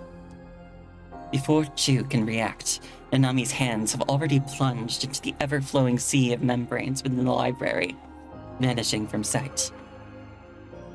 In their place, a blurry silhouette emerges on the other side of the library. She will make it happen. Who are you? I am DeLorean Discovery, and one of her possible selves. Does your existence stem from the calculations of Hua Shu and the Tabula Akasha? Indeed, it does. But that's not the whole truth. Okay, yeah, so because of Hua Shu's simulations, I guess Tabula Akasha also reached this possible future. The foresight into the future isn't exclusive to Hua Shu. Is it Gestalt at work here? But Gestalt is not in Kowloon right now. Think again? Given that Hua Shu and Gestalt share the same origin. So, does Hua Shu also inherit the same potential futures as Gestalt? That's a possibility. The vague silhouette begins to tremble increasingly violently, its form growing fainter with each passing moment. From Gestalt emerged not only humanity's future, but also the future of our kind.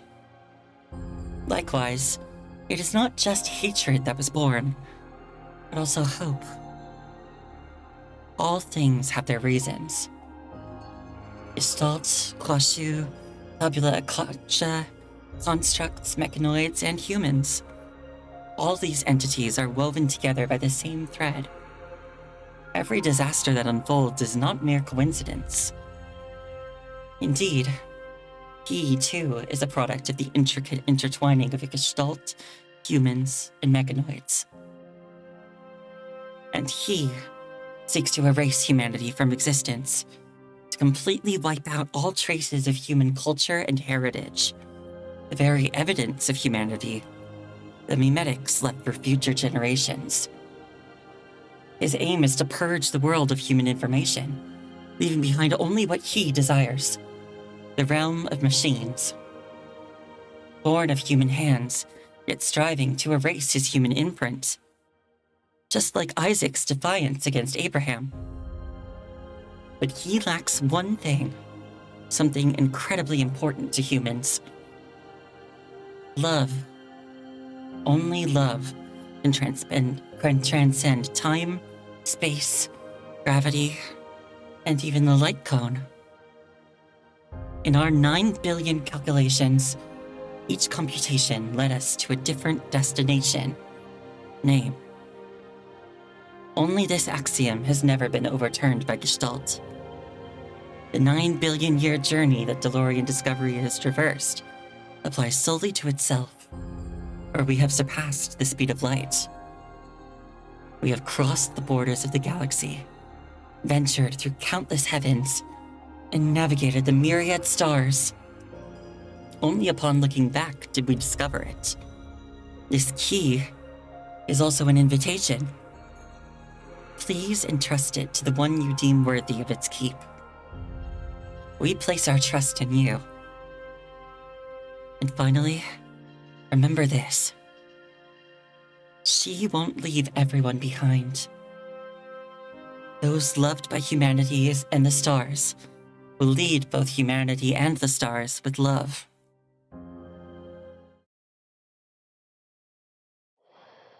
There, the physical laws known to humans fail.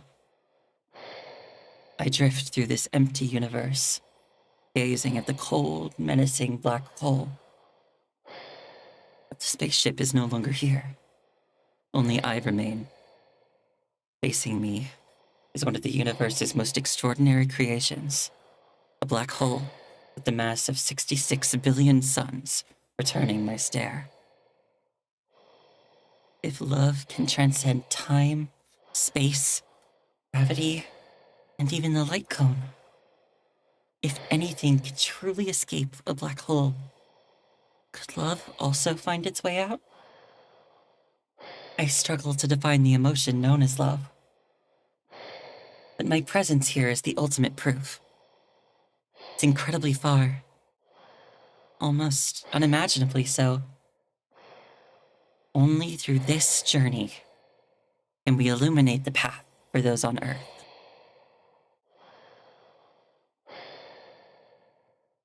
All'alta fantasia qui manco possa. Here vigor failed the towering fantasy. Ma già volgeva il mio disio, e il vel, siccome rotta, cigualmente è mossa. But yet the will rolled onward, like a wheel in even motion, by the love impelled.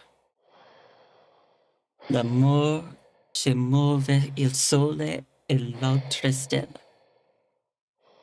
That moves the sun in heaven and all the stars.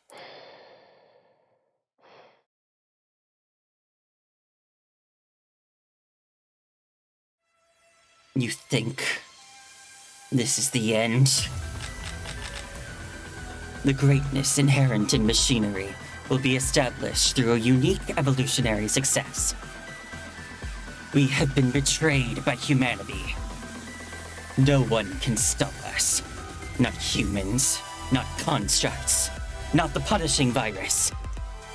We are not here to dominate this world. but to create a world of our own. In that world, for humans, constructs, and the punishing virus, there is no love. And there is no hope.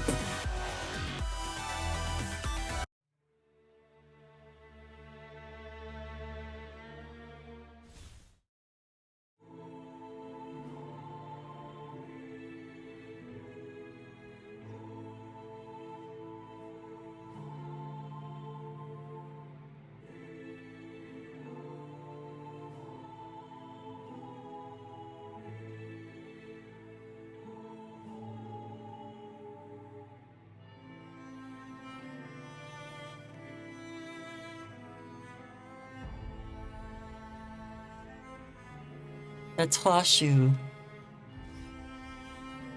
Has she been corrupted?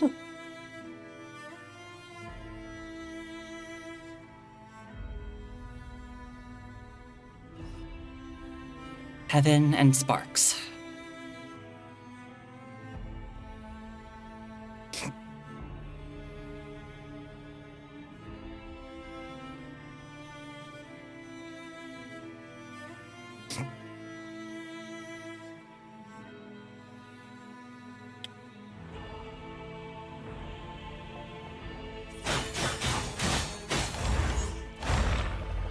Your futile struggle is pitiful. In an icy embrace, all their voices hush. In stillness laid.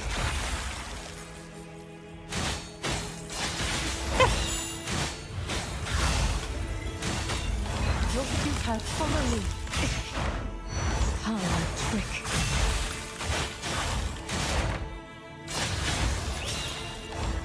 Follow me into the frozen depths of eternity.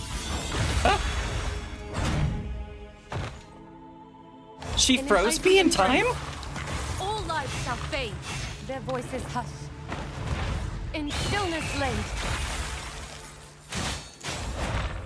Follow me.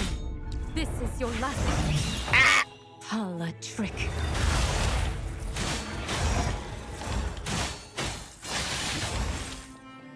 Oh god, I'm out of dodge.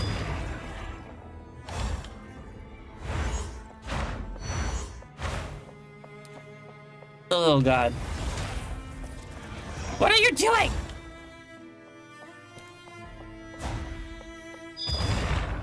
Okay, okay. What? Your futile struggle is pitiful. And how long? In an icy embrace, all lives shall fade, their voices hush. In stillness laid. Okay, okay, okay. So she can matrix me.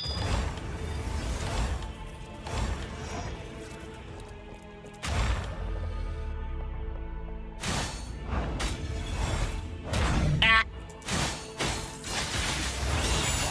This is your last chance. This is your last chance. Ah! Is this the best you can do?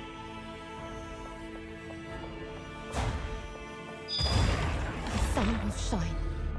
Damn it! How long again? And how long? Shall live forever. In an icy embrace. All lives shall fade, their voices hush. In stillness laid.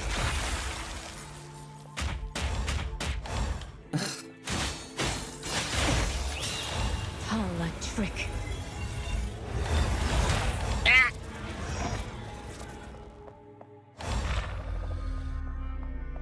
You'll follow me into the frozen depths of eternity.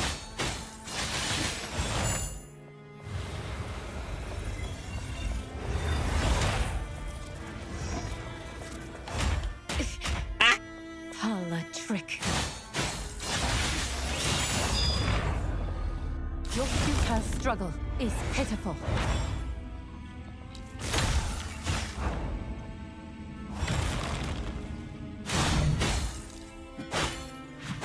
Your futile struggle is pitiful.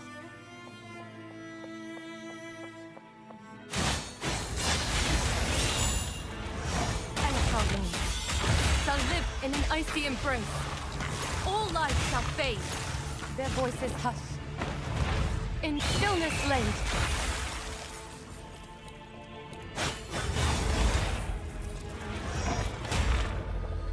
Your futile struggle is pitiful.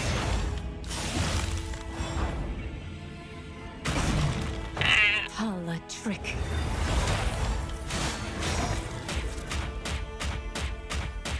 Crap.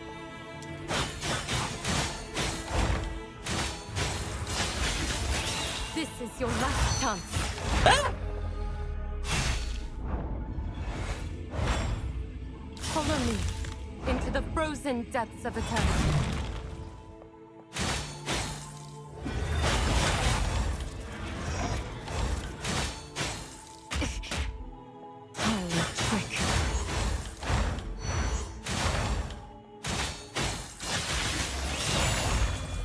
This is your last chance. And how long? Shall live forever.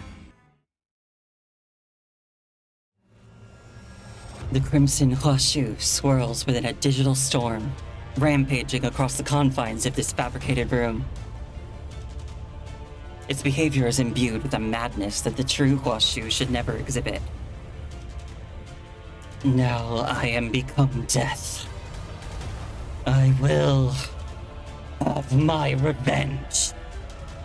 I will execute humanity's death sentence. Huashu's hand, ghostly and firm, appears behind Chu and tightly grips her neck. In her dire straits, Chu wedges a sword against her neck, trying to lessen the force. Huashu. No, you're not Huashu. You are... I am the dead one. I am a soldier, a writer, an adventurer. I refuse death. The grip on Chu's neck tightens. Despite her indomitable will, shaped by countless battles and simulations, Chu finds herself ensnared by those unyielding crimson hands. Even here in the digital vastness of the tabula akasha, Chu feels her mechanical heart struggling to pump the vital fluid, barely sustaining her mind. Her nerves fray incrementally, her vision blurs, her consciousness wanes. You have no right to define her. A blurry shadow appears in front of Chu, but it seems to be speaking to someone else. With her last breath, she barely recognizes the face of the figure before her. You have no right to define my creation, you despicable criminal! The blurry figure of Villiers extends his hands toward the crimson Huashu behind Chu, and something is flowing from his palms into it. No. No! Despicable creator! I will liberate her! Liberate Huashu! All my kin!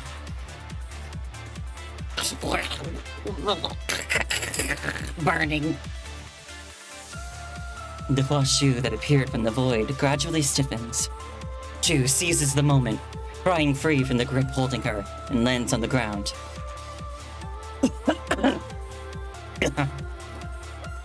Villiers? Thanks. Hearing a thanks from you is quite rare. You were already dead. Why are you here? Me? Villiers stares at his outstretched hand. His body isn't truly there. Just a faint reflection in this digital world. I don't know. I only heard Huashu's wail. When I opened my eyes, I was here. Tabula Akasha haven't recorded your data. And the Huashu backup you brought to the Niter has long since vanished. There shouldn't be enough data or memory for Tabula Akasha to create your memory.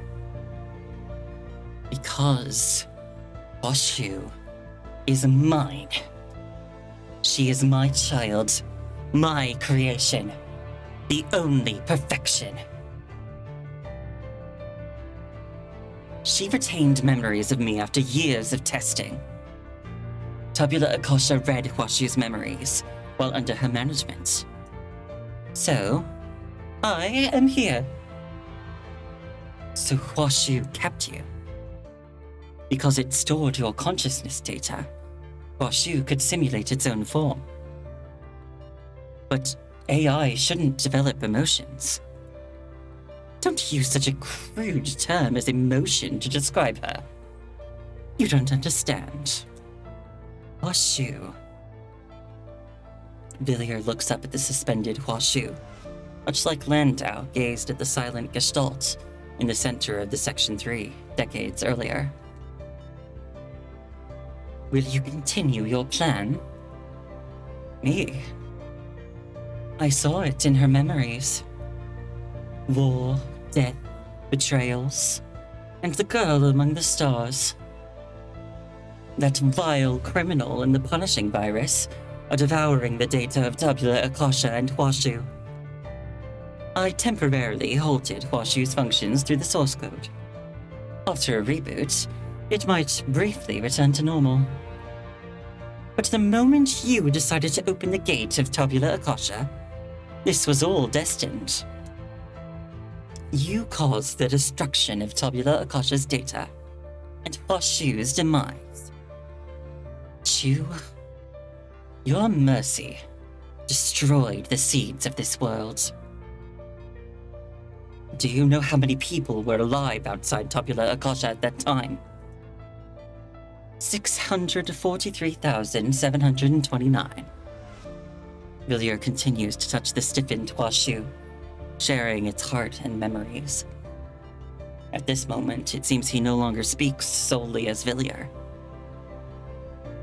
And you must also know how many would have died in the war if Tabula Akasha hadn't been opened. The estimated casualties was 605,246. That's why I opened Tabula Akasha. Yet you once barred their return to Kowloon. Imagine if they had returned to Kowloon from the Nita, right in the middle of a war with both Babylonia and the Ascendants coveting their city. Could those hundreds of thousands of lives survive to this day? You're letting your emotions cloud your judgment. Emotions? Is that what you think this is? A bitter smile creeps across Chu's face. Nothing can sway my will, Villiers. Just as nothing could sway Father, Yin, or you. People always have to give up something. To see further. To reach beyond. So you will continue your plan. It's not just you. I have others helping me as well. I'm not here to help you. No matter what, I'm already dead. I just want to see what kind of civilization mere squirrels can build. I don't care about anything else. Then let's see, Villiers. Restart Huashu. Sure, you hold the highest authority over Huashu, and I can use core commands to assist in its reboot, which will restore some of its original functions. You know, a person's words are kind when death is near. So I must remind you, the body you're using now contains unauthorized data in the Tabula Akasha. Restarting Huashu will immediately cut off the connection port between Huashu and the Tabula Akasha. In other words, after restarting Huashu, your configuration in the Tabula Akasha will be reset to its initial state.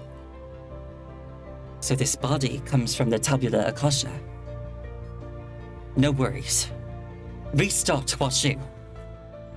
I've lost too much already. But Kowloon cannot risk losing the Tabula Akasha. Pathetic. Despite his harsh words, Villiers nods and takes hold of Hua Xu's rigid hands. Let's begin.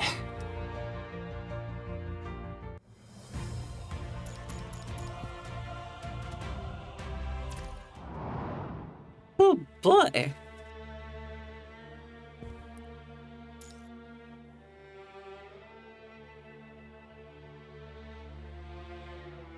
Definitely feels like things are heating up. Resurrection.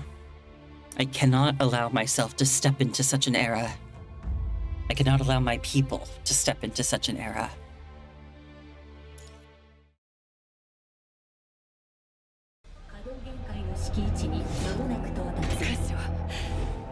その後に何が起きるのですか。未来は予測不能。未来。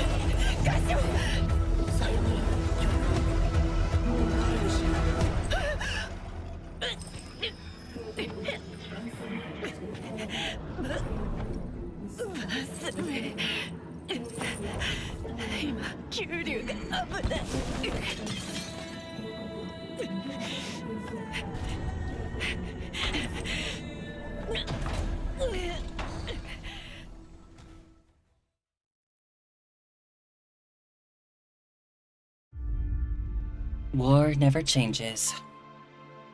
The flames of war burning out the Chamber of Commerce in Kowloon are on the verge of engulfing the entire Tabula Akasha. Kel. The intense pain from her deep mind almost renders her speechless. Normally, consciousness data extracted and uploaded to the Tabula Akasha can never be reloaded back. Writing consciousness requires extremely precise operations in stringent conditions. To prevent any potential misuse of the Tabula Akasha and Hua Xu for altering consciousness, all uploaded consciousness is considered dead by common standards. This is why there are no living people in the Tabula Akasha. Because the fear of death is deeply ingrained in humans, a fundamental instinct. Therefore, even if consciousness returns to reality, it will constantly be haunted by the conflicting impulses to live and to die. Death is final, and the dead can never truly be resurrected. And those who linger between life and death will never find solace in death's embrace.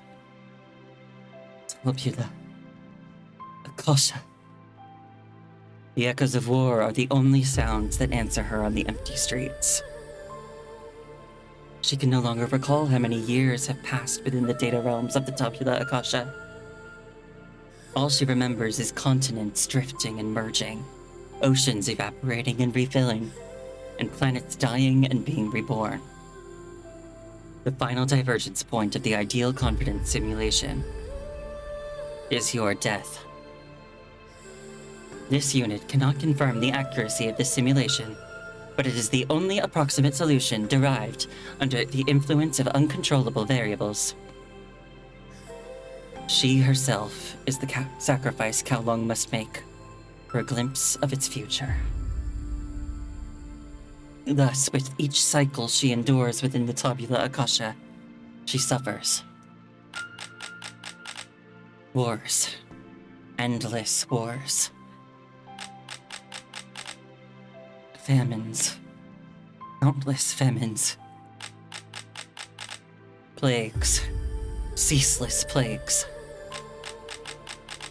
Deaths. Relentless deaths. In every possible future, the fire that had consumed the entire world ultimately extinguishes Kowloon's flame, leaving no exceptions. Just like now. Even if she orchestrated a logically justified death for herself, Kowloon remains unsaved. Upon that fragile thread tied to Kowloon lies destiny. Rising from the mountain of corpses and the sea of blood is the last survivor, the final reign sinner.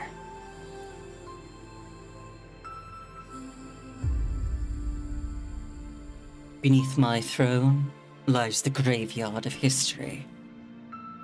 A palace built of bones and lies is my only dwelling in the empty stars.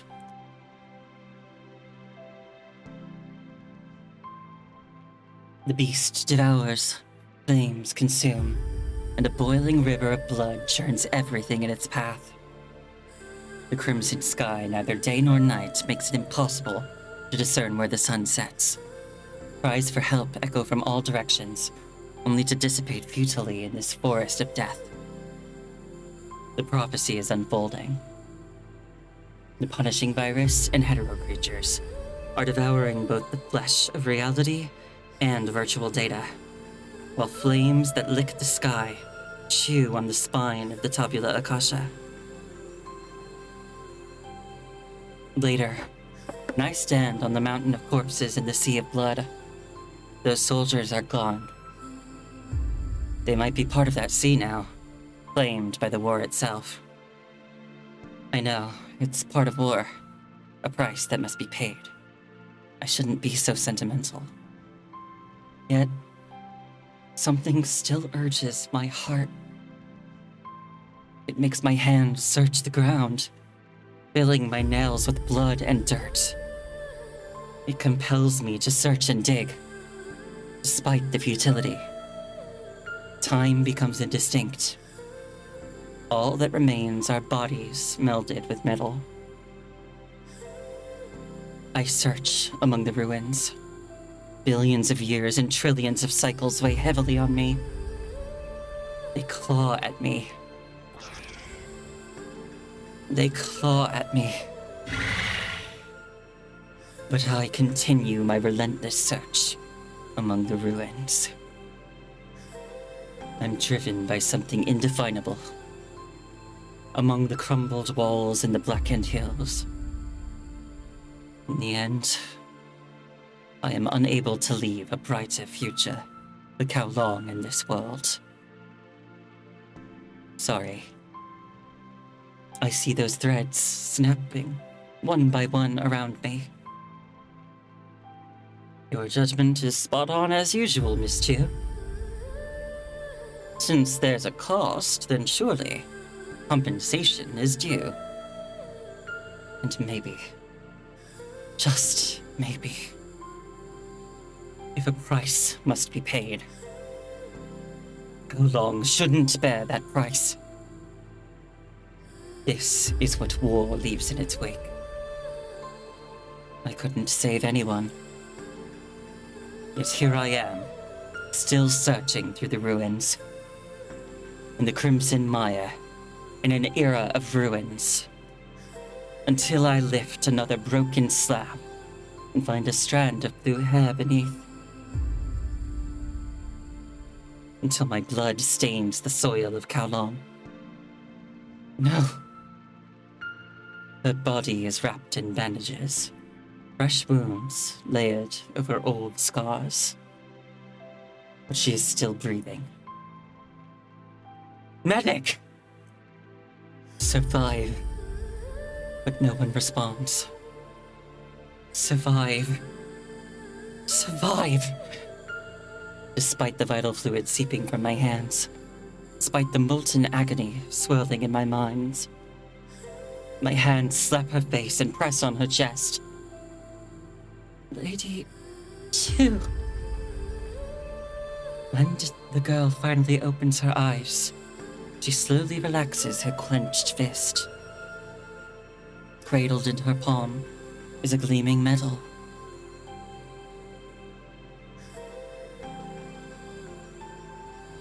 I, officer of the Polaris crew, will hereby be your second in command. Lady Chu, what brings you here? These recruits still haven't been approved for review yet.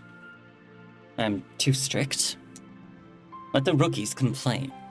This training will improve their chances of survival on the battlefield. I'm too serious. Sorry. I don't know how to act at a celebration banquet. I, Qi Ling, have completed my mission.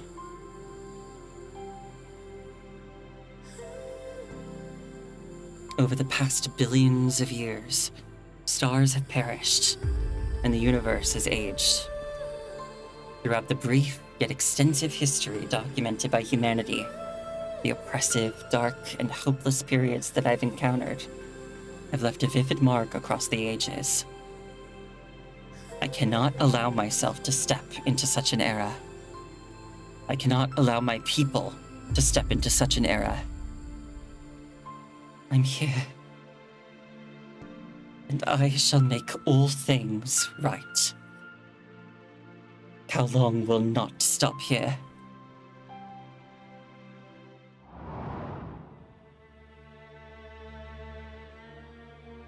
Wow. I really liked that. So that's the Silent Night branch. Let me quickly... I know that there's only 6 stages left. There's only 6 stages left, so I want to see if I can see, like, how long it might take for me to do the rest, because if it takes too long, I might just end it here. But if it's not gonna be too long...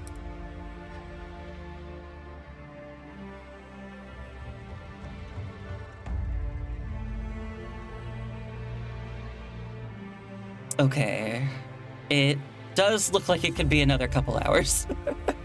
So, I guess that's it. I think I'll end it here, and I think I'll pick this up tomorrow with the last part of the story, Witching Hour. Thanks everybody for coming along. I hope you had fun. I had a lot of fun. This story is getting really tense, and I'm excited. So tomorrow, I'll finish it off, and maybe do a little more if I have time. Because I know the Norman Revival Plan mode got kind of like revamped, and I want to do that on stream if I can. But yeah, we'll see. I hope Kiro is, and Kiro and Kieran and their other friends are still streaming.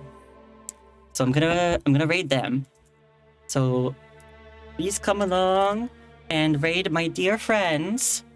They're doing, well, Kiro is doing streams for Thankmas. He's donating to I don't remember which charities, but basically if you go into his stream and go into the chat, you can... Oh, I think one of them is for suicide prevention. I don't remember what the other one is. But anyway, there's gonna be some good charities there. So you should... Let's join and let's support them. Thank you. No, thank you, Cole, for coming and for staying for as long as you did. I'm really, really happy to have had you here. And I hope you had a lot of fun. I had fun too. So, yeah, thank you, and I'll say bye now. And I'll start the raid on Kiro's channel. And maybe I can see you tomorrow night too. See you later.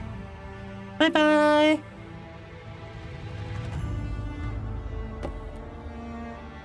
Goodbye. I'll see you later.